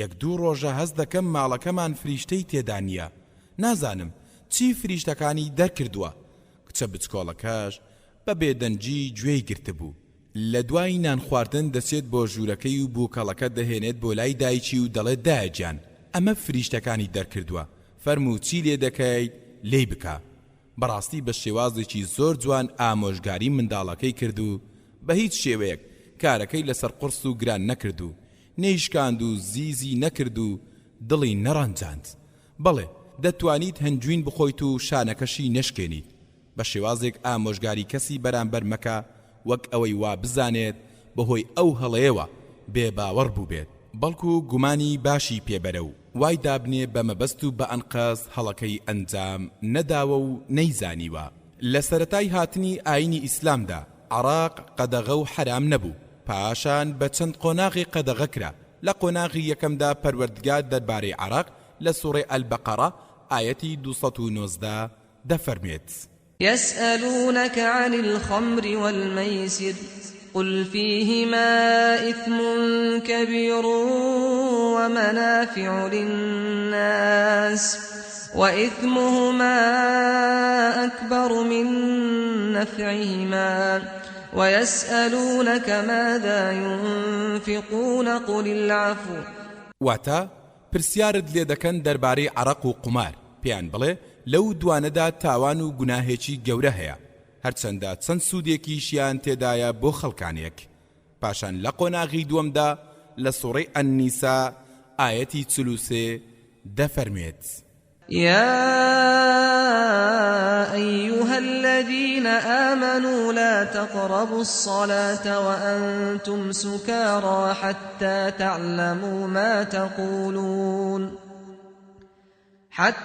تعلموا ما تقولون ولا جنبا إلا عابري سبيل حتى تغتسلوا وإن كنتم مرضى أو على سفر أو جاء أحد منكم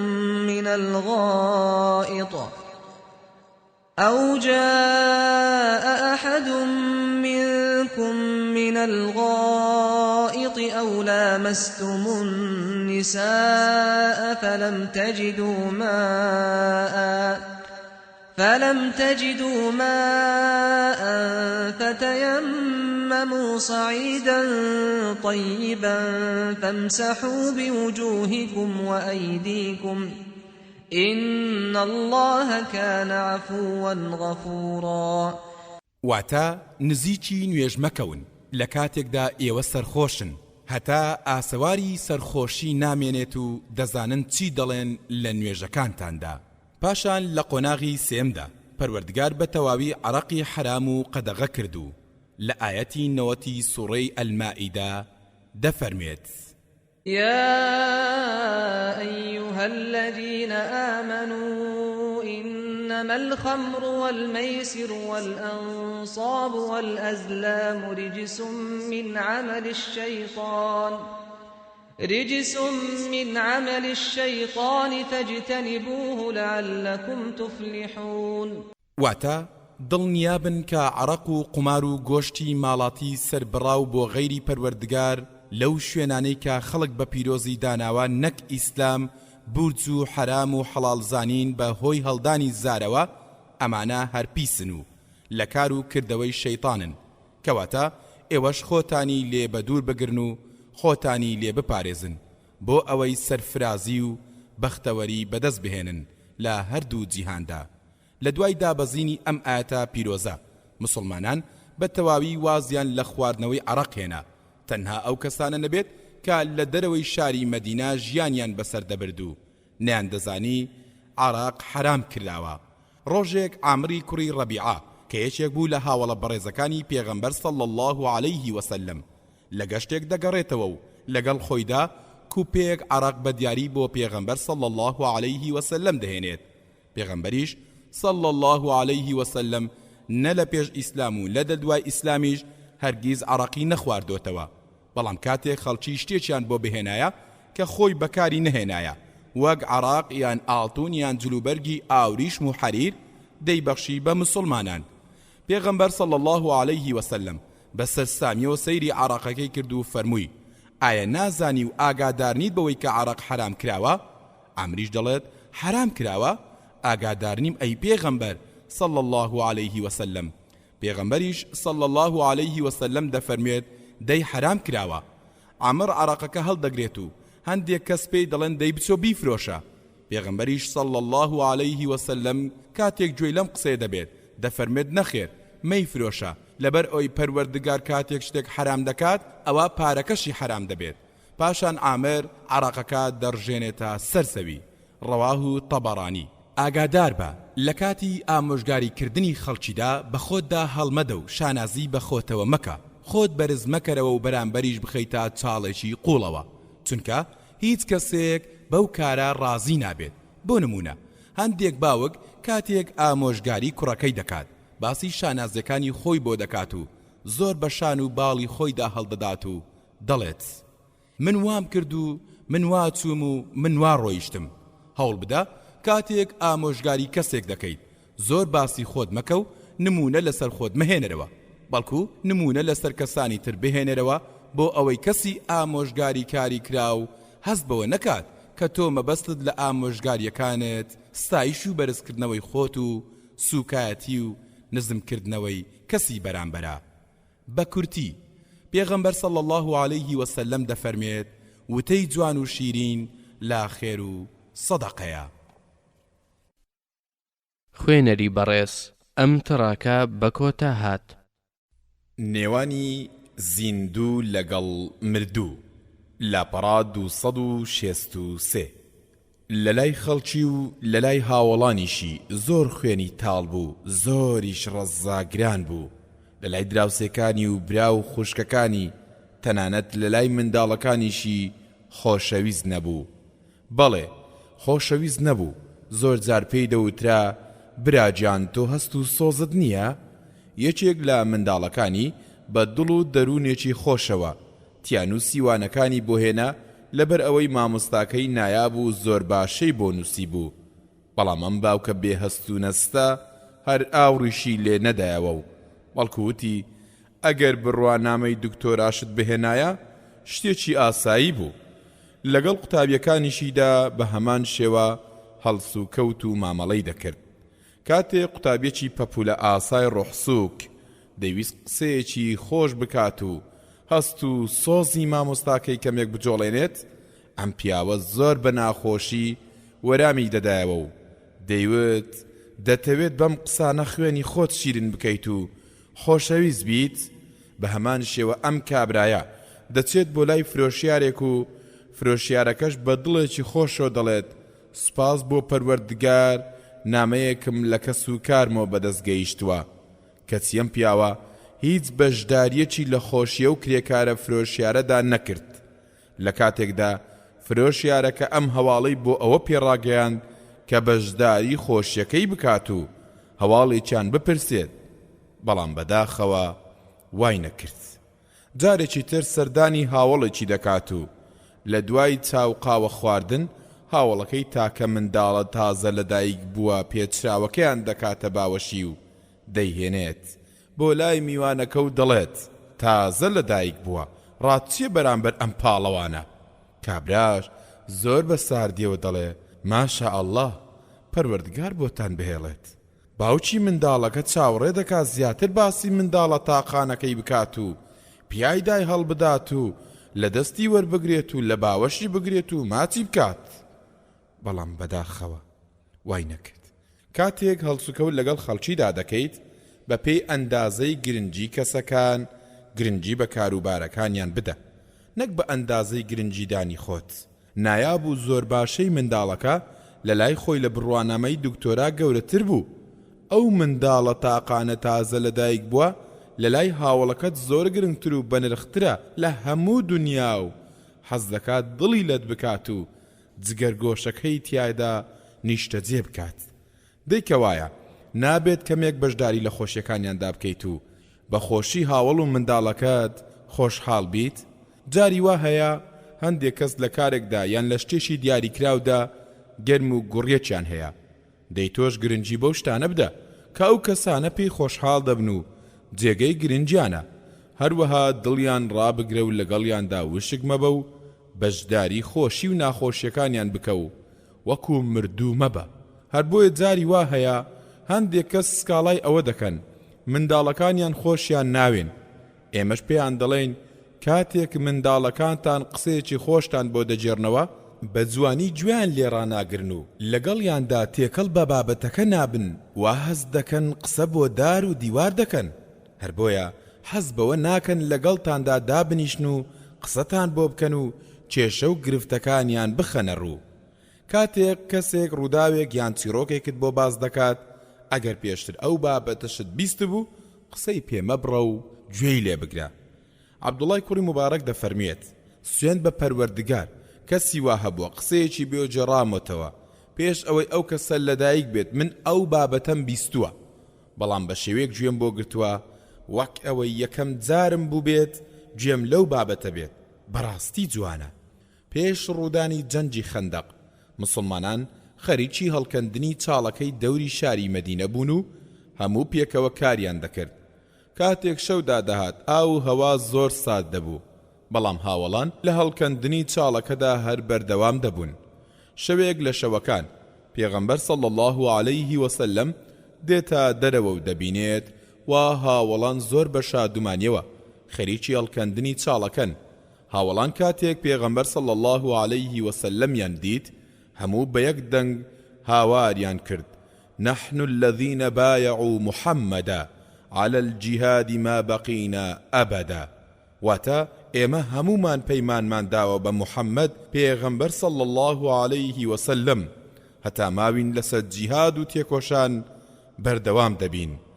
پێغەمبەر صلی الله علیه وسلمیش تێکەڵ بە هەست و سۆزیان بوو، هەر بۆیە زۆر بە گەرم و گوڕیەوە وەرامی دانەوە و فەرمووی: اللهم إن العيش عيش الآخرة فاغفر للأنصار والمهاجرة. واتا پەروەردگار ژیان تەنها بریتێ لە ژیانی دواڕۆژ، پەروەردگارە لە پشتیوانان و کۆچکەران خۆش ببە. پێغەمبەر صلی الله علیه وسلم کاتێک لەگەڵ کەسێکدا گاڵتە و قسەی خۆشی بکردایە بە تەواوی تێکەڵی دەبوو، هەروەها زەردەخەنەی بۆ دەکرد و لەگەڵیدا پێدەکەنی. ڕۆژێک ئیمامی عومەر پەروەردگار لێ ڕازی بێ دەچێت بۆ لای پێغەمبەر صلی الله علیه وسلم، دەبینێت لە هاوسەرەکانی تووڕەیە، لەبەر ئەوەی داوای بژێوی زیاتریان لە پێغەمبەر صلی الله علیه وسلم دەکرد. ئیمامی عومەریش لە دڵی خۆیدا دەڵێت دەبێت پێغەمبەر صلی الله علیه وسلم بخەمە پێکەنین. پاشان دەفەرمێت: ئەی پێغەمبەر صلی الله علیه وسلم، خۆزگە ئێمەی قوڕەیشت دەبینی چۆن زاڵ و بەدەسەڵات بووین بەرامبەر ئافرەتانمان. خۆ ئەگەر ئافرەتەکانمان داوای بژێویان لێ بکردینایە ملیانمان لە لاشەیان جا دەکردەوە.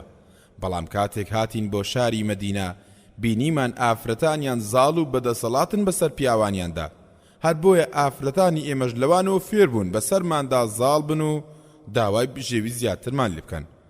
پێغەمبەر صلی الله علیه وسلم زەردەخەنە کەوتە سەر لێوی پیرۆزی. ئیمامی عومەر لەسەر قسەکانی بەردەوام دەبێت و پێغەمبەر صلی الله علیه وسلمیش زەردەخەنە و پێکەنینەکەی زیاتر دەبێت هەتا ددانە پیرۆزەکانی بە دیار دەکەون.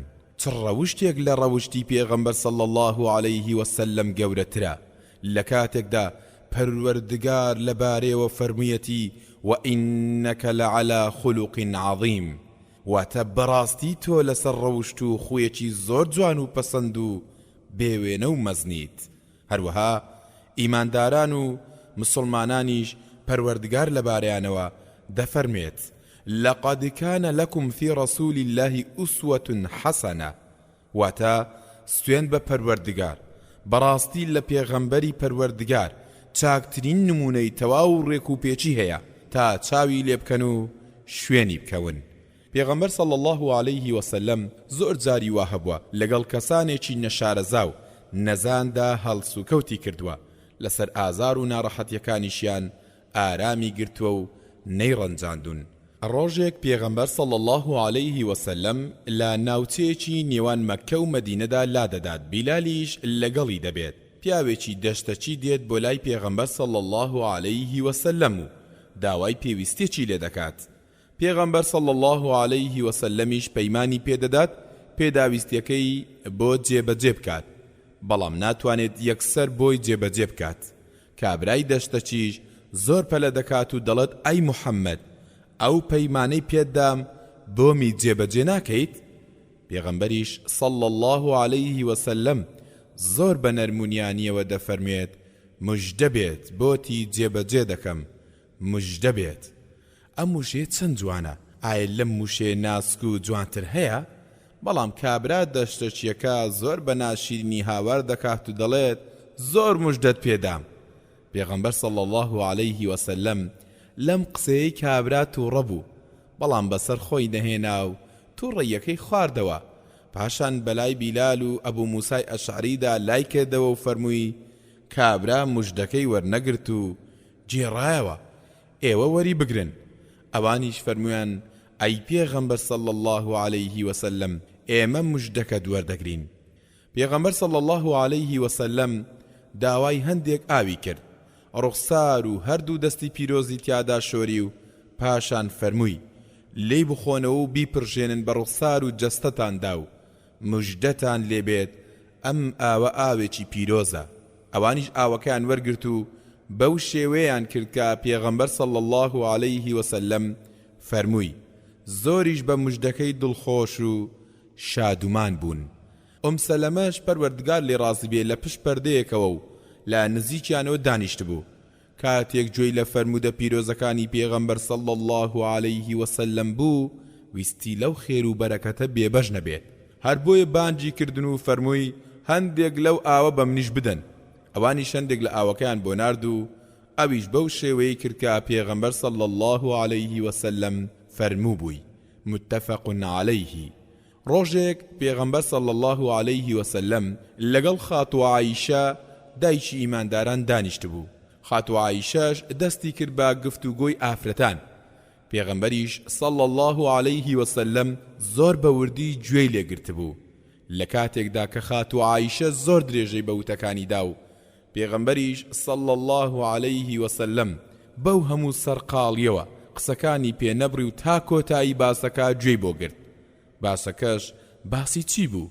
خاتوو عایشە باسی ئەو 11 ئافرەتەی کرد کە لە پێش ئیسلامدا پەیمانیان بە یەکتردا. هەر کەسە بەڕاست و دروستی باسی هاوسەرەکەی بکات و هیچ شتێک نەشارێتەوە. ئافرەتی یەکەمیان هاوسەرەکەی بە شاخێکی سەخت چواند کە لەسەر شاخەکە گۆشتی وشترێکی پیری لێبێت. شاخەکە بەرزە و گۆشتەکەش گۆشتێکی باش و ناسک نییە و ئەوە ناهێنێت بۆ ئەو گۆشتە خراپە ماندووبوونی سەرکەوتن بەسەر شاخەکەدا بچێژیت.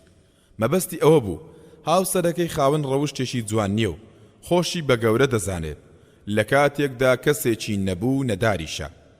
ئافرەتی دووەمیش باسی هاوسەرەکەی دەکات و دەڵێت هاوسەرەکەم کەم و کوڕی زۆرە و دەترسم ئەگەر باسی بکەم پێی بگاتەوە و تەلاقم بدات، چونکە منداڵم لێی هەیە نامەوێت لێی جیا ببمەوە.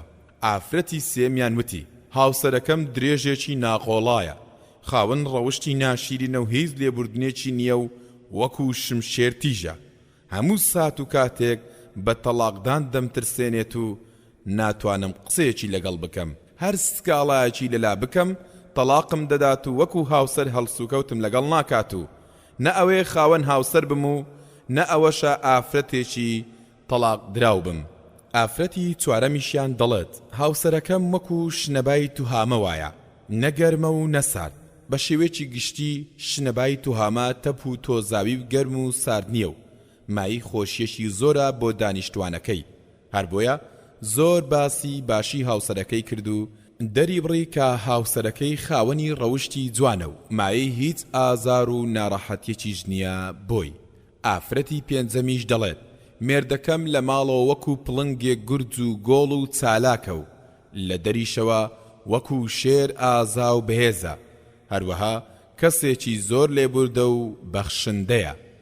ئافرەتی شەشەمیش دەڵێت هاوسەرەکەم زۆر زۆر خۆرە و هیچ شتێکی لەبەر نامێنێتەوە، کاتێکیش دەخەوێت هەموو پێخەفەکە بەخۆیوە دەئاڵێنێت و هیچ بۆ من ناهێڵێتەوە، کاتێکیش دڵتەنگ دەبم ناملاوێنتەوە و لە هۆکاری دڵتەنجەکەم ناپرسێت. ئافرەتی هەفتەمیش دەڵێت هاوسەرەکەم زۆر جێل و نەفامە و هەرچی کەم و کوڕی هەیە لە هاوسەرەکەمدا هەیە، ئەگەر قسەی لەگەڵ بکەیت جنێوت پێدەدات، ئەگەر گاڵتە و گەپی لەگەڵ بکەیت بریندارت دەکات. ئافرەتی هەشتەمیش دەڵێت هاوسەرەکەم لە کەروێشک نەرمونیانترە، وەکو گوڵ بۆن خۆشە، لەگەڵمدا ئارام و لەسەرخۆیە، بەڵام لەگەڵ کەسانی تردا زۆر بەهێز و بەتوانایە. ئافرەتی نۆیەمیشیان دەڵێت ماڵی هاوسەرەکەم فراوانە و هەمیشە بەڕووی میواندا کراوەیە و بەردەوام بڵێسەی ئاگردێت بۆ ئامادەکردنی خواردنی میوان و ئەو شوێنێک کە لەگەڵ هاوڵانیدا لێیدا دەنیشێت. لە ماڵەکەیەوە نزیکە، ئەمەش وەکو گرنجیدانێک بە ماڵ و خێزان و منداڵەکانی، کاتێکیش هەست بە مەترسیەک بکات ناخەوێت و دەبێت بە پاسەوان و چاودێری ئێمە دەکات.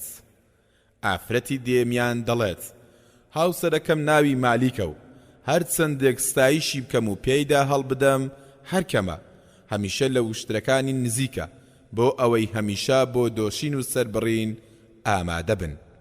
ئافرەتی یازدەمیش دەڵێت هاوسەرەکەم ناوی باوکی زەرعە. باوکی زەرع چ باوکی زەرعێک. زێر و زیوی زۆری پێشکەش کردم و لەلای ئەو بەهۆی خواردنی چاکەوە قەڵەو بووم.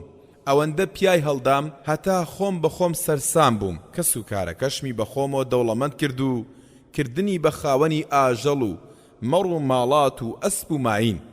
هەر قسێکم بکردایە ڕەخنەی لێ نەدەگرتم.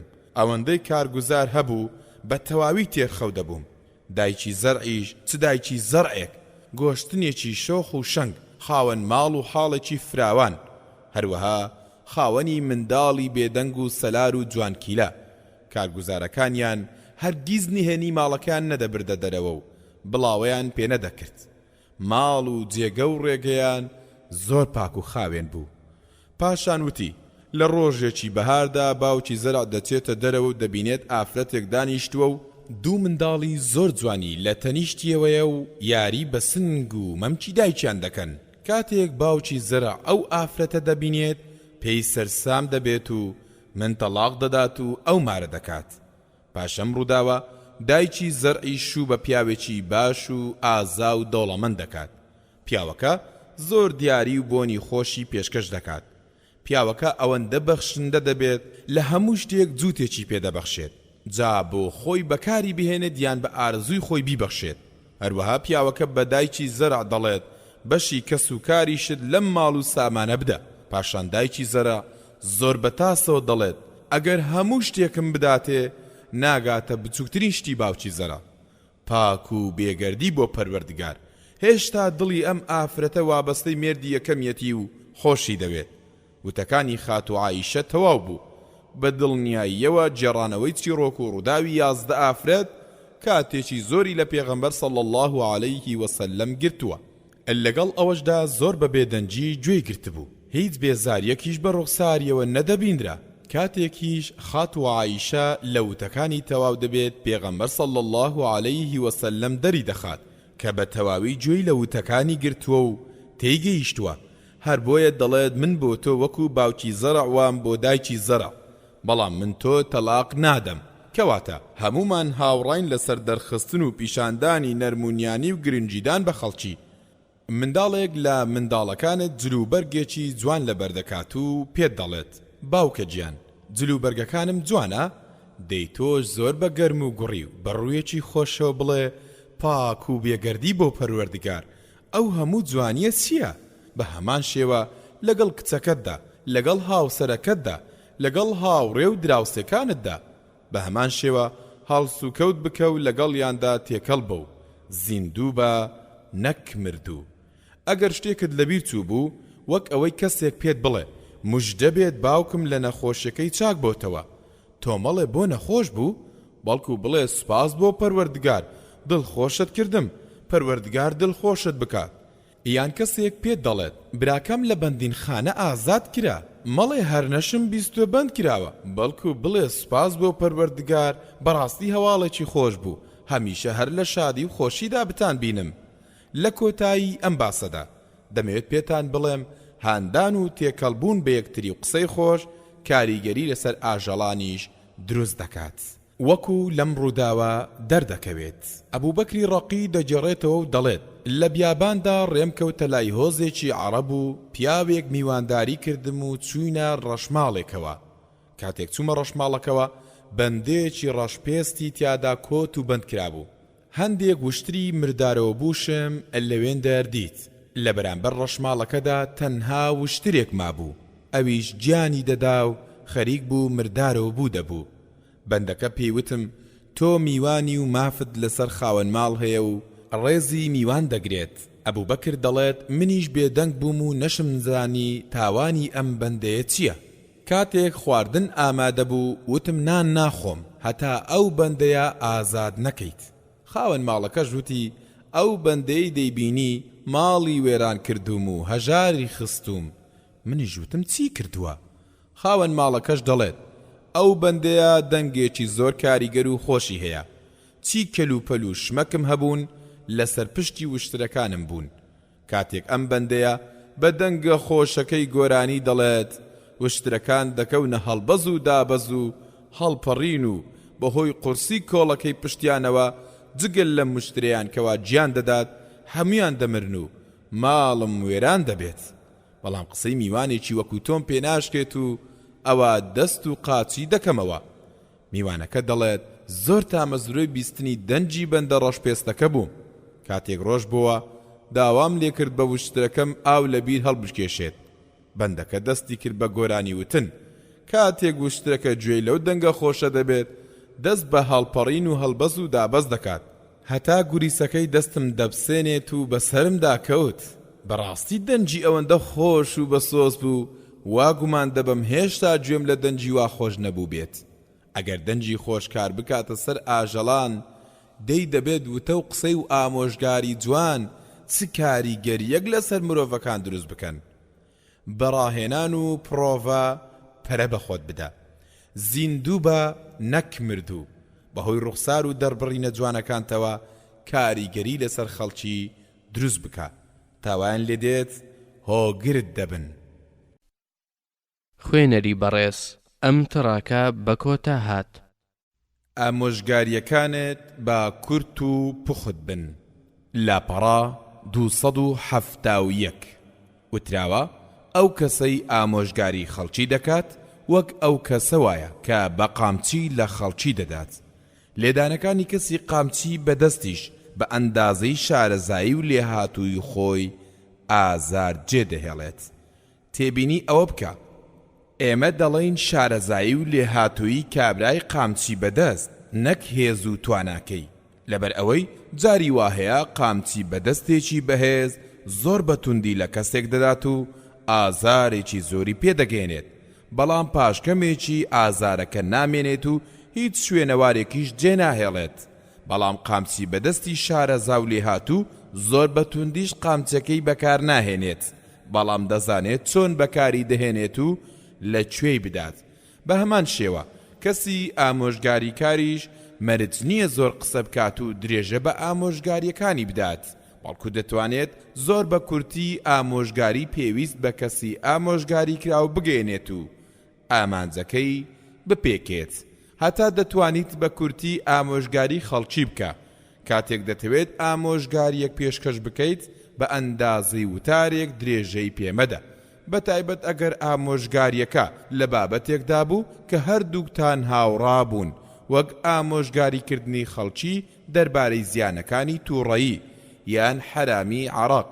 یان ترسناچی وازهێنان لە نوێژ یان ئازاردانی دڵی دایک و باوک ئەگەر سەیری پێغەمبەر صلی الله علیه وسلم بکەین دەبینین بە دێڕێک یان دوو دێر ئامۆژگاریەکانی پێشکەش کردووە وەک ئەم نمونانە پێغەمبەر صلی الله علیه وسلم بە ئیمامی عەلی دەفەرمێت ئەی عەلی کاتێک لە جاری یەکەمدا ئافرەتێکت دەکەوێتە پێش چاو جاری دووەم سەیری مەکەرەوە لەبەر ئەوەی لە یەکەم جاردا گوناهبار نابیت بەڵام بۆ دووەم جار نا ئامۆژگاریەکەی پێغەمبەر صلی الله علیه وسلم زۆر بە کورتی کۆتایی هات هەروەها بە عەبدوڵای کوڕی عومەر پەروەردگار لێیان ڕازی بێت دەفەرمێت لە ژیانی دنیادا وەک نامۆیەک یان وەکو ڕێبوارێک وابە هەروەها بە مەعاڵی کوڕی جەبەل دەفەرمێت ئەی مەعاڵ سوێن بە پەروەردگار خۆشم دەوێت لە دوای هەموو نوێژێک واز دەم فەرمودێ مەهێنە و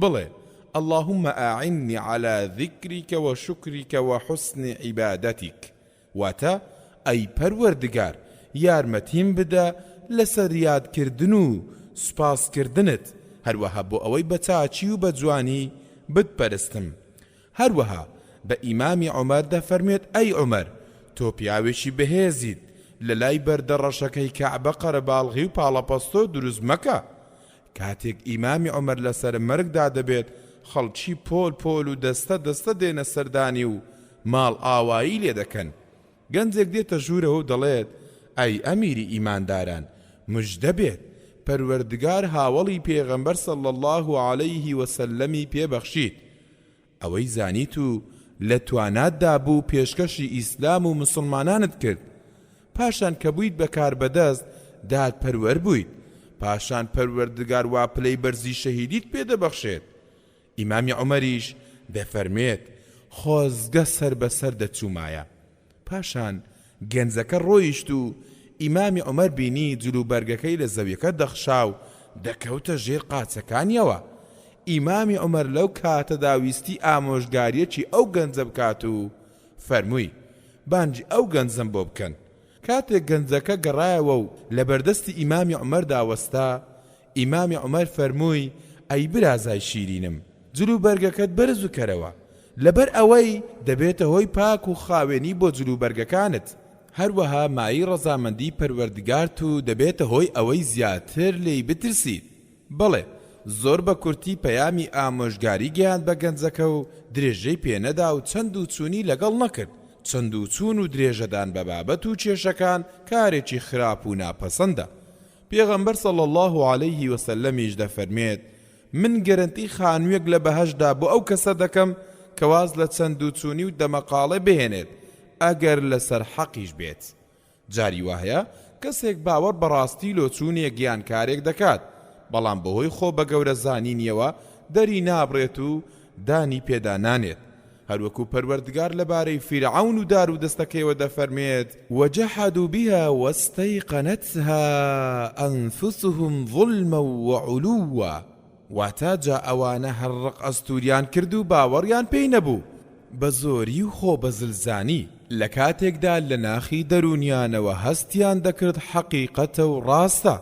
بەڵێ فیرعەون و دار و دەستەکەی ڕاستیەکانیان ناسی و لە دڵ و دەرونیاندا دانیان پێدانا، بەڵام بەهۆی خۆ بە گەورە زانینەوە شوێنی موسا عەلەیه السەلام نەکەوتن.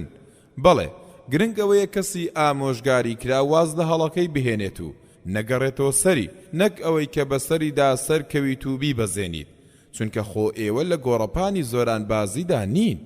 جاری وا هەیە کەسی ئامۆژگاری کراو بە چەند وشە و وتێکی کرچ و کاڵ پۆزش دەهێنێتەوە کە جێگەی سەلماندن و ڕەزامەندی نین، بەڵام تۆ لێبوردە بە و پۆزش و بیانوەکانی وەرگرە و لەگەڵیدا تند و تیژ مەبە و دەرگاکانی پەشیمانی بەڕوودا دامەخە و دەرگاکانی ئامۆژگاری بەڕوودا ئاواڵا بکە و لە ئامۆژگاری کردنی بەردەوام بە و کۆڵمەدا تێڕوانین. زۆر بە کورتی لە هەڵەکانیان ئاگاداریان بکە و درێژەی پێمەدە و وتاریان بۆ مەخوێنەرەوە. خوێنەری بەڕێز ئەم تڕاکە بە کۆتا هات. گوێ بە قسەی خەڵکی مەدە. لاپەڕا 274 کەسانی ئامۆژگاری وا هەن شارەزایەکی تەواویان لە هونەری ئامۆژگاری کردندا نییە. جاری وا هەیە بە ئامۆژگاریەکانیان لە جیاتی ئەوەی ئاسوودە و دڵخۆشت بکەن زیاتر دڵتەنگ و غەمبارت دەکەن و کێشەکانت لەسەر گران دەکەن. کەسانی وا هەن زۆر ئیرەیت پێدەبەن و مەبەستیانە غەمبارت بکەن، هەیانە ئەوەندە بێ ئەزمونە ئەگەر بێدەنگ بێت زۆر باشترە لەوەی کە ئامۆژگاری خەڵکی بکات. کەسانێکن هەمیشە بە چاویلکەی ڕەشەوە سەیری ژیان دەکەن، دەجێڕنەوە پیاوێک بە سواری گوێ درێژەکەی دەکەوێتە ڕێو، کوڕەکەشی لە تەنیشتیەوە ڕێ دەکات، لە ڕێگا بە هەندێک لە خەڵکی دەگەن و دەڵێن سەیری ئەو پیاوە دڵڕەقا، خۆی سواری پشتی گوێ درێژەکەی بووە و کوڕەکەشی بە پێ دەڕوات. پیاوەکە کاتێک گوێی لەم قسێ دەبێت خۆی دادەبەزێت و کوڕەکەی سوار دەکات. پاشکەمێکی تر بە کۆمەڵە کەسێکی تر دەگەن و ئەمانیش دەڵێن سەیری ئەو کوڕە بکەن چەندە بێ ڕێزە، خۆی سواری گوێ درێژ بووە و باوکیشی بە پێ دەڕوات. پیاوەکە کاتێک گوێی لەم قسێ دەبێت خۆشی لەگەڵ کوڕەکەیدا سواری گوێ درێژەکە دەبێت. لە ڕۆیشتن بەردەوام دەبن و دەگەن بە کەسانێکی تر و ئەمانیش دەڵێن سەیری ئەو دوو مرۆڤە دڵڕەقە بکەن، هیچ بەزەیان بەو ئاژەڵەدا نایەتەوە. پیاوەکە کاتێک گوێی لەم قسێ دەبێت دادەبەزێت و بە کوڕەکەشی دەڵێت تۆش دابەزە، کوڕەکەشی دادەبەزێت و دوو بە دوو دەڕۆن و گوێ درێژەکەش هیچ شتێکی لەسەر پشت نابێت. پاشان بە کۆمەڵە کەسێک دەگەن و پێیان دەڵێن سەیری ئەو دوو کەسە جێل و نەفامە بکەن، گوێ درێژێکیان پێ و کەچی خۆیان بە پێ دەڕۆن، باشە گوێ درێژ بۆ سواربوون دروست نەکراوە؟ پیاوەکە ئیتر خۆی بۆ نەگیرا و هاواری کرد و کوڕەکەی ڕاکێشا بە جووتە چوونە ژێر سکی گوێ درێژەکەوە و ئەم جارەیان ئەمان گوێ درێژەکە هەڵدەگرن.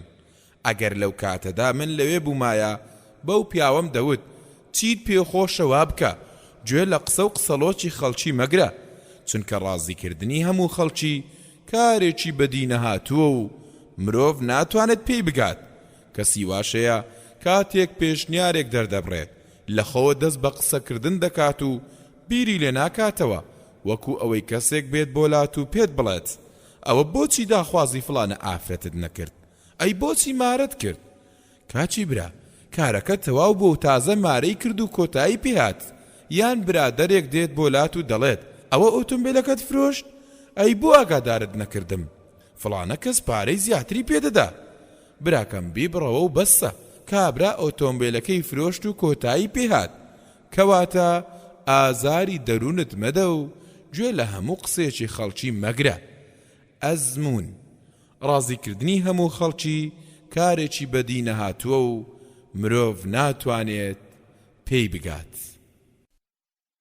خوێنەری بەڕێز ئەم تڕاکە بە کۆتا هات.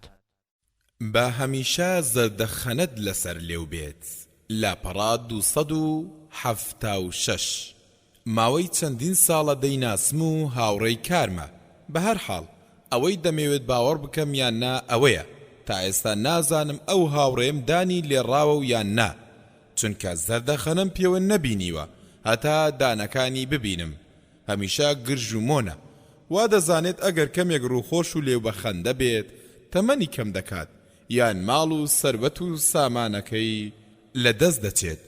حەریری کوڕی عەبدوڵڵا دەفەرموێت هەر کاتێک پێغەمبەر صلی الله عەلەیه وسەلەم بینی بێت زەردەخەنەی لەسەر لێو بووە. کەسانێکن هەمیشە ڕووخۆش و لێو بەخەندەن. کاتێک مامۆستایت و دەچیتە ژوورەوە بۆ لای قوتابیەکانت با ڕووت خۆش بێت. کاتێک سواری فڕۆکە دەبیت و خەڵکی سەیرت دەکەن بە ڕوویاندا پێ بکەنە و با بزە لەسەر لێوت بێ. کاتێک دەچیتە دوکانێکەوە یان دەچیت بۆ بەنزینخانەیەک یان فەرمانگەیەک لێو بەخەندە بە. کاتێک چاکوچۆنی لەگەڵ خەڵکیدا دەکەیت با زەردەخەنەت لەسەر لێو بێت و بە ڕوویاندا پێ بکەنە. بە شێوەیەکی گشتی زەردەخەنە و ڕووخۆشی کاریگەریەکی بەهێزی هەیە بۆ نەهێشتنی تووڕەیی و گومان و ڕاڕایی. پاڵەوانە و کەسەیە بەسەر هەست و سۆزیدا زاڵ بێت و زەردەخەنەی لەسەر لێو بێت. ئەنەسی کوڕی مالیک پەروەردگار لێ ڕازی بێ ڕۆژێک لەگەڵ پێغەمبەر صلی الله عەلەیه وسەلەم بە ڕێگەیەکدا دەڕۆن و پێغەمبەریش صلی الله عەلەیه وسەلەم پارچە پەڕۆیەکی زبری بەسەر شانەوە دەبێت. کابرایەکی دەشتەچیان پێدەگات و پارچە پەڕۆگەی لە قورجی پیرۆزی پێغەمبەر صلی الله عەلەیه وسەلەم تون دەکات. ئەنەس دەفەرمێت شوێنەواری زبری پەڕۆکە لەسەر جەستەی پیرۆزی پێغەمبەر صلی الله عەلەیه وسەلەم دەرکەوت. دەبێت ئەو پیاوە چی ویست بێت؟ چێ دەڵێت ماڵەکەی نەسوتاوە و بۆ یارمەتی نەهاتووە؟ گوێ بگرە بزانە چی دەوێت و داوای چی دەکات. دەڵێت ئەی موحەممەد تێبینی ئەوە بکە نەیوت ئەی پێغەمبەر صلی الله عەلەیه وسەلەم ئەی موحەممەد لەو ماڵ و سامانەی پەروەردگار کە لەلاتە بەشم بدە. پێغەمبەریش صلی الله عەلەیه وسەلەم ئاور دەداتەوە و پاشان پێدەکەنێت و فەرمان دەکات دەفەرمێت بەشی بدەن. بەڵێ پێغەمبەر صلی الله عەلەیه وسەلەم ئەوەندە ئارامگر بوو ئەو شێوە هەڵسو کەوتانە نەیان دەتوانی تووڕەی بکەن. پێغەمبەر صلی الله عەلەیه وسەلەم زۆر لەوە سنگ فراوانتر و گەورەتر بوو لەسەر شتانێکی بێنەرە لە خەڵکی تووڕە بێت و سزایان بدات. پێش ئەوەی بیر لە تووڕەبوون و سزادان بکاتەوە بیری لە ئەنجامەکەی دەکردەوە. چ سوودێکی دەبوو ئەگەر بەسەر کابرا دەشتەچیەکەدا هاواری بکردایە و دەری بکردایە؟ ئایا برینەکانی گردنی ساڕێش دەبوو؟ ئەی کابرا ڕەوشی جوان دەبوو؟ نەخێر، دەیکەواتە باشترین چارەسەر ئارامگرتنە. بەڵێ هەندێک هەڵسوکە و تووڕەمان دەکەن بەڵام چارەسەریان بریتی نییە لە تووڕەیی و هەڵەشەیی، بەڵکو چارەسەریان بریتیە لە نەرمونیانی و زەردەخەنە و گومانی باش، خواردنەوە و شاردنەوەی تووڕەیی و ئارامگرتن و پەلە نەکردن. بەڕاستی پێغەمبەر صلی الله عەلەیه وسەلەم جوانی فەرمووە کە دەفەرمێت ئازا و پاڵەوان بریتی نییە لەو کەسەی کە لە زۆران باز و بەهێزە، بەڵکو ئازا بریتیە لەو کەسەی لە کاتی تووڕەییدا بەسەر خۆیدا زاڵ دەبێت. لە کۆتاییدا پێت دەڵێم ڕووخۆشی و دەربڕینی زەردەخەنە بەڕووی براکەتدا مایەی خێر و پاداشت و چاکەیە. پێشەنگ هەر کاتێک پێغەمبەر صلی الله عەلەیه وسەلەم بیندرا بێت ڕووخۆش و لێوبەخەندە بووە.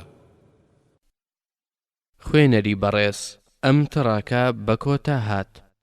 هێڵا سوورەکان لاپەڕا 278 قوتابیم بوو لە زانکۆ، خاوەن ڕۆشنبیریەکی فراوان بوو، سوور بوو لەسەر دروستکردنی پەیوەندی کۆمەڵایەتی لەگەڵ خەڵکیدا، بەڵام زۆر خوێنتاڵ و ڕەزاگران بوو. ڕۆژێک هات بۆ لام وتی: مامۆستا، هەمیشە هاوڕێکانم لێم تووڕە دەبن و لەسەر گاڵتە و قسە خۆشەکانم ئارام ناگرن. لە دڵی خۆم داوتم من لە بێدەنجیت بێزارم، چ جای ئەوەی قسە و گاڵتە بکەیت، بە تایبەت کاتێک کە دەتەوێت خۆت ڕووخۆش و گاڵتە ئامێز نیشان بدەیت. لێم پرسی وتم بۆچی لە گاڵتە و قسە خۆشەکانت بێزارن؟ نمونەیەکم لە قسە خۆشەکانت پێ بڵێ. وتی یەکێک پژمی و منیش وتم نەفرینی پەروەردگارت لێبێت. کاتێک تووڕە بوو قسەکانم تەواو کرد و پێمت ئەی شەیطان، پەروەردگار ڕەحمت لێ بکات. بەڕاستی قسێکی زۆر ناخۆشی کرد. داماوە وای دەزانی بەو قسە بێزراوانە خۆشەویست دەبێت. خەڵکی هەرچەندە ڕازی بن گاڵتە و گەپت لەگەڵ بکەن و گوێ لە قسە خۆشەکانت بگرن، بەڵام ڕازی نابن هەندێک قسە و گاڵتەیان لەگەڵ بکەیت و هێڵە سوورەکانی ژیانیان ببەزێنیت، بە تایبەت لە بەرچاوی خەڵکی و بە ئاشکرا. هەندێک لە خەڵکی بە بیانووی لێڕابینینەوە گوێ نادەنێ و هەندێک هەڵسوکەوت دەکەن یان هەندێک داواکاری نەشیاو دەکەن، وەک ئەوەی مۆبایلەکەت هەڵدەگرن و بە ئارەزوی خۆیان تەلەفۆنی پێدەکەن، یان بە مۆبایلەکەت کورتەنامە بۆ کەسانێک دەنێرن کە حەز ناکەی دەو کەسانە ژمارەی مۆبایلەکەت بزانن، یان بە بێپرس ئۆتۆمبیلەکەت دەبن، یاخود ئەوەندە داوا دەکەن هەتا لە ڕوودا دەمێنێ و ناچار دەبیت بیان دەیتێ. یان جاری وهەیە چەند قوتابیەک لە بەشی ناوخۆیی بەیەکەوە نیشتەجێ دەبن، کاتێک یەکێکیان بەیانی بەخەبەر دێت و دەیەوێت بچێت بۆ زانکۆ، دەبینێت یەکێک لە قوتابیە هاوڕێکانی چاکەتەکەی بردووە، یەکێکی تریان پێڵاوەکانی لە پێ کردووە و ڕۆیشتووە. جاری وهەیە کەسانێک بە بیانی و قسەی خۆشەوە لە کۆڕ و دانیشتنەگشتیەکاندا هاوڕێکانیان بێزار و ناڕەحەت دەکەن. پێویستە بزانرێت کەسانێک هەرچەندە خۆشیان بوویت مرۆڤن و شایانی بێزاربوون و تووڕەبوونن، پێویستە ئاگاداری هەست و سۆزیان بیت و دڵیان نەڕەنجێنیت. کاتێک پێغەمبەر صلی الله عەلەیه وسەلەم لە جەنگی تەبوک گەڕایەوە بۆ شاری مەدینە، عوڕوەی کوڕی مەسعودی ثەقەفی هات بۆ خزمەتی. عوڕوە گەورەی هۆزەکەی دەبێت و زۆر ڕێزی دەگرن. عوڕوە موسڵمان دەبێت و دەیەوێت بچێت بانجی هۆزەکەی بکات بۆ ئەوەی باوەڕ بهێنن و موسڵمان بن. بەڵام پێغەمبەر صلی الله عەلەیه وسەلەم دەترسێت هۆزەکەی ئازاری بدەن و بەو ئاسانیە دەستبەرداری ئاینەکەی خۆیان نەبن، هەر بۆیە فەرمووی ئەوانە دەتکوژن. پێغەمبەری پەروەردگار صلی الله عەلەیه وسەلەم دەیزانی هۆزی ثەقیف لە هەڵسوکەوتدا توند و تیژ و ڕەقن، ئەگەر لەگەڵ گەورەکەشیاندا بێت. عوڕوەش دەڵێت ئەی پێغەمبەر صلی الله عەلەیه وسەلەم، هێندەی چاویان خۆشیان دەوێم و ڕێزم دەگرن. بەڵێ، عوڕوە دەکەوێتە ڕێ بۆ لای هۆزەکەی بۆ ئەوەی بەدەم بانگەوازەکەیەوە بێن و باوەڕ بهێنن. کاتێک گەیشتە لای هۆزەکەی سەرکەوتە سەر بەرزیەک و بەدەنجی بەرز بانجی کردن و هەموویان کۆبوونەوە. پاشان بانجی کردن بۆ ئەوەی موسڵمان بن و پێشی ڕاگەیاندن کە خۆی موسڵمان بووە و دووبارە لە بەرامبەریان باوەڕەکەی ئاشکرا کرد و وتی: ئەشهەدو ئەن لا ئیلاهە ئیلا الله وأشهد أن محمدا رسول الله. کاتێک گویان لەم وتانە بوو دەستیان کرد بە هاوار و تووڕەبوون و ڕازی نەبوون، واز لە خوداکانیان بهێنن، هەر بۆیە لە هەموو لایەکەوە بەڕم هێرشیان کردە سەری و هەتا بورایەوە و لە هۆش خۆی چوو. کاتێک خەریک بوو گیان بسپێرێت، ئامۆزاکانی هاتن بۆ لای وتیان: ئەی عوڕوە، لە باتی کوشتنی تۆ کوشتار نەکەین؟ عوڕوەش دەڵێت: نەخێر، لە باتی من کەس مەکوژنەوە و تۆڵە لە کەس مەکەنەوە، پەروەردگار بە شەهیدی ڕێزی لێنام. کاتێک هەواڵەکە گەیشتەوە بە پێغەمبەر صلی الله عەلەیه وسەلەم، فەرمووی: نمونەی عوڕوا وەکو نمونەی ئەو پیاوە وایە کە پەروەردگار لە سوورەتی یاسیندا باسی دەکات کاتێک بە هۆزەکەی وت شوێنی پێغەمبەران بکەون و باوەڕ بهێنن بەڵام ئەوان شەهیدیان کرد دەی ئاگادار بە خەڵکی هەرچەندە لێک نزیک بن هەروەها هەرچەند هاوڕێ و خۆشەویستت بن هەست و سۆزیان هەیە و نابێت لە کاتی هەڵس و کەوتدا یان لە کاتی ئەنجامدانی گاڵتە و قسەی خۆشدا دەروون و هەستیان بریندار بکەیت وریابە هێڵە سوورەکانی ژیانیان نەبەزێنیت و سنووری خۆت بزانە هەر بۆیە پێغەمبەر صلی الله عليه وسلم داوامان لێ دەکات مسلمانان نەترسێنین ڕۆژێک پێغەمبەر صلی الله عليه وسلم لەگەڵ چەند هاوڵێکیدا لە گەشتێکدا دەبن و هەر کەسە و کەلوپەلەکانی بەخۆی دەبێت یەکێک لە هاوڵان خەوی لێ دەکەوێت و یەکێک لە هاوڕێکانی شتێکی لێ دەشارێتەوە کاتێک پیاوەکە خەبەری دەبێتەوە و دەبینێت شتێک لە کەلوپەلەکانی دیار نییە ترستی لێ دەنیشێت و دەست دەکات بە گەڕان بە دوای شتەکەیدا پێغەمبەریش صلی الله عليه وسلم لە کاتی ئەم ڕووداوە دەفەرمێت بۆ هیچ مسلمانێک دروست نییە مسلمانێکی تر بترسێنێت جاری وا هەیە کەسێک بەو هەڵس و کەوتەی کە دەیکات بەگومانی خۆی دڵخۆشت دەکات بەڵام بەداخەوە زۆر جار زیانت پێدەگەێنێت و دڵتەنگ و غەمبارت دەکات بەڵکو تووشی دڵە ڕاوکێشت دەکات و لەوانەیە تا ماوەیەکیش تووشی شۆکت بکات بۆ نمونە بەبێ ئەوەی ئۆتۆمبیلەکەت بکوژێنیتەوە لە بەردەم دوکانێک دەوەستیت و دادەبەزیت بۆ ئەوی پێداویستێک بکڕیت لە پڕیەکێک لە هاوڕەکانت دێت و سواری ئۆتۆمبیلەکە دەبێت و دوور دەکەوێتەوە تۆش وا دەزانیت ئۆتۆمبیلەکەیان فراندوویت یان دزیویانە ئەمەش بۆ گاڵتە و پێکەنین هاوڕەکەت بۆیە ئەم کارەی کرد بۆ ئەوەی کەمێک پێ بکەنێت یان گاڵتەیەکی ترس ئامێز دروست بکات بەڵام بەدڵ نیاییەوە ئەم جۆرە هەڵس و کەوتانە ناخۆش و بە ئازارن تێڕوانین هەر شتێک لە سنووری خۆی دەرچوو پێچەوانە دەبێتەوە و دەگۆڕێت بۆ دژەکەی زۆر گاڵتە و گەپیش هەبووە بە شەڕ و ناخۆشی کۆتاییان پێهاتووە خوێنەری بەڕێز ئەم تڕاکە بە کۆتا هات پاراستنی نهێنی لاپەڕا 281 لە کۆنەوە وتراوە هەر نهێنیەک لە دوو تێپەڕی ئەوە بڵاو دەبێتەوە پرسیاریش کراوە مەبەست لەو دووە چییە وتراوە مەبەست لە دوو هەردوو لێوە لە ماوەی 35 ساڵی تەمەنی ڕابردوومدا بیرم نایەت نهێنیەکم بە گوێچکەی کەسێکدا چرپاند بێت و لێی دڵنیان نەبوو بێتم مەگەر سوێندی بۆ خوارد بێتم کە نهێنیەکەم دەشارێتەوە و دەیخاتە بیرێکی قوڵی بێبنەوە بیریشم نایەت کەسێک لە دوای بیستنی نهێنیەکەم ڕاشکانەوت بێتی فڵانە کەس ناتوانم نهێنیەکەت بشارمەوە بەڵکو هەموو کەسێک لە سەرەتاوە دەستی دەکێشێ بەسەر سنجیدا و دەڵێت سوێند بە پەروەردگار ئەگەر خۆر بخەنە سەرشانی ڕاستم و مانجیش سەرشانی چەپم یان ئەگەر چەقۆ بخەنە سەر گەردنم نهێنیەکەت ئاشکرا ناکەم بەڵام پاشان ئەگەر زۆر خۆی بۆ بگیرێت 2 یان 3 مانگ دەتوانێت خۆی بگرێت و نهێنیەکەت بڵاو دەکاتەوە و دەم بەدەم دەگاتەوە بەخۆت لەم کاتەدا پێت دەڵێم هەر لە سەرەتاوە هەڵە بوویت چونکە پێویستە نهێنیەکانت سنووری هەردوو لێوت نەبەزێنن هەروەها پێویستە داوای کارێک لە خەڵکی نەکەیت کە لە توانایاندا نەبێت بەڵێ ئەگەر سنجی کەسێک تەسک و بچووک بێت بۆ پاراستنی نهێنیەکانی خۆی ئەوە بەدڵنیاییەوە سنجی ئەو کەسێک کە نهێنیەکەتی لادادەنێی تەسک و بچووکترە کێشەکە لەوەدایە جاری وا هەیە باسەکە لە لای کەسێک باز دەکەیت بۆ ئەوەی ڕاوێژی پێ بکەیت و ڕێگە و چارەسەرێکت نیشان بدات کەچی دواتر نهێنیەکەت بڵاو دەکاتەوە تۆش لە بەرچاوت دەکەوێت و زۆریش ڕقل لێ دەبێتەوە نمونەیەکی سەیر لە مێژوودا کە بەم شێوەیە ڕوویداوە پێشڕوودانی جەنگی بەدر کاتێک پێغەمبەر صلی الله عليه وسلم هەواڵی کاروانێکی بازرگانی قوڕەیشی بیست خۆی و هاوڵانی بەرەو کاروانەکە کەوتنە ڕێ سەردەستەی کاروانەکە ئەبوو سوفیان بوو کاتێک هەستی بە مەترسی کرد پیاوێکی بەکرێگرت بۆ ئەوەی هەواڵی مەترسی کاروانەکە بگێنێتە قوڕەیش کابرا کەوتە ڕێ بەرەو مەککە ڕێگەی مەککەش چەند ڕۆژێکی دەویست. خەڵکی مەککەش هیچ هەواڵێکیان لەو بارەیەوە نەدەزانی.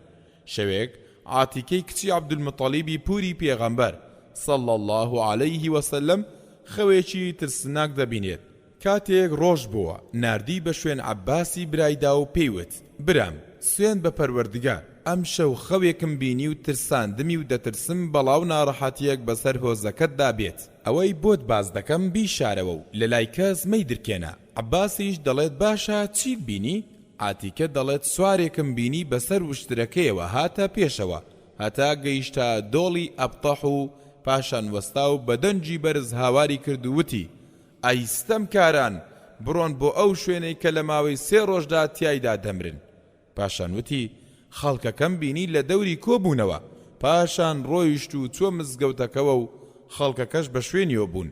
پاشان با وشترەکەیەوە سەر کەوتە سەر کەعبە و بە هەمان شێوەی پێشوو هاواری کرد و وتی: ئەیستەم کاران، بڕۆن بۆ ئەو شوێنەی کە لە ماوەی 3 ڕۆژدا تیایدا دەمرن. پاشان چوە سەر شاخی ئەبی قەیس و هەمان هاواری پێشووی دووبارە کردەوە. پاشان لەسەر لوتکەی شاخەکەوە تاشە بەردێکی فڕێدا تا گەیشتە خوارەوە پارچە پارچە بوو. هیچ ماڵێکی مەککە نەما پارچێک لەو بەردانەی تێنەچێت. عەباس کاتێک گوێی لەم قسانە بوو شڵەژا وتی: سوێن بە پەروەردگار، ئەمە خەوێکی ڕاست و ڕوونە. پاشان وتی: دەی تۆش ئەم خەوە باز مەکە و بۆ کەسی مەجێڕەوە. عەباس ڕۆیشت و هەر خەیاڵی لە لای خەوەکەی خوشکەکەی بوو. لە ڕێگە وەلیدی کوڕی عوتبە دەبینێت کە یەکێک بوو لە هاوڵەکانی و خەوەکەی بۆ دەجێڕێتەوە و پێی دەڵێت: بۆ کەسی مەجێڕەوە. پاشان وەلید دەڕوات و عوتبەی کوڕی دەبینێت و خەوەکەی بۆ دەجێڕێتەوە. عوتبەش بۆ هەندێک لە هاوڵەکانی دەجێڕێتەوە هەتا وای لێ دێت زۆربەی خەڵکەکە دەیبیستن و خەوەکە دەبێتە باس و خواسی خەڵکی شاری مەککە و کۆڕ و دانیشتنەکانیان. دەمە و نیوەڕۆ عەباس دەچێت بۆەوەی بە دەوری کەعبەی پیرۆزدا بسوڕێتەوە. ئەبوو جەهلیش لەگەڵ هەندێک کەسدا لە سێبەری کەعبەدا دانیشتبوون و باسی خەوەکەی عاتیکەیان دەکرد. کاتێک ئەبوو جەهل عەباس دەبینێت دەڵێت کە تەواو بوویت، وەرە بۆلام. عەباس سەری سوڕما و لە دڵی خۆیدا دەڵێت: دەبێ ئەبوو جەهل چ کارێکی بە من بێت. بەڵام بە هیچ شێوێک بیری بۆ خەوەکەی عاتیکەی خوشکی ناچێت. کاتێک عەباس تەواو بوو چوو بۆ لای ئەبوو جەهل و هاوڵەکانی. کاتێک عەباس دادەنیشێت ئەبوو جەهل دەڵێت: ئەینەوەی عەبدولمەتەڵیب، لە کێوە فێری ئەوە بوون قسە لە نادیارەکان بکەن؟ عەباسیش دەڵێت: وەکو چی؟ ئەبوو جەهل دەڵێت: وەک ئەو خەوەی عاتیکە بینیویەتی. عەباس ترسی لێ دەنیشێت و دەڵێت: چی بینیوە؟ ئەبوو جەهل دەڵێت: ئەینەوەی عەبدولمەتەڵیب، ئایا ڕازی بوون پیاوانتان ببێت بە پێغەمبەر هەتا ڕازی بن ئافرەتانتان ببێت بە پێغەمبەر و هەواڵهێنەر؟ ئێمە لە سەقسەی عاتیکە 3 ڕۆژ چاوەڕێ دەکەین. ئەگەر وتەکانی بەڕاز دەرچوون باشە، ئەگەر نانووسراوێک دەنووسین کە ئێوە درۆزنترین کەسی عەرەبن. عەباس دەسڵەژێ و نکۆڵی لە خەوەکەی خوشکەکەی دەکات و هیچ قسێکیشی پێ نابێت هەتا وەرامی ئەبوو جەهلی پێ بداتەوە. کاتێک عەباس دەگەڕێتەوە ماڵەوە هەموو ئافرەتانی نەوەی عەبدولمەتەڵیب لێی تووڕە دەبن و پێی دەڵێن: ئێوە ڕازی بوون ئەو پیس و چەپەڵە قسەی ناشیرن بە پیاوانتان بڵێت؟ ئەی چۆن ڕازی دەبن قسەی ناشیرن بە ئافرەتانتان بڵێت و ئێوەش گوێبیستی بن؟ ئایا غیرەتان نییە؟ عەباس کاتێک گوێی لەم قسانە دەبێت ڕق و تووڕەی بەرز دەبێتەوە دەڵێت: سوێن بە خودا ئەگەر ئەم جارە ئەبوو جەهل قسەی وا بکات ئاوا و ئاوای لێ دەکەم. 3 ڕۆژ دوای خەوەکەی عاتیکە عەباس دەچێت بۆ کەعبە و زۆریش تووڕە دەبێت. کاتێک دەچێت بۆ کەعبە ئەبوو جەهل دەبینێت و بەرەو ڕووی دەچێت. بەڵام ئەبوو جەهل زۆر بەپەلا پشت هەڵدەکات و دەڕوات. عەباس لە بەپەلە ڕۆیشتنی ئەبوو جەهل سەرسام دەبێت و لە دڵی خۆیدا دەڵێت: نەفرینی خودات لێبێت، هەموو پەلەپەلەت لە ترسی ئەوە بوو قسەیەکت پێ بڵێم. بەڵام لە ڕاستیدا ئەبوو جەهل کاتێک گوێی لە نێردراوەکەی ئەبوو سوفیان دەبێت وا هاوار دەکات، داوای کۆمەچی دەکات بۆ ڕزگارکردنی کاروانە بازرگانیەکەی قوڕەیش. بەپەلە دەڕوات بەرەو لای دەنگەکە. کاتێک دەگاتە لای نێردراوەکەی ئەبوو سوفیان دەبینێت لوتی وشترەکەی بڕاوە و خوێن بە ڕووساری وشترەکەی دادێتە خوارەوە و نوێنەرەکەش کراسەکەی بەری دادڕیوە و هاواری بە دەمەوچوونی کاروانەکەی قوڕەیش دەکات.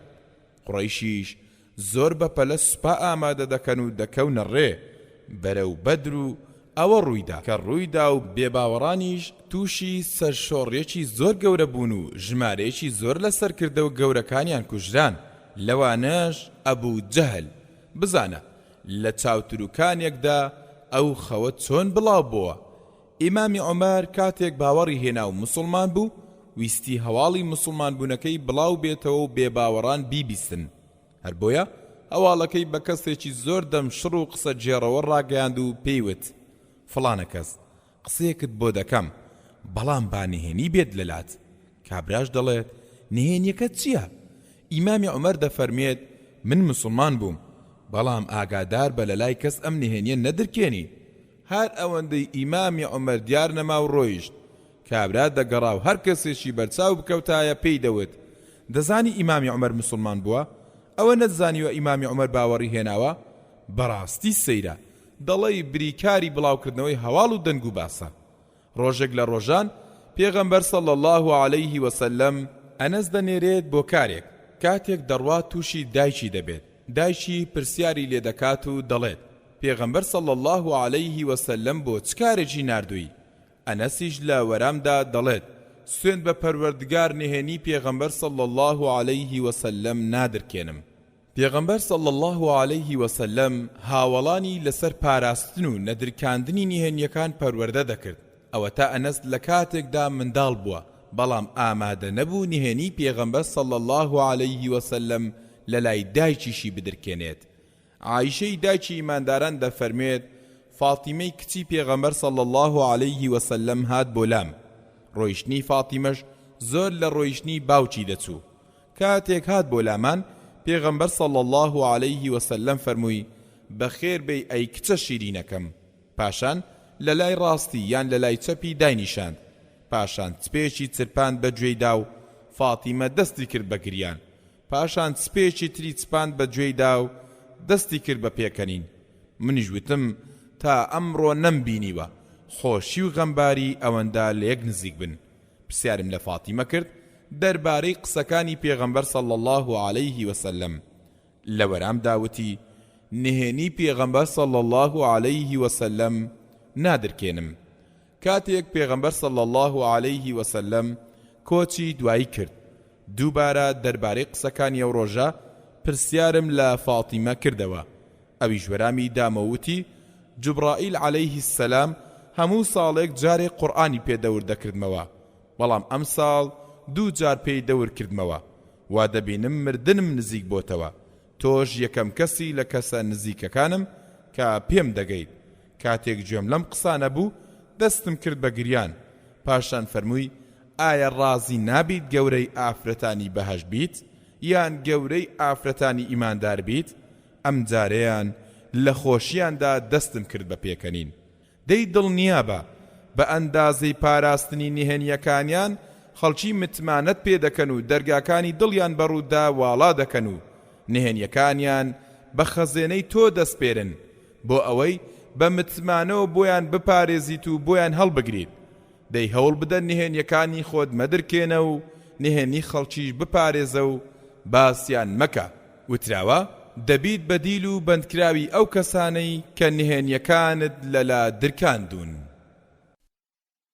خوێنەری بەڕێز ئەم تڕاکە بە کۆتا هات جێبەجێکردنی پێداویستیەکان لاپەڕا 286 کاتێک خەریکی خوێندنی ماستێر بووم زۆرێک لە پەرتووچی ڕێچکە و ڕێبازەکانم خوێندەوە لەناو ئەو ڕێچکە و ڕێبازانشدا ڕێچکەی ئەببەرامجاتی هەبوو واتە ڕێچکەی بەرژەوەندی یا سوودمەند بوون کاتێک ئەم ڕێچکەیم خوێندەوە ئەوسا زانیم بۆچی لە ئەوروپا و ئەمریکا گوێمان لە هەندێک باس و خواسی وەک ئەوە دەبێت کاتێک کوڕێک لە باوکی جیا دەبێتەوە و جێی دەهەڵێت ئەگەر لە دوای ئەوە لە چێشتخانەیەکی یەکتر ببینن هەر کەسەیان پارەی خواردنی خۆی دەدات لەبەر ئەوەی ئەوان لۆچوونیان وایە و دەڵێن ئەگەر لێت سوودمەند نەبین ئیتر بۆچی خزمەتیشت بکەین بۆچی سەروەت و سامانی خۆمان لە خزمەتی تۆدا خەرج بکەین بۆچی کاتی خۆم لە خزمەتی تۆدا بەفیڕۆ بدەم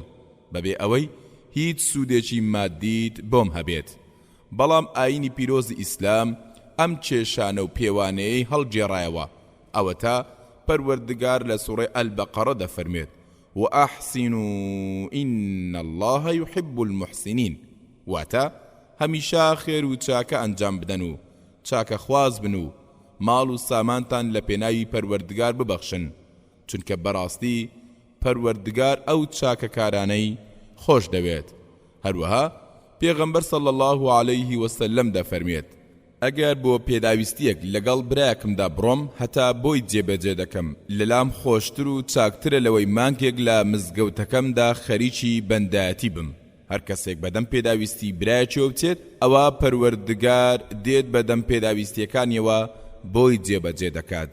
پێغەمبەر صلی الله عليه وسلم هەمیشە بەدەم پێداویستی مسلمانانەوە چووە. جاری وا هەبووە پێغەمبەر صلی الله عليه وسلم کاتێک بە ڕێگادا ڕۆیشتووە ئافرەتێک یان پیرێژنەیەک پێی وتووە کارێکم پێت هەیە.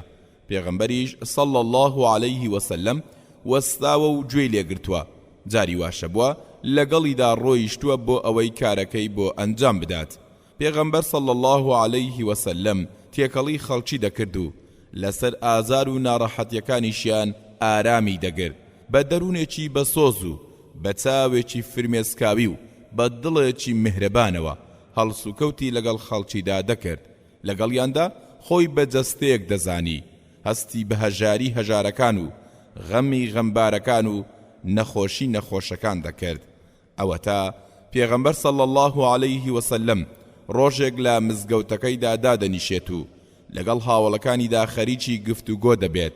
لەپڕ دەبینێت وا کۆمەڵە کەسێکی زۆر ڕوت و ڕەجاڵ و هەژار لە هۆزی نەجد بەرەولایان دێن.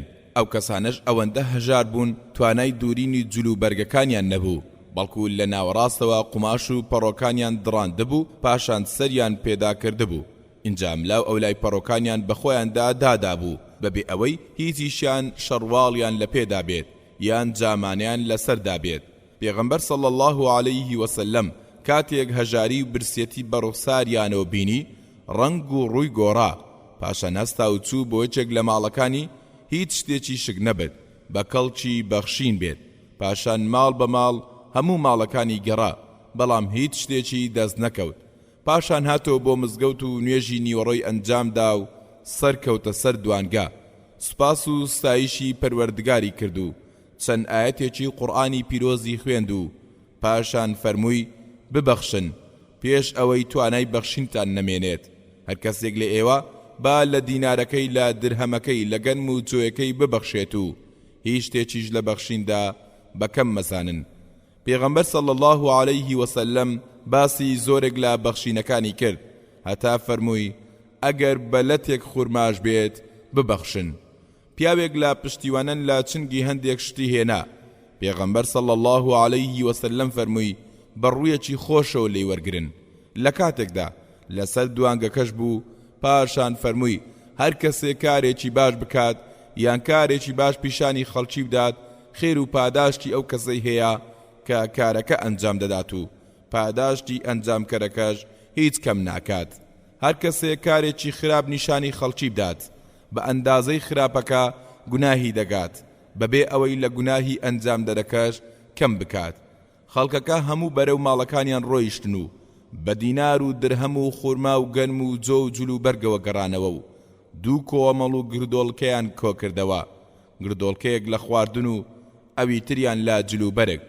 کاتێک پێغەمبەر صلی الله عليه وسلم ئەم هەموو بەخشینەی بینی ڕوخساری وەکو بەشێک لە مانگ درەوشایەوە، پاشان بەسەریاندا دابەشی کردن. ڕەواه مسلیم. بەڵێ پێغەمبەر صلی الله عليه وسلم بە جێبەجێکردنی پێداویستیەکانیان دەچوە دڵی مسلمانانەوە و لە پێناویدا چاوپۆشی لە کات و سەروەت و سامانی خۆی دەکرد. کەسێک پێویستی بە چارەخانەیە هەوڵ بدا بیگێنە، کەسێک کێشەیەکی هەیە لە چارەسەری کێشەکەیدا یارمەتی بدە، لە کەمکردنەوەی ئازار و ناڕەحەتیەکانی خەڵکیدا بەشداری بکە. کاتێک دەزانن مەبەستی تۆ لەم کارانە سوپاس و پێهاڵدان نییە، ئەوە خۆشیان دەویت و لە پەروەردگار بۆت دەپاڕێنەوە و نزای خێرت بۆ دەکەن و ئەوانیش هەمیشە لە ئامادەباشیدا دەبن بۆ ئەوەی لە کاتی پێویستیدا بەدەم کێشەکانتەوە بێن. بەڵێ بە چاکەکردن لەگەڵ خەڵکیدا دڵیان بەدەست دێنیت زۆر جاریش مرۆڤ وەکو بەندەی لێدێت بەرامبەر بەو کەسانەی کە چاکیان لەگەڵ کردووە تێڕوانین هەر کەسێک بۆ غەیری خۆی بژیت هیلاک و ماندوو دەبێت بەڵام بە گەورەی دەژی و بە گەورەیش دەمرێت خوێنەری بەڕێز ئەم تڕاکە بە کۆتا هات پەیمانێک مەدا کە بۆت جێبەجێ نەکرێت لاپەڕا 289 هاوڵێکم کەسێکی زۆر باش بوو خاوەن ژیری و ڕەوشتێکی جوان بوو کەسێکی دیندار بوو لە تەنیشت ماڵی خۆیان پێشنوێژی مزگەوتێک بوو بەڵام زۆرێک لە خەڵکی باسییان دەکرد و سەرزەنشت و گلەیان لێ دەکرد کاتێک گوێم لەم قسانەی خەڵکی دەبوو سەرسام دەبووم و هیچ وەرامێکم پێ نەبوو بۆیان ڕۆژێک دراوسەیەکیان هات بۆ لام وتی یا شێخ هاوڕێکەت نە پێشنوێژیمان بۆ دەکات و نە لەگەڵیشماندا نوێژ دەکات هەندێک پۆزشم بۆ هێنایەوە وتم لەوانەیە سەرقاڵی کارێکی گرنگ بێت یان لە ماڵ نەبێت دراوسەیەکیان وتی یا شێخ ئۆتۆمبیلەکەی لەبەر دەرگا ڕاگرتووە و دڵنیام لە ماڵەوەیە کەچی ئامادەی نوێژی بە کۆمەڵ نابێت و لە کاتێکدا پێشنوێژی مزگەوتەکەشمانە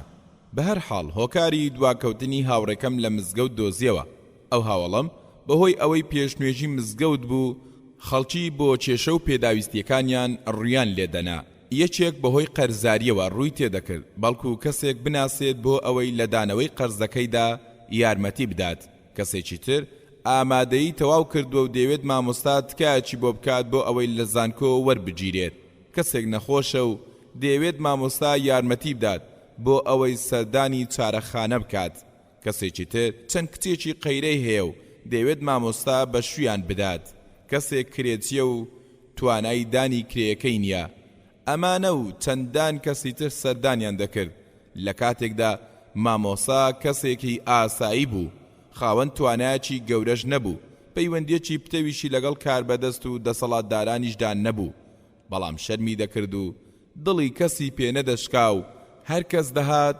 پەیمانی جێبەجێکردنی کارەکەی پێدەدا بەمیانی دەود لە دانەوەی قەرزەکەتدا یارمەتی دەدەم ژمارەی تەلەفۆنی ئەوی تریانی وەردەگرت و پەیمانی وەرگرتنی لە زانکۆ پێدەدا و بۆ ئەوانی تریش هەروەها خەڵکەکەش لە کاتی خۆیدا دەهاتنەوە و مامۆساش پۆزش و بیانووی دێهێنایەوە و دووبارە پەیمانی پێدەدانەوە هەتاوای لێهات بوو لە دەست خەڵکەکە ڕای دەکرد و خۆی لێ دەشاردنەوە و وەرامی تەلەفۆنی نەدەدانەوە جاری واشە بوو لە ماڵۆ خۆی دەشاردەوە و نەدەهاتە دەرەوە هەندێک جار ئەگەر یەکێک لەو کەسانەی کە پەیمانی پێدا بوون بیبینایە جنێوی پێدەدا و بەسەریدا هاواری دەکرد و پێی دەوت باشە ئەی بۆچی پەیمانت پێدام بۆچی دەستخەڕۆت کردم بۆچی بەتەمات کردم کەسێکی تر پێی دەوت وازم لە هەموو کەسێنا و ئەم کارم تەنها بە تۆ سپارد بۆچی پەیمانت پێدام کاتێک ئاگاداری حاڵی بووم زانیم چاڵێکی قوڵی بۆ خۆی هەڵکەندووە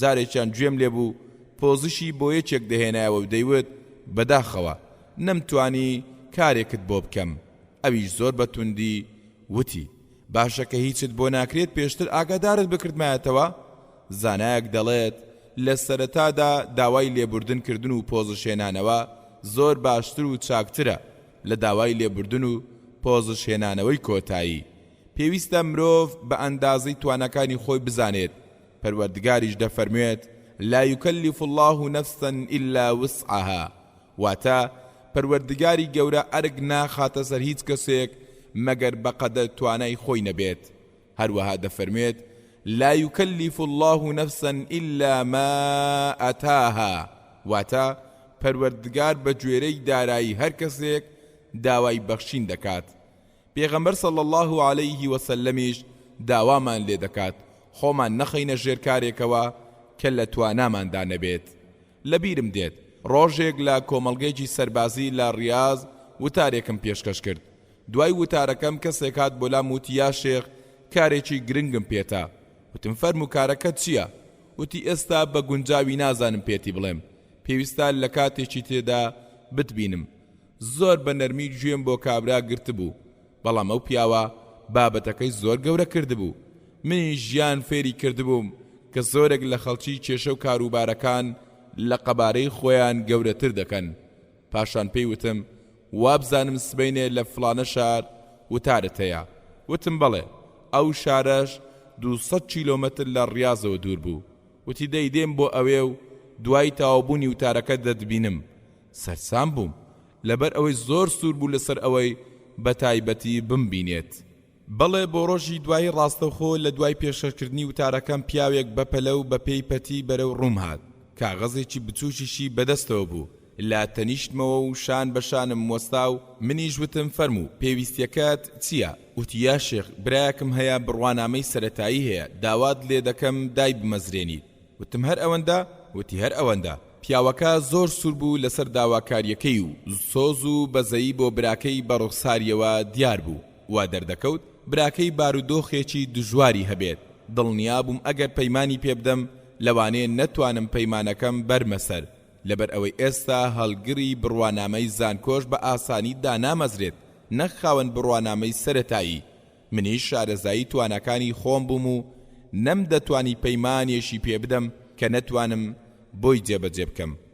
بەڕاستی بۆ من ساتێکی زۆر ناخۆش بوو. خۆزگەم دەخواست کارێکم بۆ بکرایە و بمتوانێت یارمەتی بدەم بەڵام دەسەڵاتم نەبوو. ویستم بە شێوازێکی جوان داوای لێبوردنی لێ بکەم و پۆزشی بۆ بهێنمەوە. هەر بۆیە پێم وت براکەم سوێن بە پەروەردگار ئاوەتە خواز بووم بمتوانیە یارمەتی بدەم. برای تۆیە برای منیشە. منیش وەکو تۆ دڵم بۆی بە ئازارە بەڵام ناتوانم و کارێکم پێ ناکرێت و هیوادارم بمبەخشیت. وتی یا شێخ هەوڵ بدە. وتم ناتوانم. وتی باشە بەڵام ئەم کاغەزەم لێ وەرگرە ژمارەی تەلەفۆنی ئێمەی تێدایە هەر کاتێک وەزیفەکەت دۆزیەوە پەیوەندیمان پێوە بکە. هەستم کرد دەیەوێت هیوا بڕاو نەبێت و با پەتی پەیمانێکەوە پابەندم کات و هەمیشە چاوەنواری تەلەفۆنی من بێت. وتم با کاغەزەکە بەخۆت بێت تۆ ژمارەی تەلەفۆنی من وەربگرە و ئەگەر وەزیفەیەکت دۆزیەوە پەیوەندیم پێوە بکە بەڵکو پەیامێکت بۆ بنووسم بۆ ئەو بەرپرسەی وەزیفەکەی بەدەستە بەڵکو ڕازی بێت و دای بمەزرێنێت. پیاوەکە کەمێک بێدەنگ بوو. چاوەنواری بووم ماڵ ئاواییم لێ بکات بەڵام لە پڕوتی پەروەردگار ڕوت سپی بکات. یا شێخ سوێن بە پەروەردگار ساڵێک لەمەوبەر لەگەڵ فڵانە بەرپرسدا لەم بارەیەوە قسەم کرد. ناونیشان و ژمارە تەلەفۆنی لێوەرگرتم بەڵام نە گرنگی پێدام و نە پەیوەندیشی پێوە کردم. جارێکی تر لەم بارەیەوە لەگەڵ فڵانە لێپرسراودا قسەم کرد بەڵام تا ئێستا وەرامی نەداومەتەوە. ئەو کەسانە گرنگی بە هەژاران نادەن پەروەردگار تۆڵەیان لێ بکاتەوە و دەستی کرد بە نزاکردن لەو جۆرە کەسانە. لە دڵی خۆم داوتم سوپاس بۆ پەروەردگار خۆ ئەگەر پەیمانم پێ بدایە یان کاغەزەکەم لێ وەربگرتایە ئێستا من دەبووم بە سێم کەس لەو کەسانەی کە پەیمانەکەیان بۆ نەبردۆتە سەر. بەڵێ لە سەرەتاوە داوای لێبوردن بکەیت زۆر باشترە لەوەی متمانەت لە دەست بدەیت و پەیمانەکانت نەبەیتە سەر.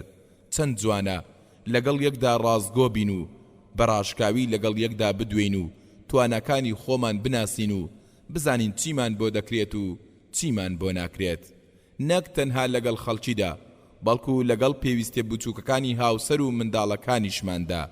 ئەگەر زانیمان ناتوانین بۆیان جێبەجێ بکەین پەیمانیان پێ نەدەین. جاری وا هەیە کاتێک لە ماڵ دەردەچیت هاوسەرەکەت پێت دەڵێت شیر و شەکر و سەوزە و میوە و فڵان لەگەڵ خۆت بهێنەرەوە. ئاگادار بە نەڵێی باشە باش کاتێک دەزانی کاتت نییە یان ناتوانی هەموو ئەو شتانە بکڕیت بڵێ ناتوانم. سەرەتا بڵێ ناتوانم باشترە لەوەی لە کاتی گەڕانەوە بڵێ کاتم نەبوو یان دوکانەکان داخرابوون یان بیرم چوو. هەروەها لەگەڵ هاوڕێ و خوشک و براکانیشتدا بەم شێوەیە هەڵسوکەوت بکە و ئەگەر توانەی ئەنجامدانی کارێکت نەبوو زۆر بەڕاشکاوی بڵێ ناتوانم.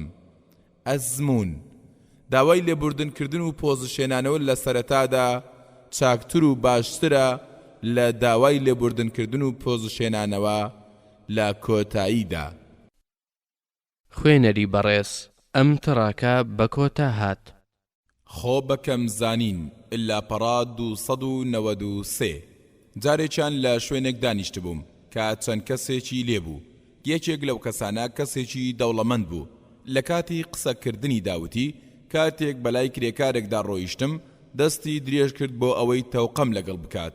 دوو دڵ بووم لەسەرەوەی تەوقەی لەگەڵ بکەم یا نا پاشان دەستم درێژ کرد و تەوقەم لەگەڵ کرد پاشان بە لە خۆبایی بوونێکە وتی لەگەڵ ئەوەشدا کە من دەستم بۆ هیچ کەسێک درێژ ناکەم بۆ ئەوەی تەوقەی لەگەڵ بکەم بڕوانە دەڵێت دەستم بۆ هیچ کەسێک درێژ ناکەم بۆ ئەوەی تەوقەی لەگەڵ بکەم بەڵام پێغەمبەر صلی الله عليه وسلم ئافرەتێکی بەندەی لاواز لە ناوەڕاستی ڕێگەدا دەیوەستێنێت و سکاڵای ئەوەی لەلا دەکات کە زۆر کاری پێدەکەن و ماندووی دەکەن پێغەمبەریش صلی الله عليه وسلم لەگەڵیدا دەکەوێتە ڕێو تکای بۆ دەکات بۆ ئەوەی ئازاری نەدەن و کاری زۆری پێنەکەن پێغەمبەر صلی الله عليه وسلم دەربارەی کەسانی خۆ بە گەورەزان دەفەرمێت هەر کەسێک لە دڵیدا ئەندازەیەکی زۆر کەمیش خۆ بە گەورەزانین هەبێت ناچێتە بەهەشت چەندین جار گوێمان لێ دەبێت خەڵکی دەڵێن فڵانە کەس زۆر لوتی بەرزە فڵانە کەس تەنها خۆی دەبینێت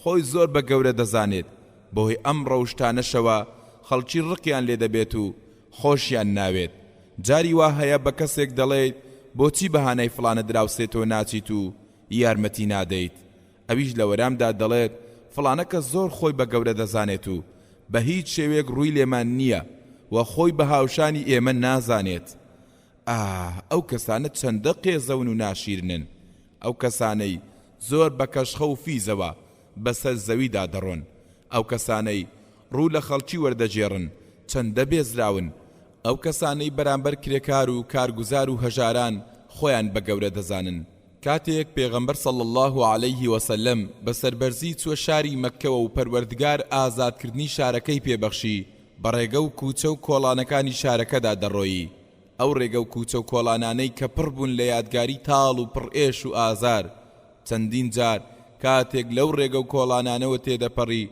پێیان دەوت شێت درۆزن جادوگەر بەڵام ئەمڕۆوا بەسەربەرزیەوە دەچێتە ئەو شارەوە ئەمڕۆ پەروەردگار دەسەڵات و هێزی بە پێغەمبەرەکەی بەخشیوە صلی الله عليه وسلم و ئەو کەسانەشی زەلیل کردووە کە تا دوێنێ ئازاری پێغەمبەر صلی الله عليه وسلم و هاوڵەکانیان دەدا دەی دەبێت بە چ شێوێک بچێتە ناو شاری مەککەوە دەبێت تۆڵەیان لێ بکاتەوە و سزایان بدات نەخێر کاری وا لە پێغەمبەر صلی الله عليه وسلم ناوەشێتەوە بەڵکو بە شێوەیەک چوە شاری مەککەوە ئەوەندە سەری پیرۆزی داخست بوو خەریک بوو ڕیشی بەرپشتی وڵاخەکەی دەکەوت ئەمەش وەکو دەربڕینی سوپاسگوزاری بۆ پەروەردگاری گەورە عەبدوڵای کوڕی مەسعود دەفەرمێت پیاوێک هات بۆ لای پێغەمبەر صلی الله عليه وسلم و لەبارەی شتێکەوە قسەی لەگەڵ پێغەمبەر صلی الله عليه وسلم کرد پیاوەکە کاتێک قسەی دەکرد دەلەرزی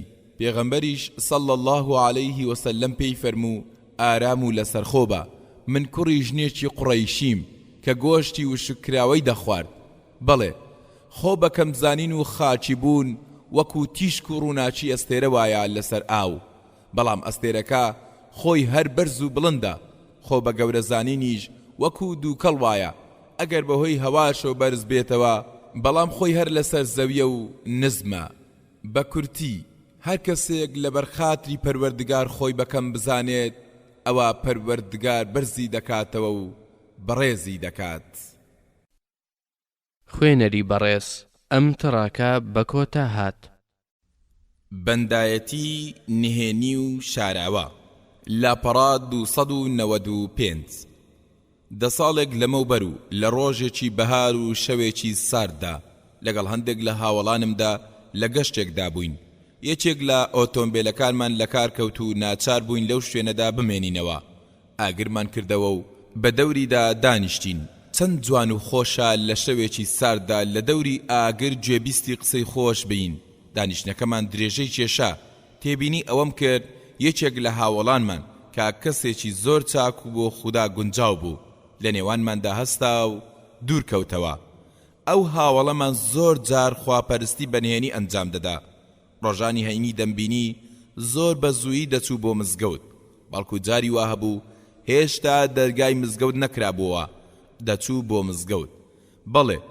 لە ناوماندا هەستا و هەندێک ئاوی لەگەڵ خۆی برد گومانم وابوو دەچێت بۆ ئەوەی دەست بە ئاو بگێنێت کاتێکی زۆری پێچوو منیش کەوتمە چاودێریکردنی کاتێک بینیم لێمان دوور کەوت بۆ و لە تاو سەرما پەشتەماڵێکی لە خۆی پێچا بوو سەری خست بۆ سەر زەوی و لەو تاریکیەدا و بە تەنها خەریکی نوێژکردن بوو بە ئاشکرا پێوەی دیار بوو کە پەروەردگاری خۆش دەوێت واگومانم دەبێت پەروەردگاریش ئەوی خۆش بووێت دڵنیا بووم ئەو جۆرە چاکە و خواپەرستیە نهێنیانە مایەی سەربەرزی دنیا و دواڕۆژە چەندین ساڵ پێپەڕی ئەمڕۆ ئەو پیاوە بۆ بە کەسێکی بانخواز و خۆشەویستی خەڵکی و هۆکار بۆ ڕێنماییکردنی چەندین کەس کاتێک لە مزگەوت یان لە بازار دەبیندرێت منداڵ و بچووکەکان پێش گەورەکان پێش بڕچێ دەکەن بۆ ئەوەی چاک و چۆنی لەگەڵ بکەن زۆرێک لە بازرگان و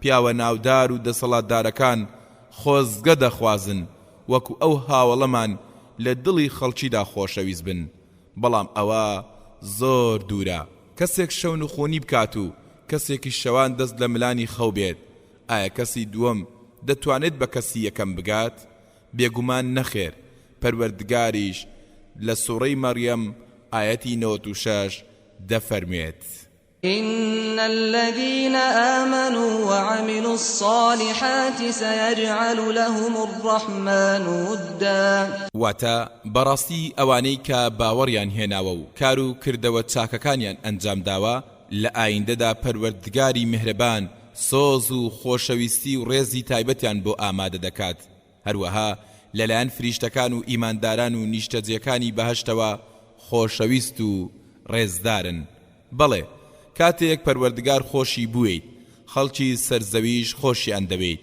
پێغەمبەر صلی الله عليه وسلم دەفەرمێت پەروەردگار کاتێک کەسێکی خۆش بووێت بانگی جوبرائیل دەکات و دەفەرمێت بەدڵنیایی و من فڵانە کەسم خۆش دەوێت تۆش خۆشت بوێت جوبرائیلیش ئەو کەسەی خۆش دەوێت و پاشان بانگی فریشتەکانی ئاسمان دەکات و دەفەرمێت پەروەردگار فڵانە کەسی خۆش دەوێت و ئێوەش خۆشتان بوێت فریشتەکانیش هەمویان ئەو کەسیان خۆش دەوێت پاشان دانیشتوانی سەرزەویش خۆشیان دەوێت بە هەمان شێوە ئەگەر پەروەردگار ڕقی لە کەسێک بێت بانگی جوبرائیل دەکات و پێی دەفەرمێت من ڕقم لە فڵانە کەسە و تۆش ڕقت لێی بێت جوبرائیلش ڕقی لەو کەسە دەبێت و پاشان بانگی فریشتەکانی ئاسمان دەکات و دەفەرمێت پەروەردگار ڕقی لە فڵانە کەسە و ئێوەش ڕقتان لێی بێ فریشتەکانیش هەموو ڕقیان لێی دەبێت پاشان دانیشتوانی سەرزەویش ڕقیان لێی دەبێت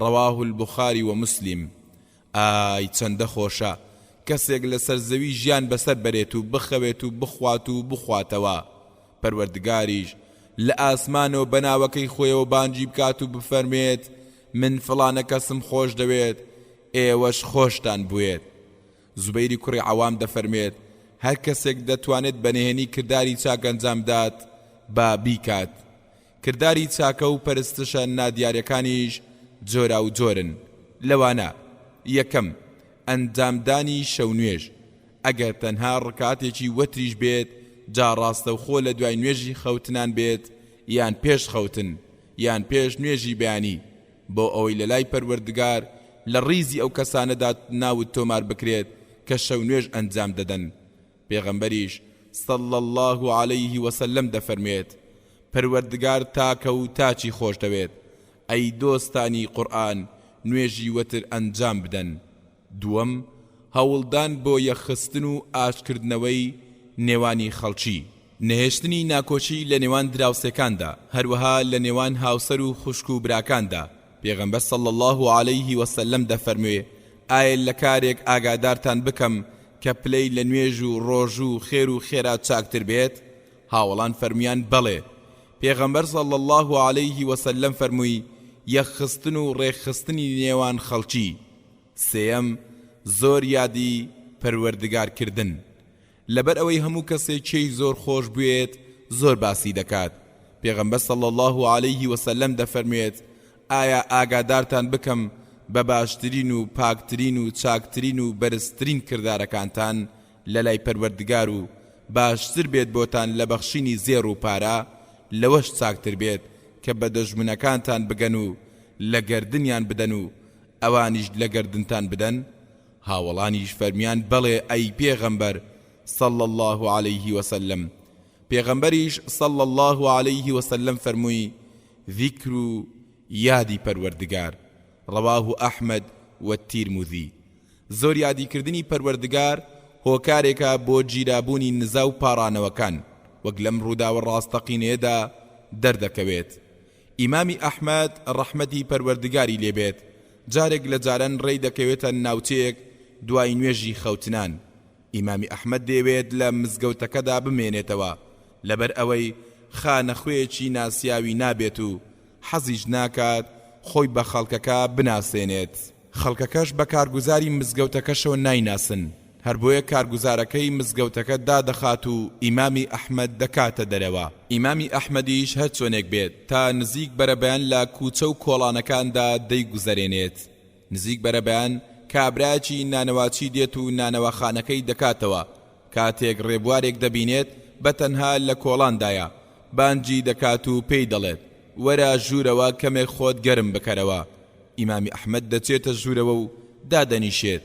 ماوەیەک دەمێنێتەوە و دەبینێت ئەم پیاوە بەردەوام یادی پەروەردگار دەکات و هەمیشە زمانی دەجوڵێنێت و خەریکی وتنی سبحان الله، ئەستەغفر الله، الحەمد لله، الله ئەکبەرە.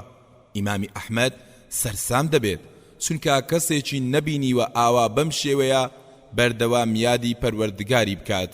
هەر بۆیە پرسیاری لێ دەکات و پێی دەڵێت لەکەیەوە بەم شێوەیە ئاوا بەردەوام یادی پەروەردگارت دەکەیت.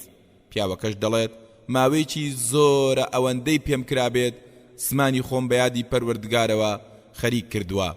ئیمامی ئەحمەد دەفەرمێت لە ئەنجامی ئەو کارتدا چیت بەدەستێناوە و چ سوودێکت لە ژیانی دنیادا لەم کارت بینیوە؟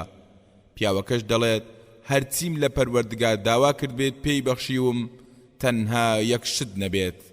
ئیمامی ئەحمەد دەفەرمێت ئەو شتە چییە؟ پیاوەکە دەڵێت داوام لە پەروەردگار کردووە بە چاوی خۆم ئیمامی ئەحمەد ببینم و بە خزمەتی بگەم. ئیمامی ئەحمەدیش دەفەرمێت دەی مژدە بێت من ئیمامی ئەحمەد و بە قاچەکانی خۆم هاتووم بۆلات. سبحان الله.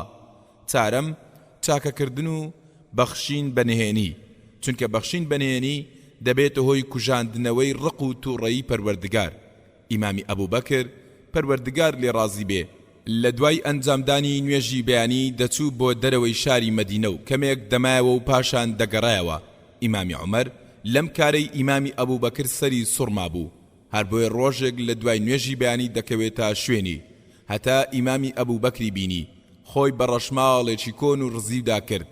ئیمامی عومەر لە پەنای گاشە بەردێکدا خۆی حەشاردا و پاشکەمێک ئیمامی ئەبوبەکر لە ڕەشماڵەکە هاتە دەرەوە و ڕۆی. ڕاستەوخۆ ئیمامی عومەر خۆی کرد بە ڕەشماڵەکەدا و بینی تەنها ئافرەتێکی لاوازی نابینای تێدایە لەگەڵ چەند کچۆڵەیەکی بچووک. ئیمامی عومەر پرسی ئەوە چێ بوو هات بۆلاتان؟ ئافرەتەکەش دەڵێت نایناسم، دەزانم پیاوێکە لە مسلمانان و ماوەیەکی زۆرە هەموو بەیانیەک سەرمان لێ دەدات. ئیمامی عومەر فەرمووی کە دێت چی دەکات؟ ئافرەتەکە دەڵێت ماڵەکەمان بۆ گسک دەدات و هەویرمان بۆ دەشێلێت و شینمان بۆ دەدۆشێت و هەر پێویستێکی ترمان هەبێت بۆمان ئەنجام دەدات و پاشان دەڕوات. ئیمامی عومەر دێتە دەرەوە و ئاهێک هەڵدەکێشێت و لە بەرخۆیەوە دەڵێت بەڕاستی ئەی ئەبوبەکر بەم کارانەت جێنشینەکانی دوای خۆت هیلاک و ماندوو کرد. ئیمامی عومەریش لەم کارانەدا زۆر دوور نەبوو لە ئیمامی ئەبوبەکر. ئەوە تا تەڵحەی کوڕی عوبەیدوڵڵا دەجێڕێتەوە و دەڵێت جارێکیان لە تاریشی شەودا ئیمامی عومەرم دیت خۆی کرد بە ماڵێکدا، پاشان هاتە دەرەوە و خۆی کرد بە ماڵێکی تردا. منیش سەرم سوڕما و لە دەرونی خۆم داوتم دەبێت ئیمامی عومەر لەو ماڵەدا چی بکات. کاتێک ڕۆژ بووە چووم بۆ ماڵی یەکەمیان. کاتێک چوومە ژوورەوە پیرێژنێکی نابینا دانیشت بوو. وتم ئەو پیاوەی شەو بۆچی هات بۆلاتان؟ پیرێژنەکەش لە وەرام داوتی ماوەیەکی زۆرە پەیمانی پێداوم و دێت پێداویستەکانم بۆ جێبەجێ دەکات و پاشان دەڕوات. تەڵحا کاتێک گوێی لەم قسەیە دەبێت بەخۆی دەڵێت دایکت ڕۆڵە ڕۆڵت بۆ بکات. ئەی تەڵحا چاودێری عومەر دەکەیت و بە دوای عیب و عاریدا دەگەڕێیت؟ شەوێکی تریان ئیمامی عومەر دەچێت بۆ دەرەوەی شاری مەدینە و پیاوێکی ڕێبوار دەبینێت لە نزیک ڕێگەکە ڕەشماڵێکی هەڵداوە و زۆر بە شپڕزەیی لە بەردەم دەرگای ڕەشماڵەکە دانیشتووە. ئیمامی عومەر کاتێک ئەم پیاوە بەم شێوێ دەبینێت لێی دەپرسێت دەڵێت تۆ چیت؟ پیاوەکەش دەڵێت ڕێبوارێکم و هاتووم بۆ لای ئەمیری ئیمانداران بۆ ئەوەی یارمەتیم بدات. ئیمامی عومەر لەم کاتەدا لەناو ڕەشماڵەکەدا گوێی لە ناڵەناڵی ئافرەتێک دەبێت. پرسیار دەکات و دەڵێت ئەوە چییە؟ پیاوەکە دەڵێت ڕەحمەتی پەروەردگارت لێبێت، بڕۆ بەدەم کار و پێداویستیتەوە، وازمان لێ بهێنە. ئیمامی عومەریش دەفەرمێت ئەمە کاری منە و پێم بڵێ. پیاوەکە دەڵێت ئەوە خێزانەکەمە و خەریکە منداڵی دەبێت، کەسێکی لا نییە و هیچ خواردن و خواردنەوەیەکیشمان پێ نییە. ئیمامی عومەر زۆر بەپەلا دەگەڕێتەوە بۆ ماڵەوە و خێزانەکەی کاکچی ئیمامی عەلیار لە ڕووداوەکە ئاگادار دەکات. هەر شتێک پێویست بێت ئامادەی دەکەن و هەردووچیان بەرەو دەرەوەی شاری مەدینە و بەرەو ڕەشماڵی ژن و پیاوەکە دەکەونە ڕێ. کاتێک دەگەنە ڕەشماڵەکە خێزانەکەی ئیمامی عومەر دەچێتە ژوورەوە بۆ لای ئافرەتەکە و ئیمامی عومەریش لە دەرەوە لەگەڵ پیاوەکەدا خەریکی ئاگرکردنەوە و خواردن دروستکردن دەبێت. ئیمامی عومەر کاتێک فووی لە ئاگرەکە دەکرد، دووکەڵ و تەپ و تۆزی دار و ئاگرەکە تێکەڵ بەڕیشی پیرۆزی ببوون. پیاوەکەش دانیشت بوو سەیری دەکرد. لەم کاتەدا خێزانەکەی ئیمامی عومەر هاوار دەکات و بەدەنجی بەرز دەڵێت ئەی ئەمیری ئیمانداران، مژدەی ئەوە بدە بە هاوڵەکەت کە کوڕێکیان بوو. کاتێک پیاوەکە گوێی لە وشەی ئەمیری ئیمانداران دەبێت دەترسێت و دەڵێت تۆ عومەری کوڕی خەتابیت؟ ئەویش فەرمووی بەڵێ. پیاوەکە ترسا و ویستی دوور بکەوێتەوە، بەڵام ئیمامی عومەر فەرمووی لە شینی خۆت بمێنەرەوە و دوور مەکەرەوە. پاشان ئیمامی عومەر مەنجەڵە خواردنەکەی هەڵگرت و لە ڕەشماڵەکەی نزیک کردەوە و بە خێزانەکەی وت خواردن بدە بەو ئافرەتە. ئافرەتەکەش لە خواردنەکەی خوارد. پاشان ئیمامی عومەر خواردنی برد بۆ پیاوەکە و فەرمووی بخۆ، تۆ ماندوویت و ئەم شەو نەخەوتویت. پاشان ئیمامی عومەر بانجی خێزانەکەی کرد بۆ ئەوەی بڕۆن و بە پیاوەکەشی فەرموو سبەینێ وەرە بۆ لام بۆ ئەوەی شتێکت بۆ بکەین. ڕەحمەت و سۆز و بەزەیی پەروەردگار لە ئیمامی عومەر بێت. چەندە خۆ بەکەمزان بوو، چۆن بەنهێنی پەروەردگاری لە خۆ ڕازی دەکرد. هەموو کارانەشی بە مەبەستی ئەوە بوو خۆشەویستی پەروەردگار بەدەست بهێنێت. عەلی کوڕی حوسەینی کوڕی ئیمامی عەلی بە شەوان توورەگە ئاردی بە پشتی هەڵدەگرت و دەیبرد بۆ ماڵە هەژارەکان. کاتێک کۆچی دوایی کرد، بینیان پشتی ڕەش بووەتەوە و شین هەڵگەڕاوە. وتیان ئەم پشتە بە پشتی بار هەڵگر و کۆڵکێش دەچێت. واژ نازانین ڕۆژێک کاری بار هەڵگری و کۆڵکێشی کرد بێت. بەڵام کاتێک نانی 100 ماڵە بێوەژن و هەتیوی شاری مەدینە بڕا، ئەو سازانیان کە ئەمە عەلی کوڕی حوسەین بووە. شەوانە ئاردی بۆ بردون و ماڵە هەژارەکانی بەسەر کردوتەوە. پیاوچاکێک 20 ساڵ بەنهێنی ڕۆژ ناڕۆژێک بە ڕۆژوو دەبوو بەبێ ئەوەی ماڵی خۆشیان بەم کارە بزانن. ئەم پیاوە کاری دوکانداری دەکرد. بەیانیان کاتێک دەڕۆی بۆ سەرکارەکەی خواردنی بەیانی و نیوەڕۆی لەگەڵ خۆی دەبرد. ئەو ڕۆژەی بە ڕۆژوو بووایە خواردنەکەی دەبەخشی، ئەو ڕۆژەی بە ڕۆژوش نەبووایە خۆی دەی خوارد. ئێوارانیش کاتێک دەگەڕایەوە لەگەڵ خێزان و منداڵەکانیدا خواردنی ئێوارەی دەخوارد. بەڵێ بەڕاستی ئەو جۆرە کەسانە هەست بە خۆشەویستی پەروەردگاریان دەکەن و مەبەستیانە ڕەزامەندی پەروەردگار بەدەست بهێنن. ئەو کەسانە کەسانی ئیماندار و پارێزکارن. ئەو کەسانن کە پەروەردگار لە سوڕی ئەننەبا ئایەتی 31 تا 36 لەبارەیانەوە دەفەرمێت. إن للمتقين مفازا حدائق وأعنابا وكواعب أترابا وكأسا دهاقا لا يسمعون فيها لغوا ولا كذابا جزاء من ربك عطاء حسابا. واتا بەڕاستی بۆ خوداناس و پارێزگاران و سەرفرازی و خۆشی و شادی و کامەرانی فراوان ئامادەیە. چەندەها باخچەی جوان و جۆری ترێ لەو جێگە و ڕێگە خۆشانە هاوسەر و هاودەمی و ئافرەتانی سینە جوان و دیمەن جوان هاوتەمەنی ئامادەیە. لەگەڵ کاسەی پڕ لە شەرابی تایبەتیدا لەو بەهەشتەدا هیچ جۆرە قسەیەکی پڕوپوچ و درۆ دەلەسەیەک نابیستن. ئەمەش هەمووی پاداشتێکە ئەی ئیماندار، بەخششێکە بە هەژمارێکی ورد دەبەخشرێت بە بەختەوەران دەی داوای خۆشەویستی پەروەردگارت بکە یارمەتی ئەم داوایەشت بەوە دەبێت کە خۆشەویستی خۆت لە دڵی دروستکراوەکانی پەروەردگاردا بچێنیت ڕۆشنایی مەبەستت ئەوە نییە کە خەڵکی تەنها بەڕووکەش خۆشیان بوویت بەڵکو مەبەستی سەرەکیەوەیە کە لە ناخیشەوە خۆشیان بوویت خوێنەری بەڕێز ئەم تڕاکە بە کۆتا هات چێ لە پشیلەکەیدا لاپەڕا 202 پێش ئەوەی وەرامی پرسیارەکە بدەیتەوە گوێ لەم چیرۆکە بگرە کەسێک سکرتێری بەڕێوبەرێکی ڕەوش خراپ و تووڕە دەبێت بەڕێوبەرەکە خاوەنی هیچ جۆرە شارەزاییەکی جوان نابێت بۆ ئەوەی هەڵسوکەوتی لەگەڵ خەڵکیدا پێ بکات و لە کارەکەشیدا لێ هاتووی شارەزاییەکی ئەوتۆی نابێت هەر بۆیە زۆرێک لە ئەرک و کارەکانی لەسەر کەڵەکە ببوو ڕۆژێک بەسەر سکرتێرەکەیدا هاوار دەکات و بانگی دەکات سکرتێرەکە ئامادە دەبێت و دەڵێت فەرموو بەڕێوبەرەکە هاوار دەکات و دەڵێت پەیوەندیم بە نووسینگەکە تۆ کرد وەرامت نەدایەوە سکرتێرەکەش دەڵێت ببوورە لا نووسینگەکەی تەنیشتم بووم بەڕێوبەرەکە بە تووڕەییەوە هاواری کرد بەسەریدا وتی هەموو جارێک ببوورە بڕۆ ئەم کاغەزانە بەرە بۆ سەرۆکی بەشی چاکردن و بەپەلە بیان هێنەرەوە سکرتێرەکە ڕۆیشت و کاغەزەکانی برد بۆ سەرۆکی بەشی چاکردن و بە تووڕەییەوە وتی بەپەلە تەواویان بکە و دوایان مەخە سەرۆکی بەشی چاکردن هەڵسوکەوتی سکرتێرەکەی بەدڵ نابێت هەر بۆیە دەڵێت باشە بەڵام بە شێوەیەکی جوان و گونجاو کاغەزەکان دابنێ سکرتێرەکەش لە وەرامدا دەڵێت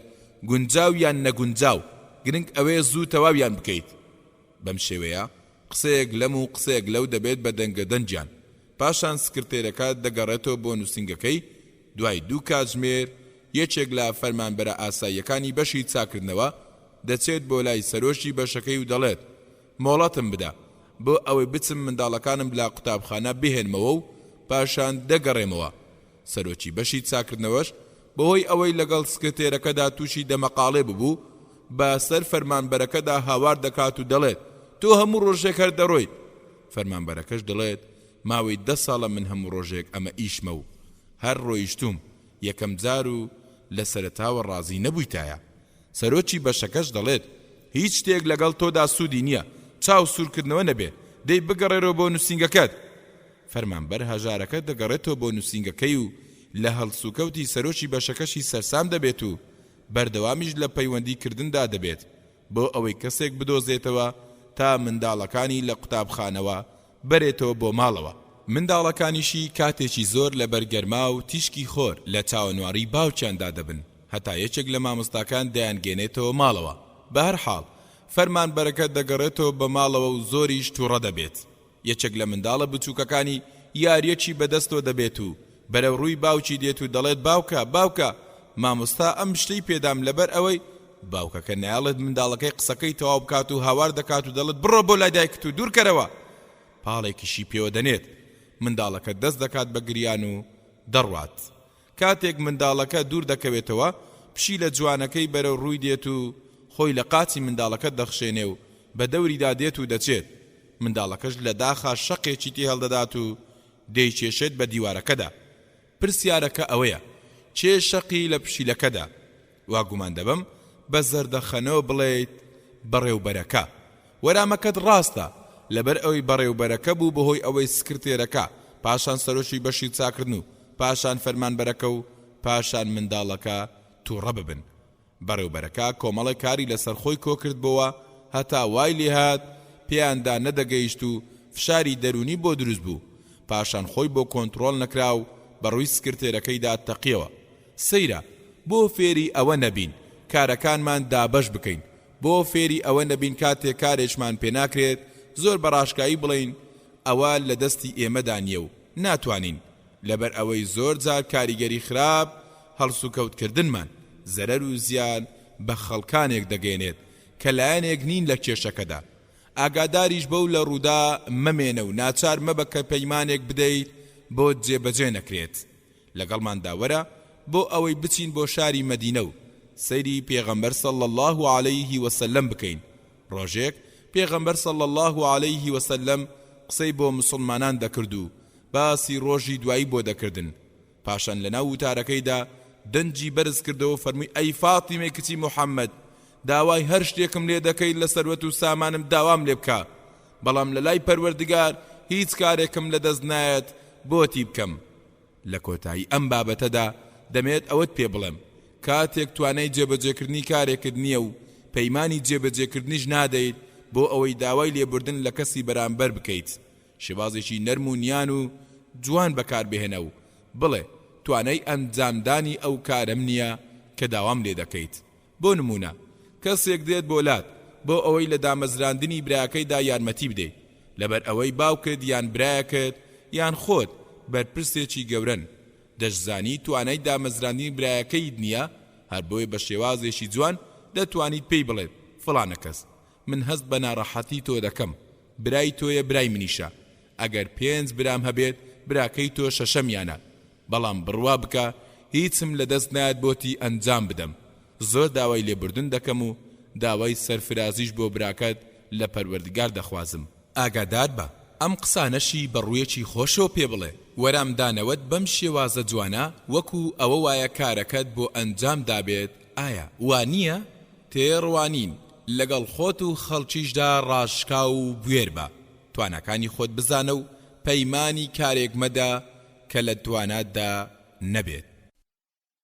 خوێنەری بەڕێز، ئەم تڕاکە بە کۆتا هات. لە چاڵەکە دەریان بهێنە و ڕزگاریان بکە. لە پەڕا 305. ئایا جارێک لە جاران کەسێک لە شوێنێکی گشتیدا یان لە بەرچاوی خەڵکی با وشە و قسەی بریندارکەر سەرزەنشتیان نەکردویت یان گاڵتەیان پێ نەکردویت؟ گاڵتە بە جلوبەرگت یان بە شێوازی قسەکردنت یان بە هەر شتێکی ترت، بە دڵنیاییەوە لەو کاتەدا ڕەنجی ڕووسارت گۆڕاوە و ناڕەحەت بوویت. کاتێک یەکێک لە ئامادەبوان بەرگری لێ کردویت و وەرامی قسەی ئەو کەسانەی داوەتەوە هەستت بە پشتیوانی و پشگیری کردووە، لەبەر ئەوەی وەکو ئەوە وا بووە کەسانێک پاڵت پێوە بنێن بۆ ئەوی بتخەنە چاڵێکەوە، بەڵام ئەو کەسا جلوبەرگەکانت بگرێت و ڕای کێشێت بۆ ئەوەی نێڵێت بکەوی تا چاڵەکەوە.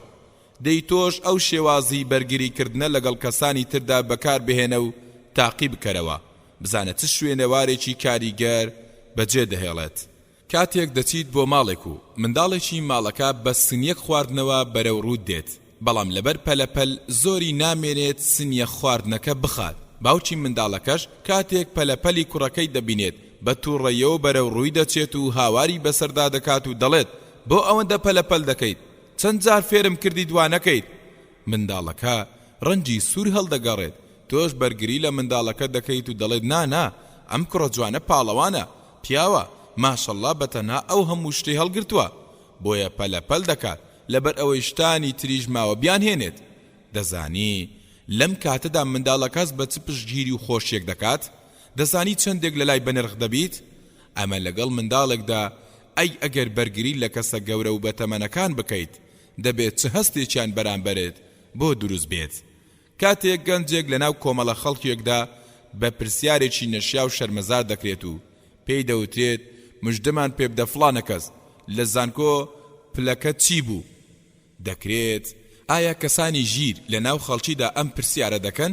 گەنجەکەش سوور هەڵدەگەڕێت، تۆش فریایی دەکەویت و زۆر بە نەرمی دەڵێت فڵانە کەس بۆچی پرسیاری نمرەکانی زانکۆ لەو گەنجە دەکەیت؟ ئایا ژنی بۆ دێنیت یان بەتەمای دای بمەزرێنی؟ بەم قسانە ئامە دەبوان هەموو دەخەیتە پێکەنین و پرسیارەکەی سەرەتایان بیر دەچێتەوە، یان کاتێک سەرکۆنە و سەرزەنشتی کەسێک دەکرێت لەسەر ئەوەی تێکڕای نمرەی ساڵانەی نزمە، تۆش دەڵێیت برام سەرزەنشتی مەکە، پسپۆڕی بواری خوێندنەکەی قورس و گرانە و ئینشاءڵڵە ساڵی داهاتوو باشتر دەبێت. بەدەستێنان و ڕاکێشانی دڵی خەڵکی بەلای خۆتدا هەلێکە و کەسانی زیرەک و وریا لە دەستی نادەن و ژمارەی دۆست و خۆشەویستانی خۆیانی پێ زیاد دەکەن. عەبدوڵای کوڕی مەسعود لەگەڵ پێغەمبەر صلی الله علیه وسلمدا بەڕێگەیەکدا دەڕۆیشت. پێغەمبەر صلی الله علیه وسلم فەرمانی پێدا سەر بکەوێتە سەردارە سیواکێک بۆ ئەوەی پارچە سیواکێکی بۆ لێ بکاتەوە. عەبدوڵڵا کەسێکی لاواز و سووکەڵە بوو. کاتێک سەرکەوتە سەردارەکە شنەبایە کەڵی کرد و جلوبەرگەکانی جوڵاند و لاخەکانی دەرکەوتن. کەسانێکی ئامادەبوو کە لەوێ بوون کاتێک لاقی لاوازی عەبدوڵڵا دەبینن دەست دەکەن بە پێکەنین. پێغەمبەریش صلی الله عليه وسلم دەفەرموێت ئەوە بۆچی پێدەکەنن؟ وتیان بەقاچ و لاقە لاوازەکانی عەبدوڵڵا پێدەکەنین. پێغەمبەریش صلی الله عليه وسلم فەرمووی سوێند بەو پەروەردگارەی گیانی منی بەدەستە، قاچەکانی عەبدوڵڵا لە تەرازوودا لە شاخی ئوحود قورس و گرانترن. ڕەواه ئەحمەد. کاتێک خەڵکەکە پێکەنین دەبێت هەستی عەبدوڵڵا چۆن بوو بێت؟ ئەی کاتێک کە پێغەمبەر صلی الله عليه وسلم بەرگری لێکرد و هاتە وەرام دەبێت هەستی چۆن بوو بێت و چەندێک خۆشحاڵ بوو بێت. تێڕوانین بەدەستێنانی خۆشەویستی خەڵکی هەلێکە و کەسانی زیرەک و وریا دەیقۆزنەوە و لە دەستی نادەن. خوێنەری بەڕێز ئەم تڕاکە بە کۆتا هات.